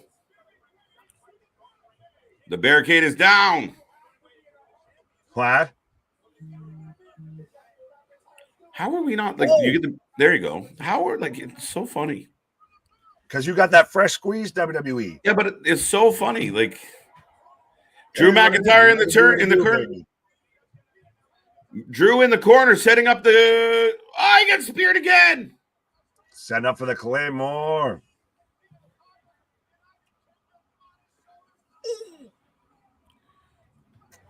Two count. Oh. Two. Now we're even, bro. Yeah. Wow. What a match. And this is good. Where we were talking like good wrestling, like the facials, the moments, the softening of the crowd. Yeah. This is what professional wrestling can be. Yes. Great match. Just everything feels so impactful. Everything. It's like I don't want to wax poetic or anything, but it's like a good jazz song or something of everything just manages to blend and hit the right notes, perfectly and just all come together. I could not agree more. And I'm super happy with what we've gotten to this point today. I'm curious how the next approximately 15 minutes or ish are going to play out in our lives, but we'll see what happens. Fucking, that sounded all Thelma and Louise. I mean, it was beautiful, but it's very much like we live together, we ride together, we die together. That's it, bro. That's how we roll. Me, you, and CJ. That's how the fam rolls. Absolutely. I'm going off the cliff. You're coming with me. And be flipping each other off on the way down. I can hear CJ in my head. Motherfucker, you crazy? Right. Drive yourself off the cliff. Roman arguing with Little Nate right now.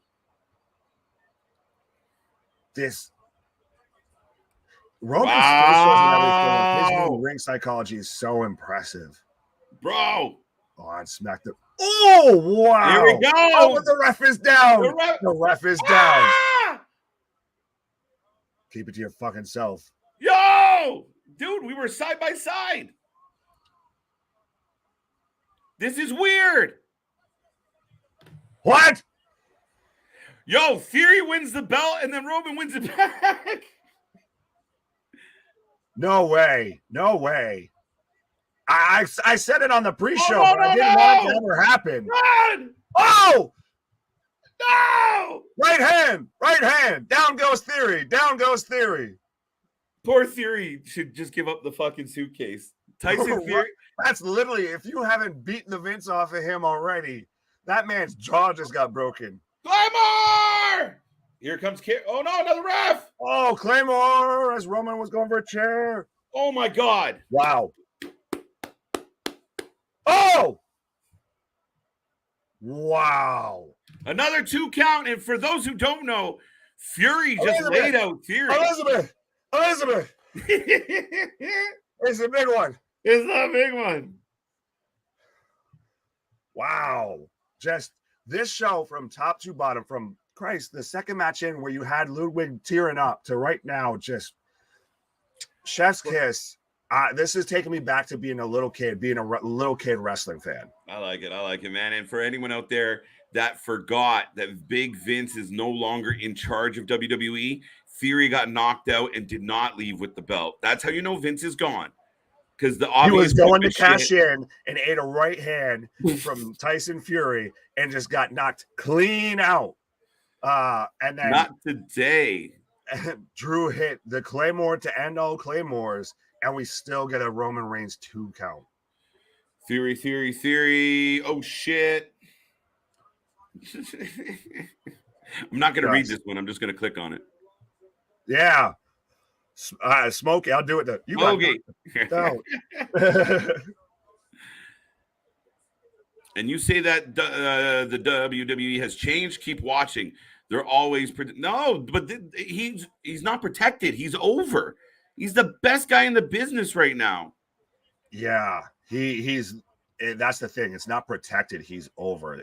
He's earned this. He's gotten there. He is the top guy doing it. He's up there now. I feel in that conversation with the elite, and I don't mean the elite in AEW. A huge hockey fight. Oh wow. This match though this is match of the night. I would say match of the night, and we ain't even out. Spear! Oh fuck! I just ate my tongue.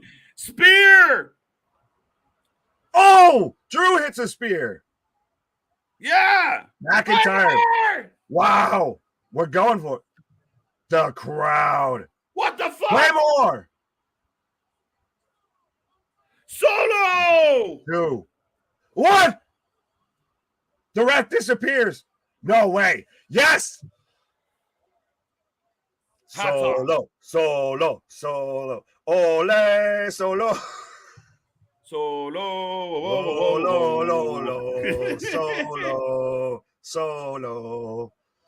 Solo Sikoa pulls out the ref and is eyeing down Drew McIntyre. Let's go. Spear. Wow. Let's go. Pulls Drew on the ropes. Eats a spear. Is he going to throw the ref back in? Where's Lil Nate? I need a ref down here. 1, 2, 3. Lil Nate counts the 3 as your tribal chief, the leader of the Island of Relevancy, Roman Reigns. Acknowledge him. Yo, the crowd's not happy about the outcome, but man, I told you that's how you brutality fucking rip the heart out of that crowd. Told you. Man, you throw out so much stuff. You even a blind squirrel. Did you see that Theory was leaving with the belt? I thought your prediction was Theory. Like I said, this man just throws out every prediction and then just see. I told you. Right. He's officially the Jerry the King Lawler of. But no, how jazzed are you right now after this? Like Solo helping out Roman pick up the dub after Drew had him dead to rights. Like that's the thing is that crowd was crescendo, like at the peak, as hot as it could go, and you just fatality. I feel like we got a lot of minutes on the clock still. We don't know how it was going to go, how long it was going to last. I mean, if we're going to go an even 4, we still do got some hours to run out or some time to run out. Yo, I don't think any of my predictions were wrong this evening. Today. Yo, Tyson Fury. Giant killer. Giant killer. That would be weird. That would be weird. That's unique. Excellent.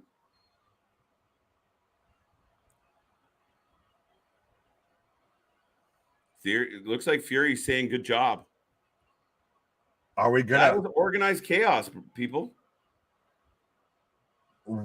That was an amazing match, honestly, I feel. Handshake between Roman and Fury as he rolls out. Is this a heel turn from Fury, though? I mean, it's halfway respect, but it halfway feels like a heel turn. Because he's looking at Drew like, boy, you done messed up. Like, you had it, bro. You had it. Well, and my buddy, another show goes by, and I don't think I'm getting my buddy. Yeah. Hate to say I told you so, but I told you so. JV's got a point with this question, but to remind you that he's always there, ever vigilant. I think he's going into a program with Drew at this point. Oh yeah, I could see that. I said that from when he debuted. You thought put him in the title picture. You thought this was going to be a triple threat match. I said nope. I think his first big feud is going to be Drew. Reigns is just on another level, guys. I know a lot of people love to bag on this guy, but he's on a different level right now. God mode, son. Greatness on a different level. Absolutely. God mode, son. Podcasting on a different level. Fury's still in the ring. I mean, my whole prediction I've been saying all night could still halfway speakless happen. Yeah, here it comes. Aha.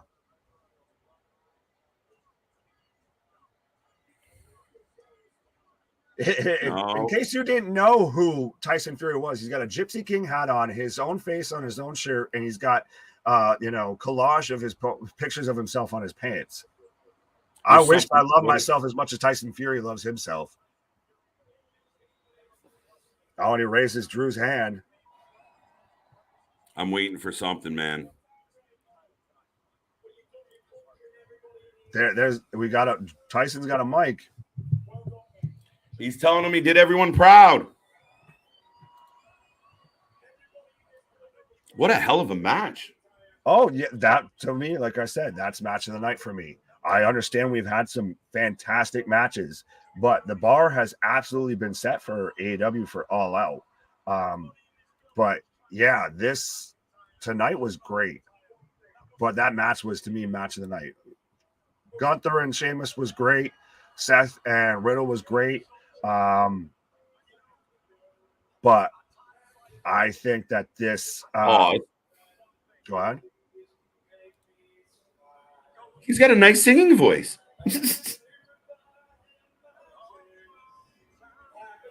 Oh, he's singing his entrance. American Pie.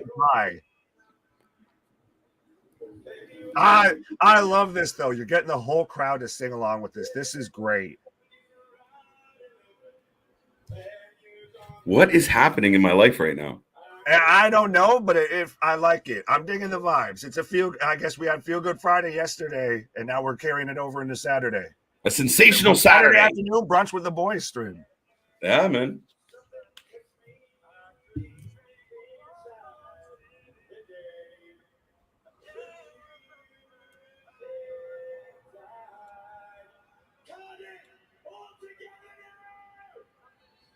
No, there's something about to happen, bro. We're not just singing our way home, are we? I mean, maybe we are. I just send you off on a good note. Everybody have a little sing-songy. Yeah, see Cardiff all together now. Will be the day that I die.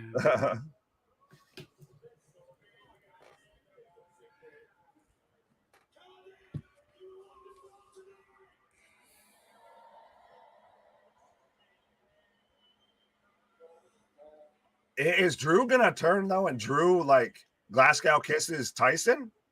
Man, we're all guessing. We're guessing. So it's one of those. It's just weird. It's a little weird to end it off with a sing song. It's like ending a musical.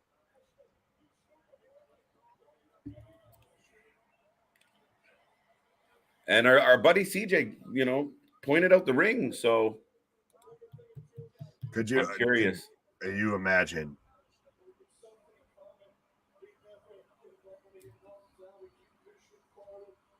I mean, it was still a hell of a match, but I'm not disappointed at all. A little long in the tooth. Right? Just because we didn't get everything we wanted out of this thing doesn't mean it was a failure. And that's where some people get their expectations, Well, when you anticipate, when you fantasy book your own situations and everything before they actually happen, you get too caught up into it, and then it doesn't deliver on what you wanted it to be, what you expected it to be, what you could come up in your fantasy mind, then no, that was still a fantastic show. Did they just go short? Oh, we're about to start singing Sweet Caroline. Oh, God. They're singing Oasis.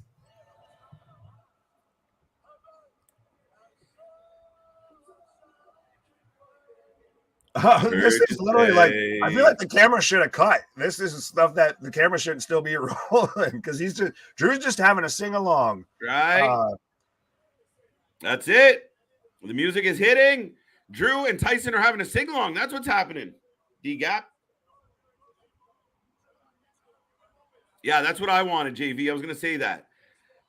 That would have been interesting. That would have been clever. If they were singing and it got interrupted with like that voice of like the singing over the top. World in his hand.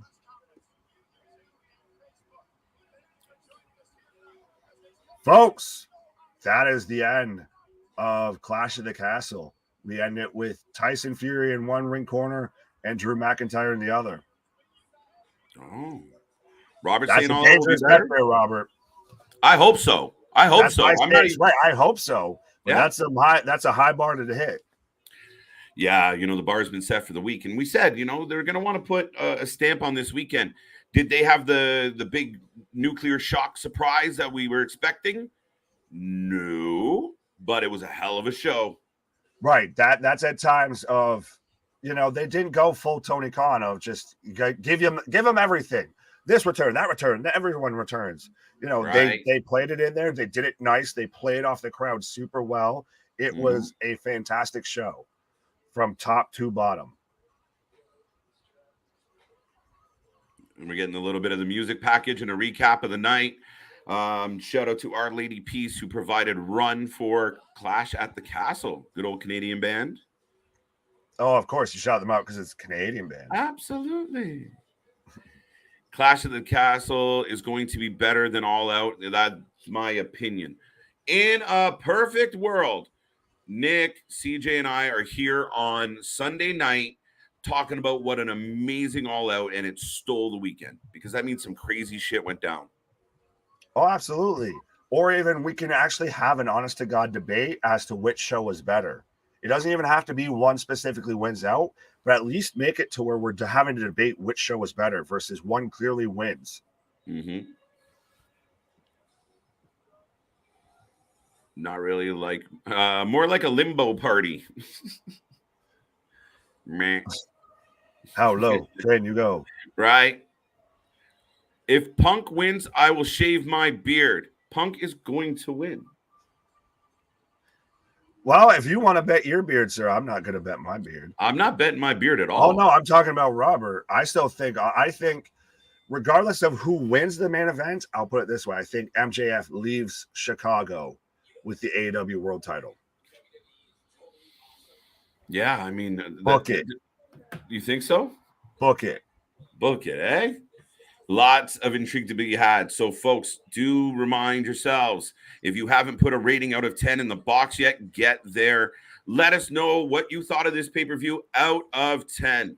And Nick and I will do the same. We got a couple more comments to get to. Phenomenal main event. So much business done in one match.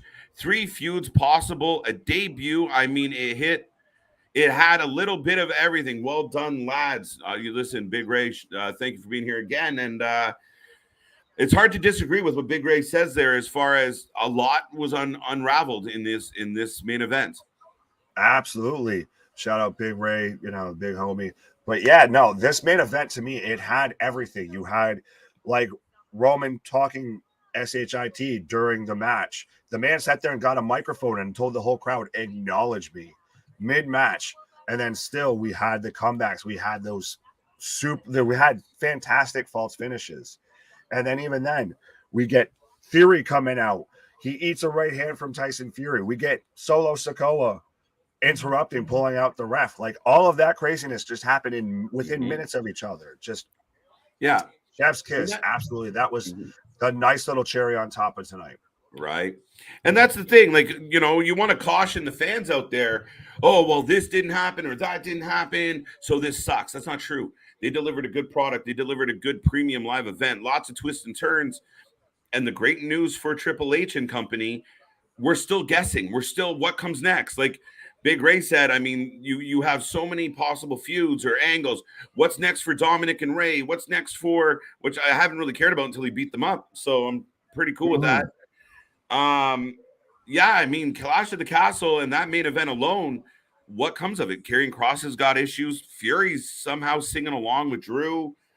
It's interesting times, man. It's interesting. Well, and now we have Solo. Is Solo on the main roster? Is Solo part of the bloodline? I feel absolutely, at least he's cost Roman. He's helped save Roman and helped save the title. So absolutely, he's at least part of the bloodline, even if he stays on NXT. Can we at least call him Solo Uso at this point?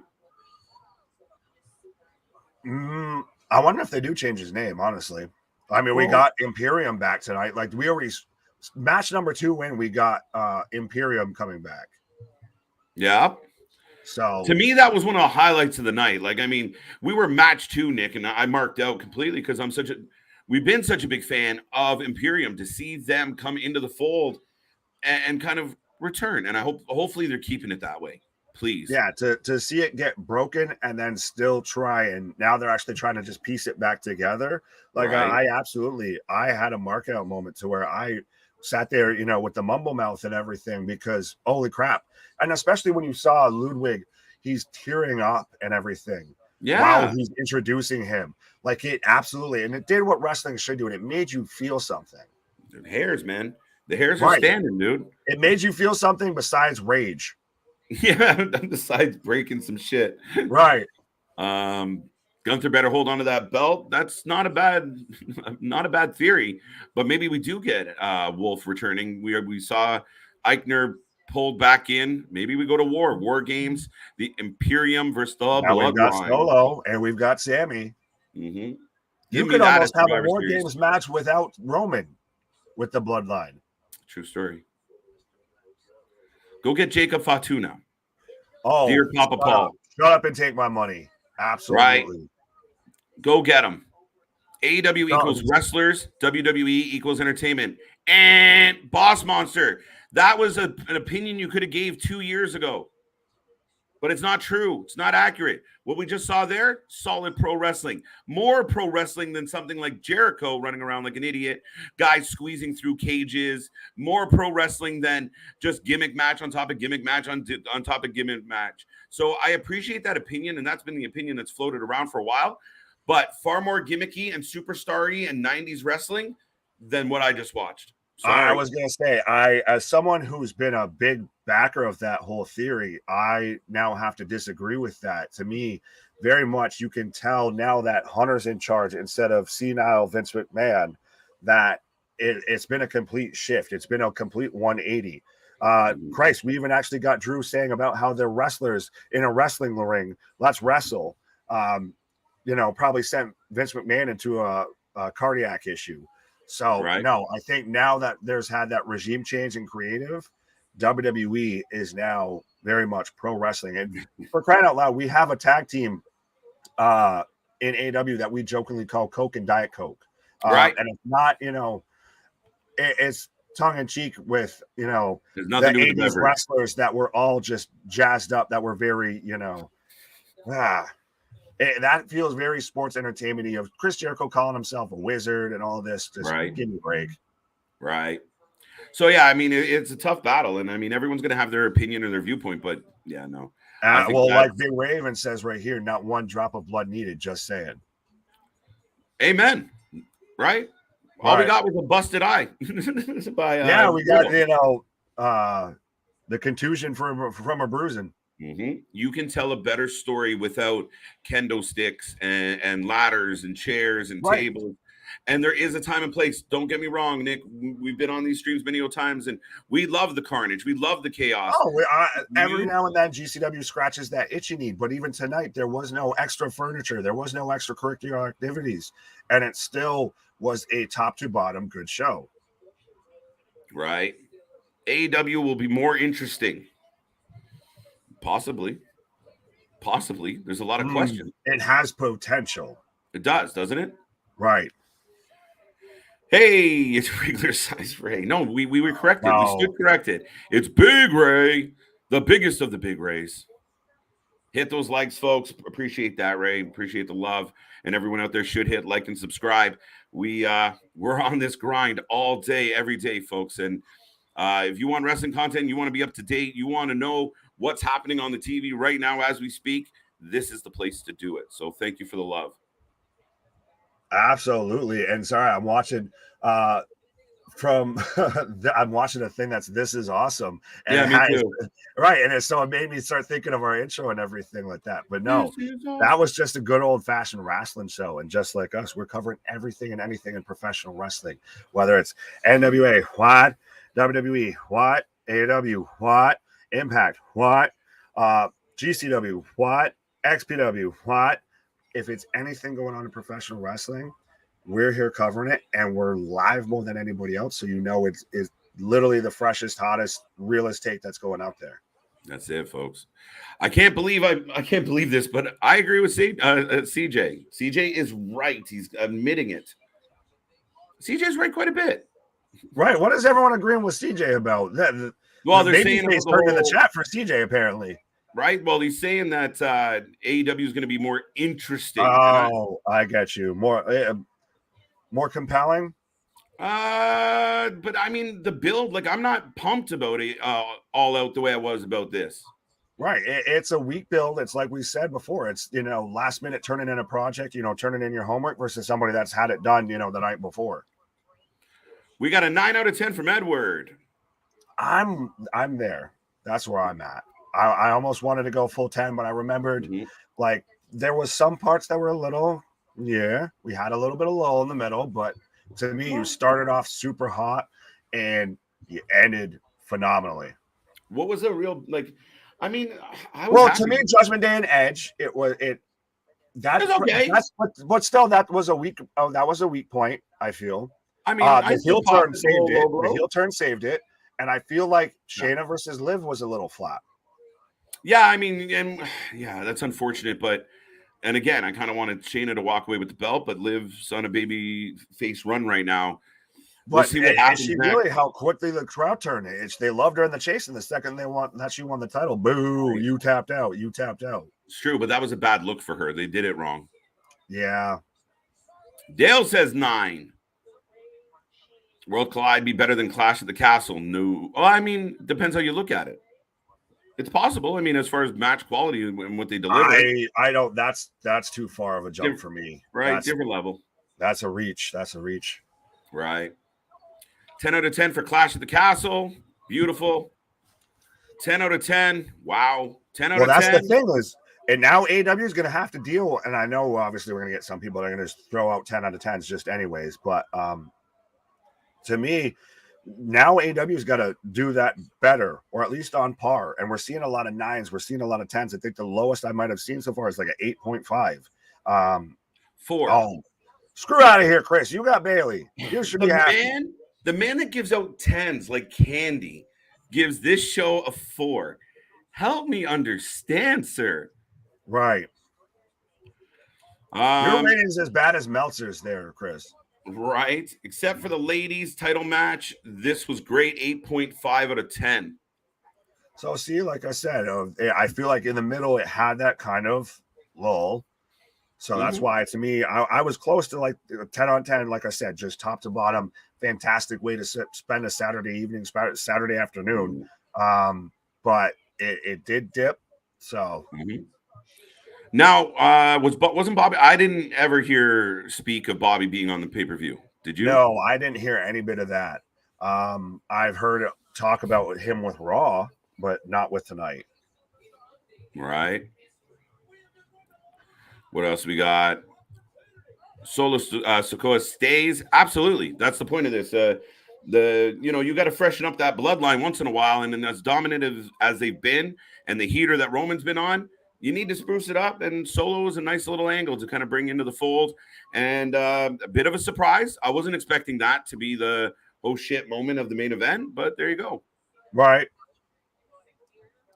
NXT tomorrow, boys, and you know right where we'll be. Then AEW. Yes. I mean, as a fan, what more can we ask for? This is like a dream weekend, Big Ray. I mean, and as you know, for the guys that come on and do these streams as much as we do, It's a lot of time, but I mean, as fans, we're into it. Like, we finished, I mean, technically, what, 15, 20 minutes ago? We don't want to go home. We just we're still sitting here talking to everybody. It's still, that's why, right? like I said, it's the best part you can have, watching wrestling is because it's just your buddies hanging out. Literally, you saw us mark out multiple times tonight and everything. And I'm sure that's not the first or last time it's going to happen this weekend. But absolutely, no, this is therapy to us. We love coming on here and talking wrestling and everything. That's it. It's what we do. 8 out of 10 from Thomas. The Brutes with Drew versus the Bloodline and Solo and Imperium and Wolf and three-way and War Games. All right, JV just caking on cake on cake. It's a lot. Right. I don't know what we're going to do. I'm curious where Sheamus goes. I think Sheamus needs to take like a sabbatical. I think he needs to just breathe for a while. We were just so used to seeing him. I'm sorry, who? Sheamus. Oh, no. Take a breath.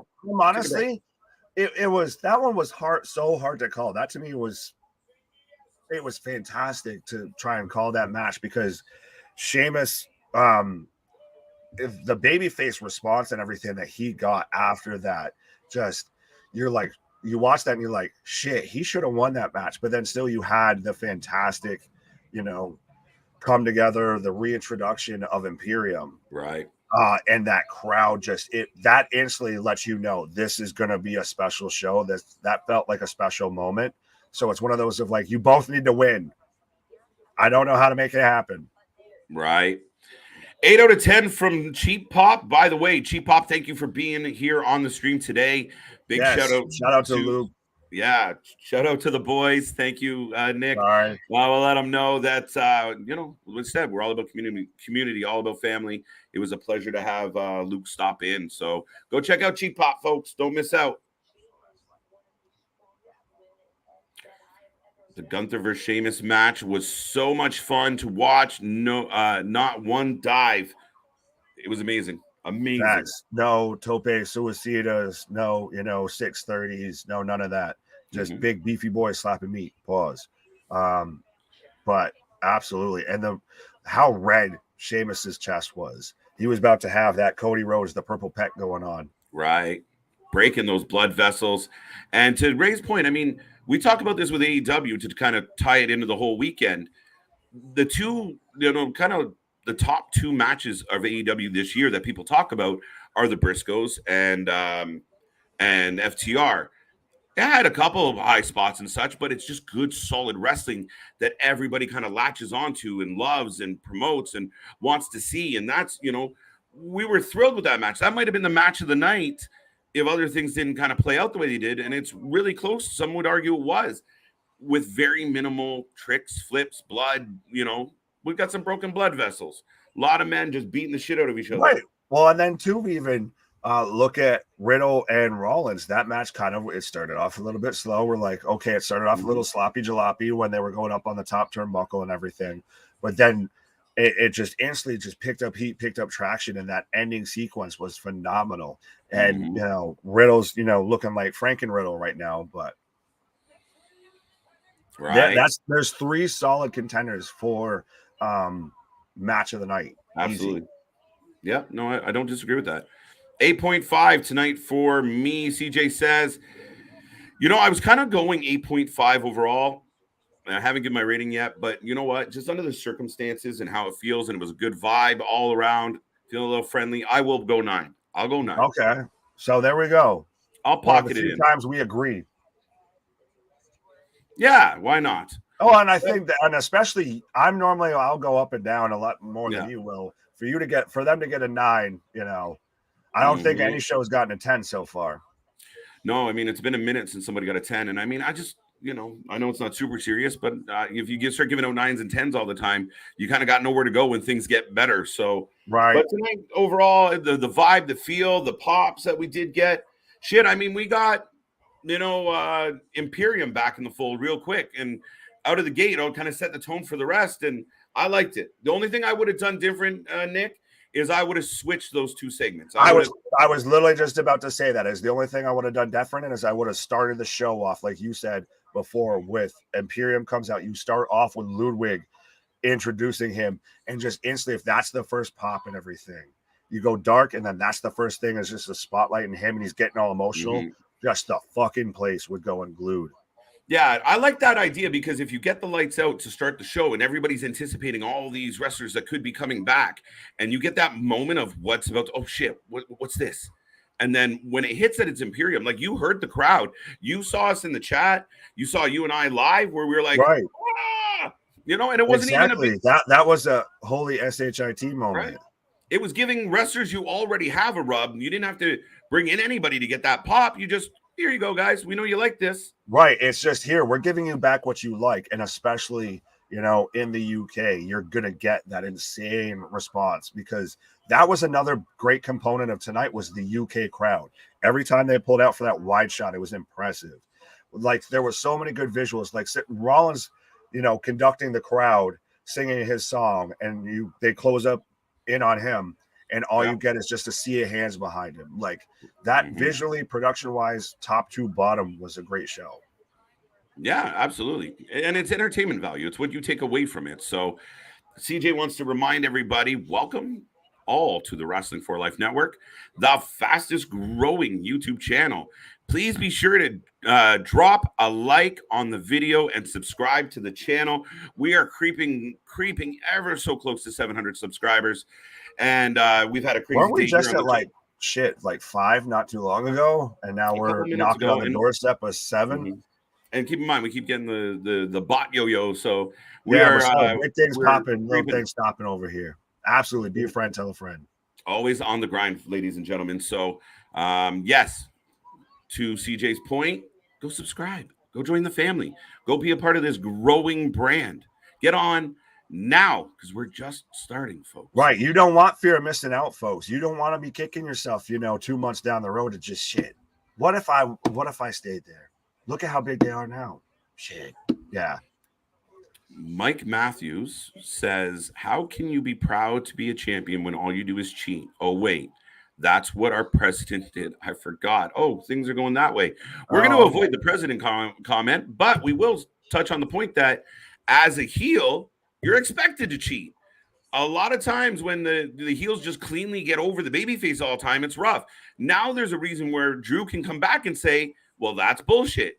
I'm going to beat up Solo, and then I want another title match. Right. And he's supposed to be the heel. So, of course, Roman's going to cheat to win. Obviously, he's supposed to be the heel. That's why he's got the bloodline there. Is that shield, pun intended, of protection. Yeah, absolutely. More entertaining because of the ruckus, LOL, not the build-up. For AEW? Yes, I believe that's what CJ's talking about there. Absolutely. Although feels like someone picked names out of a hat and went, okay, let's go with it. Right. It's possible. The opening match was a flop and Liv's match was a flop. Really? You think the 6-woman tag match was a flop? I don't think so. I think that was a good match. That should have been the second match like we've talked about. But yeah, not bad. Not bad at all. I would have changed its position, but overall. Right. Yeah, it was kind of, Bayley gets the win. She pins Bianca. But it was all right. Didn't love it, didn't hate it. And Liv wasn't good. Does Dom join Legato or Judgment Day? Judgment Day. Him and Rhea might have a ting. So Legato would be an interesting surprise, right? Because if Dom was it would be a good way to elevate Escobar. Interesting. Yeah. I got your son now. Right. Yeah. I don't hate the idea. Hey, Ray's known for being the gatekeeper of Raw. There you go. So that's what, the welcome to Raw care package is you get a feud with Rey Mysterio. And there's history between the Mysterios and Escobar's family as well with their lineage and history. So I'm all for it because I feel like if Dom was going to join Judgment Day, he helps them win, doesn't watch them lose. He's mad at Edge and his dad for his own reasons. So I don't know. But there you go. Mr. CJ Brand. What do you think, Nick? NXT has potential tomorrow. Oh, it does have potential. I think it has potential to be a solid, like if we're going to go a top 3 out of these shows, it very much has potential to be number 2. I don't think it has enough, doesn't have enough in the gas tank to right now pass Clash of the Castle. Unless it does, because I don't think it's going to go as long as Clash did, and you're going to get that, run over with AEW. So I think it's going to be a good show. I don't think it's going to be the best show of the weekend. Here's the thing about NXT, just because I guess on paper, the name value, you kind of look at it and you're like, okay, decent matches, whatever. But at the end of the day, some of those matches could really shock us and surprise us. That is kind of like the little engine that could, we could really have a moment where we're like, holy fuck, this is excellent. But it remains to be seen. You would assume, as Triple H put it, that the developmental brand wouldn't be the top show of the weekend. Right. Yeah, when he was talking about with AEW, they beat our developmental. Congratulations. Right. Gunther versus Walter, match of the night. Anyone else want to chime in on that? I do. That's the thing, is when's the last WWE show that you saw to where there was contention? Oh, wow. I completely read that and just kept going. Sheamus versus Walter or Gunther. Well, it's like that thing to where if the first letter and the last letter of a word don't change, you mix up the stuff in the middle, you still read it the same way. Mm-hmm. So it's just one of those, this is what I'm expecting it to be, so that's how I'm reading it. Right. Kenny gives it a 9 out of 10, so another solid rating for Clash of the Castle. Absolutely. I think TK will do good, but overdo it for some reason, because that's generally what he's done. Yeah, that's one thing Tony Khan's good at, is doing too much. Mm-hmm. It's like too much sweetness, right? Just it's just that one friend that you always have that's just like, come on, man, you're doing too much. Right. I think TK, I just clicked on that one. To be fair, when's the last time I gave anything WWE above a 7? It deserves a 10 out of 10. Facts. Not the 10 out of 10 part, but your voting part. Facts. Facts. Look, CJ agrees too. Right. We're all on the facts. Oh, we got that one. That one's pinned to the top. Liv Morgan's Damage Control, Dominic Mysterio, and Heel Solo. Is there any context to that, Mr. Leclerc? All right. What? Kevin Nash is back. Hi. Yes. Kenny says they had everything set up with Drew and versus Cross, and now we're for Roman. I think Seth and Roman is where we might end up.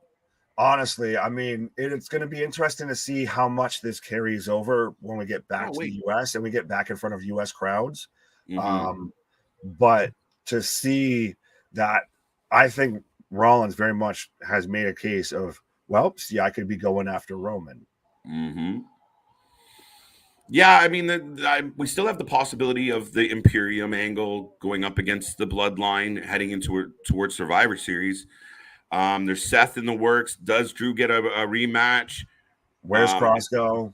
I thought Cross would have more of an impact than just throwing a bottle at him. Like he came to be a disgruntled fan. Wait, Cross got involved? Yeah, that's when he rolled outside and Drew went to hit something and then he got hit with a bottle. And you're like, well, what, the fan just throw something? And he stopped and looked over and it was carrying Cross. Man, like what? Are you a little kid? Like, this is weird. Right? Fury had a bigger impact on and I can't believe Theory got knocked out. What a great way to get out of that situation. Right. You will not. Right. Got that 2-piece with a soda on the side. Right. 4 out of 5. So an 8 out of 10. There we go. There's my math skills kicking in. Yeah, U.S. title being defended in the U.K. was a no-go. And I agree with CJ on this theory as far as Bobby Lashley would be booed out of the building. Big chance. Very American. Right. Yeah, it would have been an interesting look. Right. I agree with you 1,000%. I actually thought to myself, as the show was going off the air, that AEW's pay-per-view is going to be out of 20, Tony Khan's mind. Over the top, crazy tomorrow. tons of gimmicks because that's all. That's my fear with this. Well, I do even kind of like the change in Tony Khan, the spelling change in Tony Khan's name. Tony very much may try and outdo. Just again, like we said, he's that friend of you're doing too much, Tony. Calm down. Yeah, that's it. If you have two options here as Tony Khan, put together the pay-per-view with serious angles, serious story, make it make sense, give us good matches. My fear already is there's 14 matches listed? 15 now? Yeah. That's a smorgasbord of shit. And to me, you know how I feel. Pay-per-views are special. You can't have your whole fucking roster on the pay-per-view. Right. I don't have time for them on cable TV. So here I'm going to cram everybody on the roster on the pay-per-view. Again, like we said, you're doing too much. Calm down. Slow your roll. Yeah. Get a creative team around you. You're taking on too much. Woosah. We'll get through this, Tony. Right. I'll bet NXT is going to be fire. Yeah, I mean, I got high hopes for NXT. I think they're really going to deliver. Now, and we've got Rick O'Shea back. We're facing Carmelo Hayes, and I like that. That's very much getting. They're taking shots back and forth on Twitter and everything. Right. We're getting Tyler Bate versus Braun Breaker unifying the titles. We're getting the four-way for the UK tag team match, the tag titles. Right. Hey, isn't CJ got a habit of calling you Nick Khan around here? So or saying that I talk like a con man, everything. Yeah, I think that's honestly halfway when me and CJ met. Is one of the first things he said is that I sound like a con man. The heat was good between you two. I like it. Everything was great though. The ending could have been better, but again, Drew said, "Doesn't matter about the outcome. Let's party." There you go. We had a sing-along. I was a little surprised. We ended we ended it, like a fucking my parents are coming home. Let's have a good night. Like you're ending a fucking kegger or something of just have a little sing-song. Well, I mean, it's generally how a lot of it fits for being over in the UK, but I mean, damn. Right.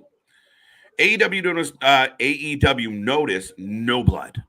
If it was Mox versus Walter, Mox would have bled first minute. Mr. Paper Mache, Nick. Right.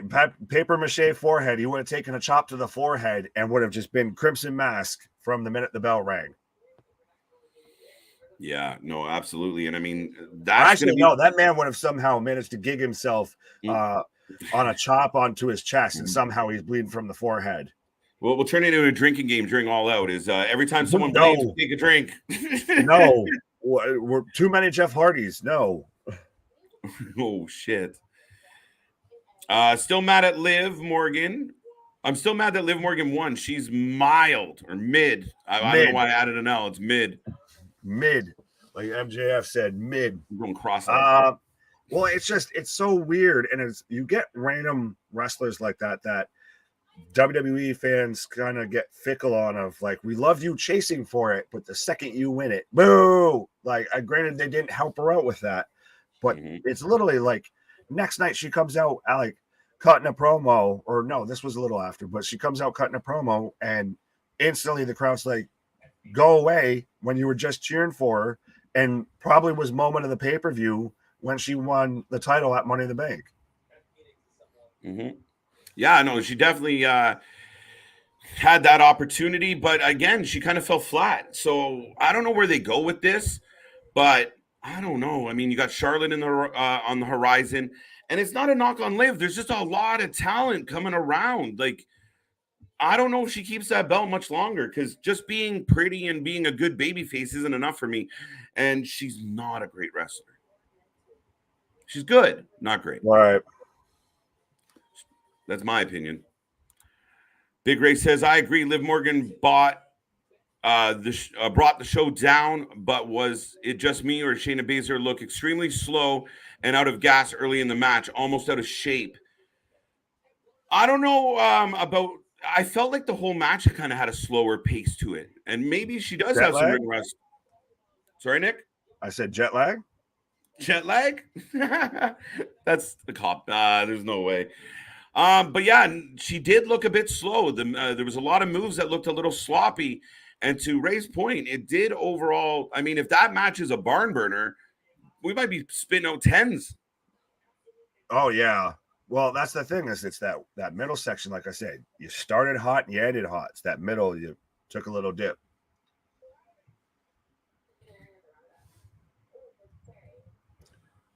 I agree, sir. I was just answering. No, you're good.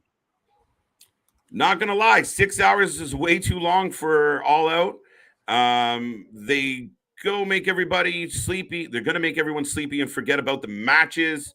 That's what they did when Punk won the title. We were tired. Yeah, like that's the thing. I remember being on here and we didn't care. By the time we got to the main event, we're like, I don't care who wins, just make it quick. Yeah, just get it. Yeah, do something. Right, please. I can see The Rock in the ring with the bloodline, and Rock points at the stage and comes out, Big Rikishi. Go call your daddy. Right. No, I don't think we get Big Kishi involved unless he's, especially now that we've got all three brothers, all three Usos with Roman. I think that we could get Kishi being involved, but I don't know. I think it's perfect the way it is right now. Right. Liv Morgan needs to drop the belt. She makes Nikki Ash a good Raw Women's Championship. That champion. That's not true. That's not true at all. Right. She might need to drop the belt. Nothing made Nikki Ash look like a good champion. Yeah, not as Nikki Ash. Nikki Cross is a different discussion. Absolutely. Nikki almost a wrestler, not quite so much. Almost a wrestler, exactly. It's the fact that you read it and kept going. LOL. I don't know what we're talking about. Do you know what he's on? I don't know. I don't know. You come on and you hop on, CJ, and you tell us what you're trying to say there. Right? Yeah. Say that to my face. Right. Say it with your chest. All right. So we're heading towards the door now, folks, but we do appreciate you being here. We're going to get through the last few questions. There are 6 matches on NXT card, and I expect some banger matches. Look out for Ricochet and Carmelo Hayes. 100%. That's going to steal the show. Yeah, no, I'm looking forward to that. I think Bates and Braun have a potential. I think we hesitate because Braun's still very green, but it's got a lot of potential, Nick. Oh, absolutely. I think it's going to be one of those shows that, like I said, it's going to be a great show. It's going to be one of those like tonight to where we have probably 1, 2, 3 shows that, or 3 matches, that could be match of the night. But I just think that it's not going to be as good as Clash. But no, absolutely. Ricochet versus Carmelo, like you said, Braun and Tyler Bate. And we're getting, this consolidation between NXT and NXT UK. So who's going to, take which belt?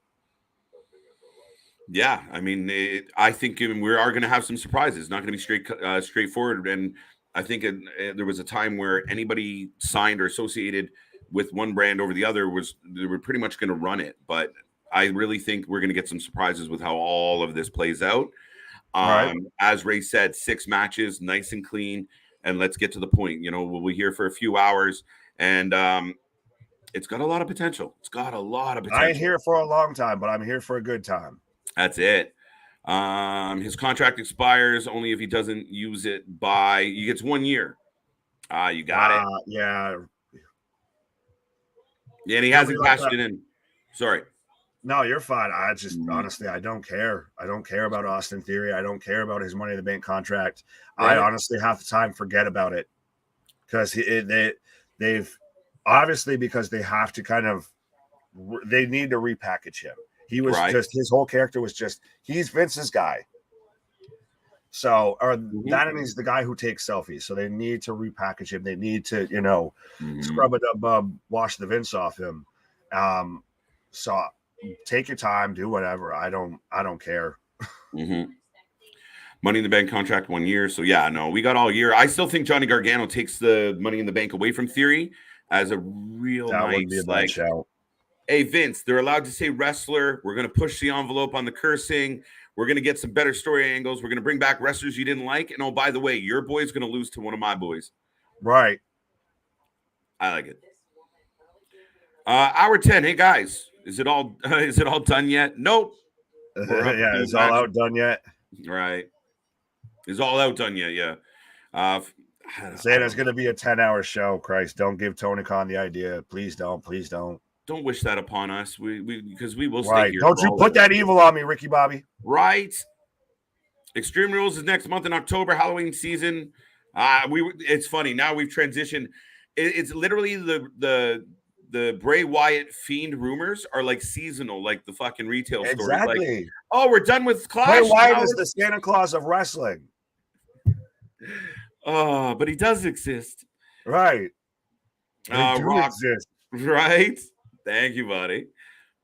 Yeah, we got that. And last but not least, before we say goodbye to everybody, at this point, Tony Khan needs to release some wrestlers, people like Sky Blue, Varsity Blondes, Abaddon. I know you're not going to like that one, Nick. And just everyone on AEW Dark. No, I disagree. You do need a developmental. He's got to figure out how to book better, stop overusing certain talent, and, spread out the wealth and find some more TV time. No, you need a creative team. It's literally, I think he's got too much on his plate. You need other people around that can handle this stuff. And you need to stop listening to, placating to just a certain audience. You need to actually try and expand and try and grow. This isn't fantasy camp anymore. We're not fantasy booking. We're not playing with action figures or anything like that. We're trying to run a wrestling business. Right. Mm-hmm. Speaking of Big Ray and the gentleman, the whole media group and Bin Haman, I'm actually right now on this. This is awesome. Getting a replay of the 2018 Money in the Bank where they're running up the building. Oh, and shout out Stevie. Stevie was in the chat early on. And yes. Go ahead. No, that was it. Yeah, big shout out to Stevie Richards for popping in and saying hello. We greatly appreciate it. It's kind of a cool little mark moment for us. So we do appreciate that. Huge. Big shout out to everybody over there. And how long will people start trying to summon Bray Wyatt? They've been trying. Trust me. Trust me. This man right here. Sorry. I'm trying to get away. No, fuck. I still can't get it right. Fuck it. All the way up. There we go. Right there has been trying to bring this man back more times than I can remember. It's true story. But what if Bray comes here? But wait, there was a light bulb and it moved. Could it be Bray that moved the light bulb? Like just when you guys get all the exciting ideas and all this like fantasy booking in your head, you guys are at home doing your own thing. We come on here and just spew or whatever random shit comes into our minds. We're like, hey, what about this? And then everyone that's why we're awesome. Is literally you just get us as everything's happening. As is straight up. Our shit is real. Our shit is raw. Our shit is authentic. When you're talking about that wrestling, you better put that for life in it. For life. That's it, folks. I know there's a couple quick comments there, but ladies and gentlemen, that is our Clash at the Castle. There you go. Heels over strong. Thank you, boys. Great show. Love it. Appreciate it. Bad boys for life. Right. So that being said, that is our Clash at the Castle live stream, live reaction, watch along, whatever you want to call it. It's going to be a good time. And we're back tomorrow. NXT Worlds Collide, a lot going on. Like we said, that could be the surprise where there's a lot of bangers on that card that could really overachieve and surprise us. And then we go into All Out, and we're expecting big things from TK. We're expecting big things from that pay-per-view. It's going to be a long one. Go get your snacks, strap in, like, subscribe, tell everybody you know we are here. Mr. Big Nick, any final thoughts on our Clash at the Castle breakfast with the brunch? Breakfast with the brunch. With the boys.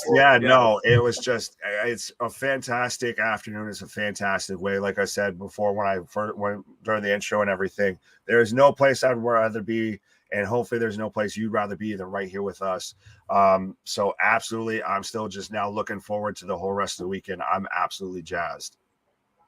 Me too, man. And that's, I thank Papa Paul for an upper echelon. Papa Paul pulled through. That's it. I'm content, even though there was no Bray Wyatt. I'm content because the action was good and everything else was great. But that's it. That's our time here, folks. I hope you have a wonderful remainder of your Saturday. I hope you have a great day. Come back and join us on Sunday and all the damn time. If you know anybody that likes wrestling, they should be here with us. And until next time we're here, until tomorrow, we will see you on the flip side. Thank you.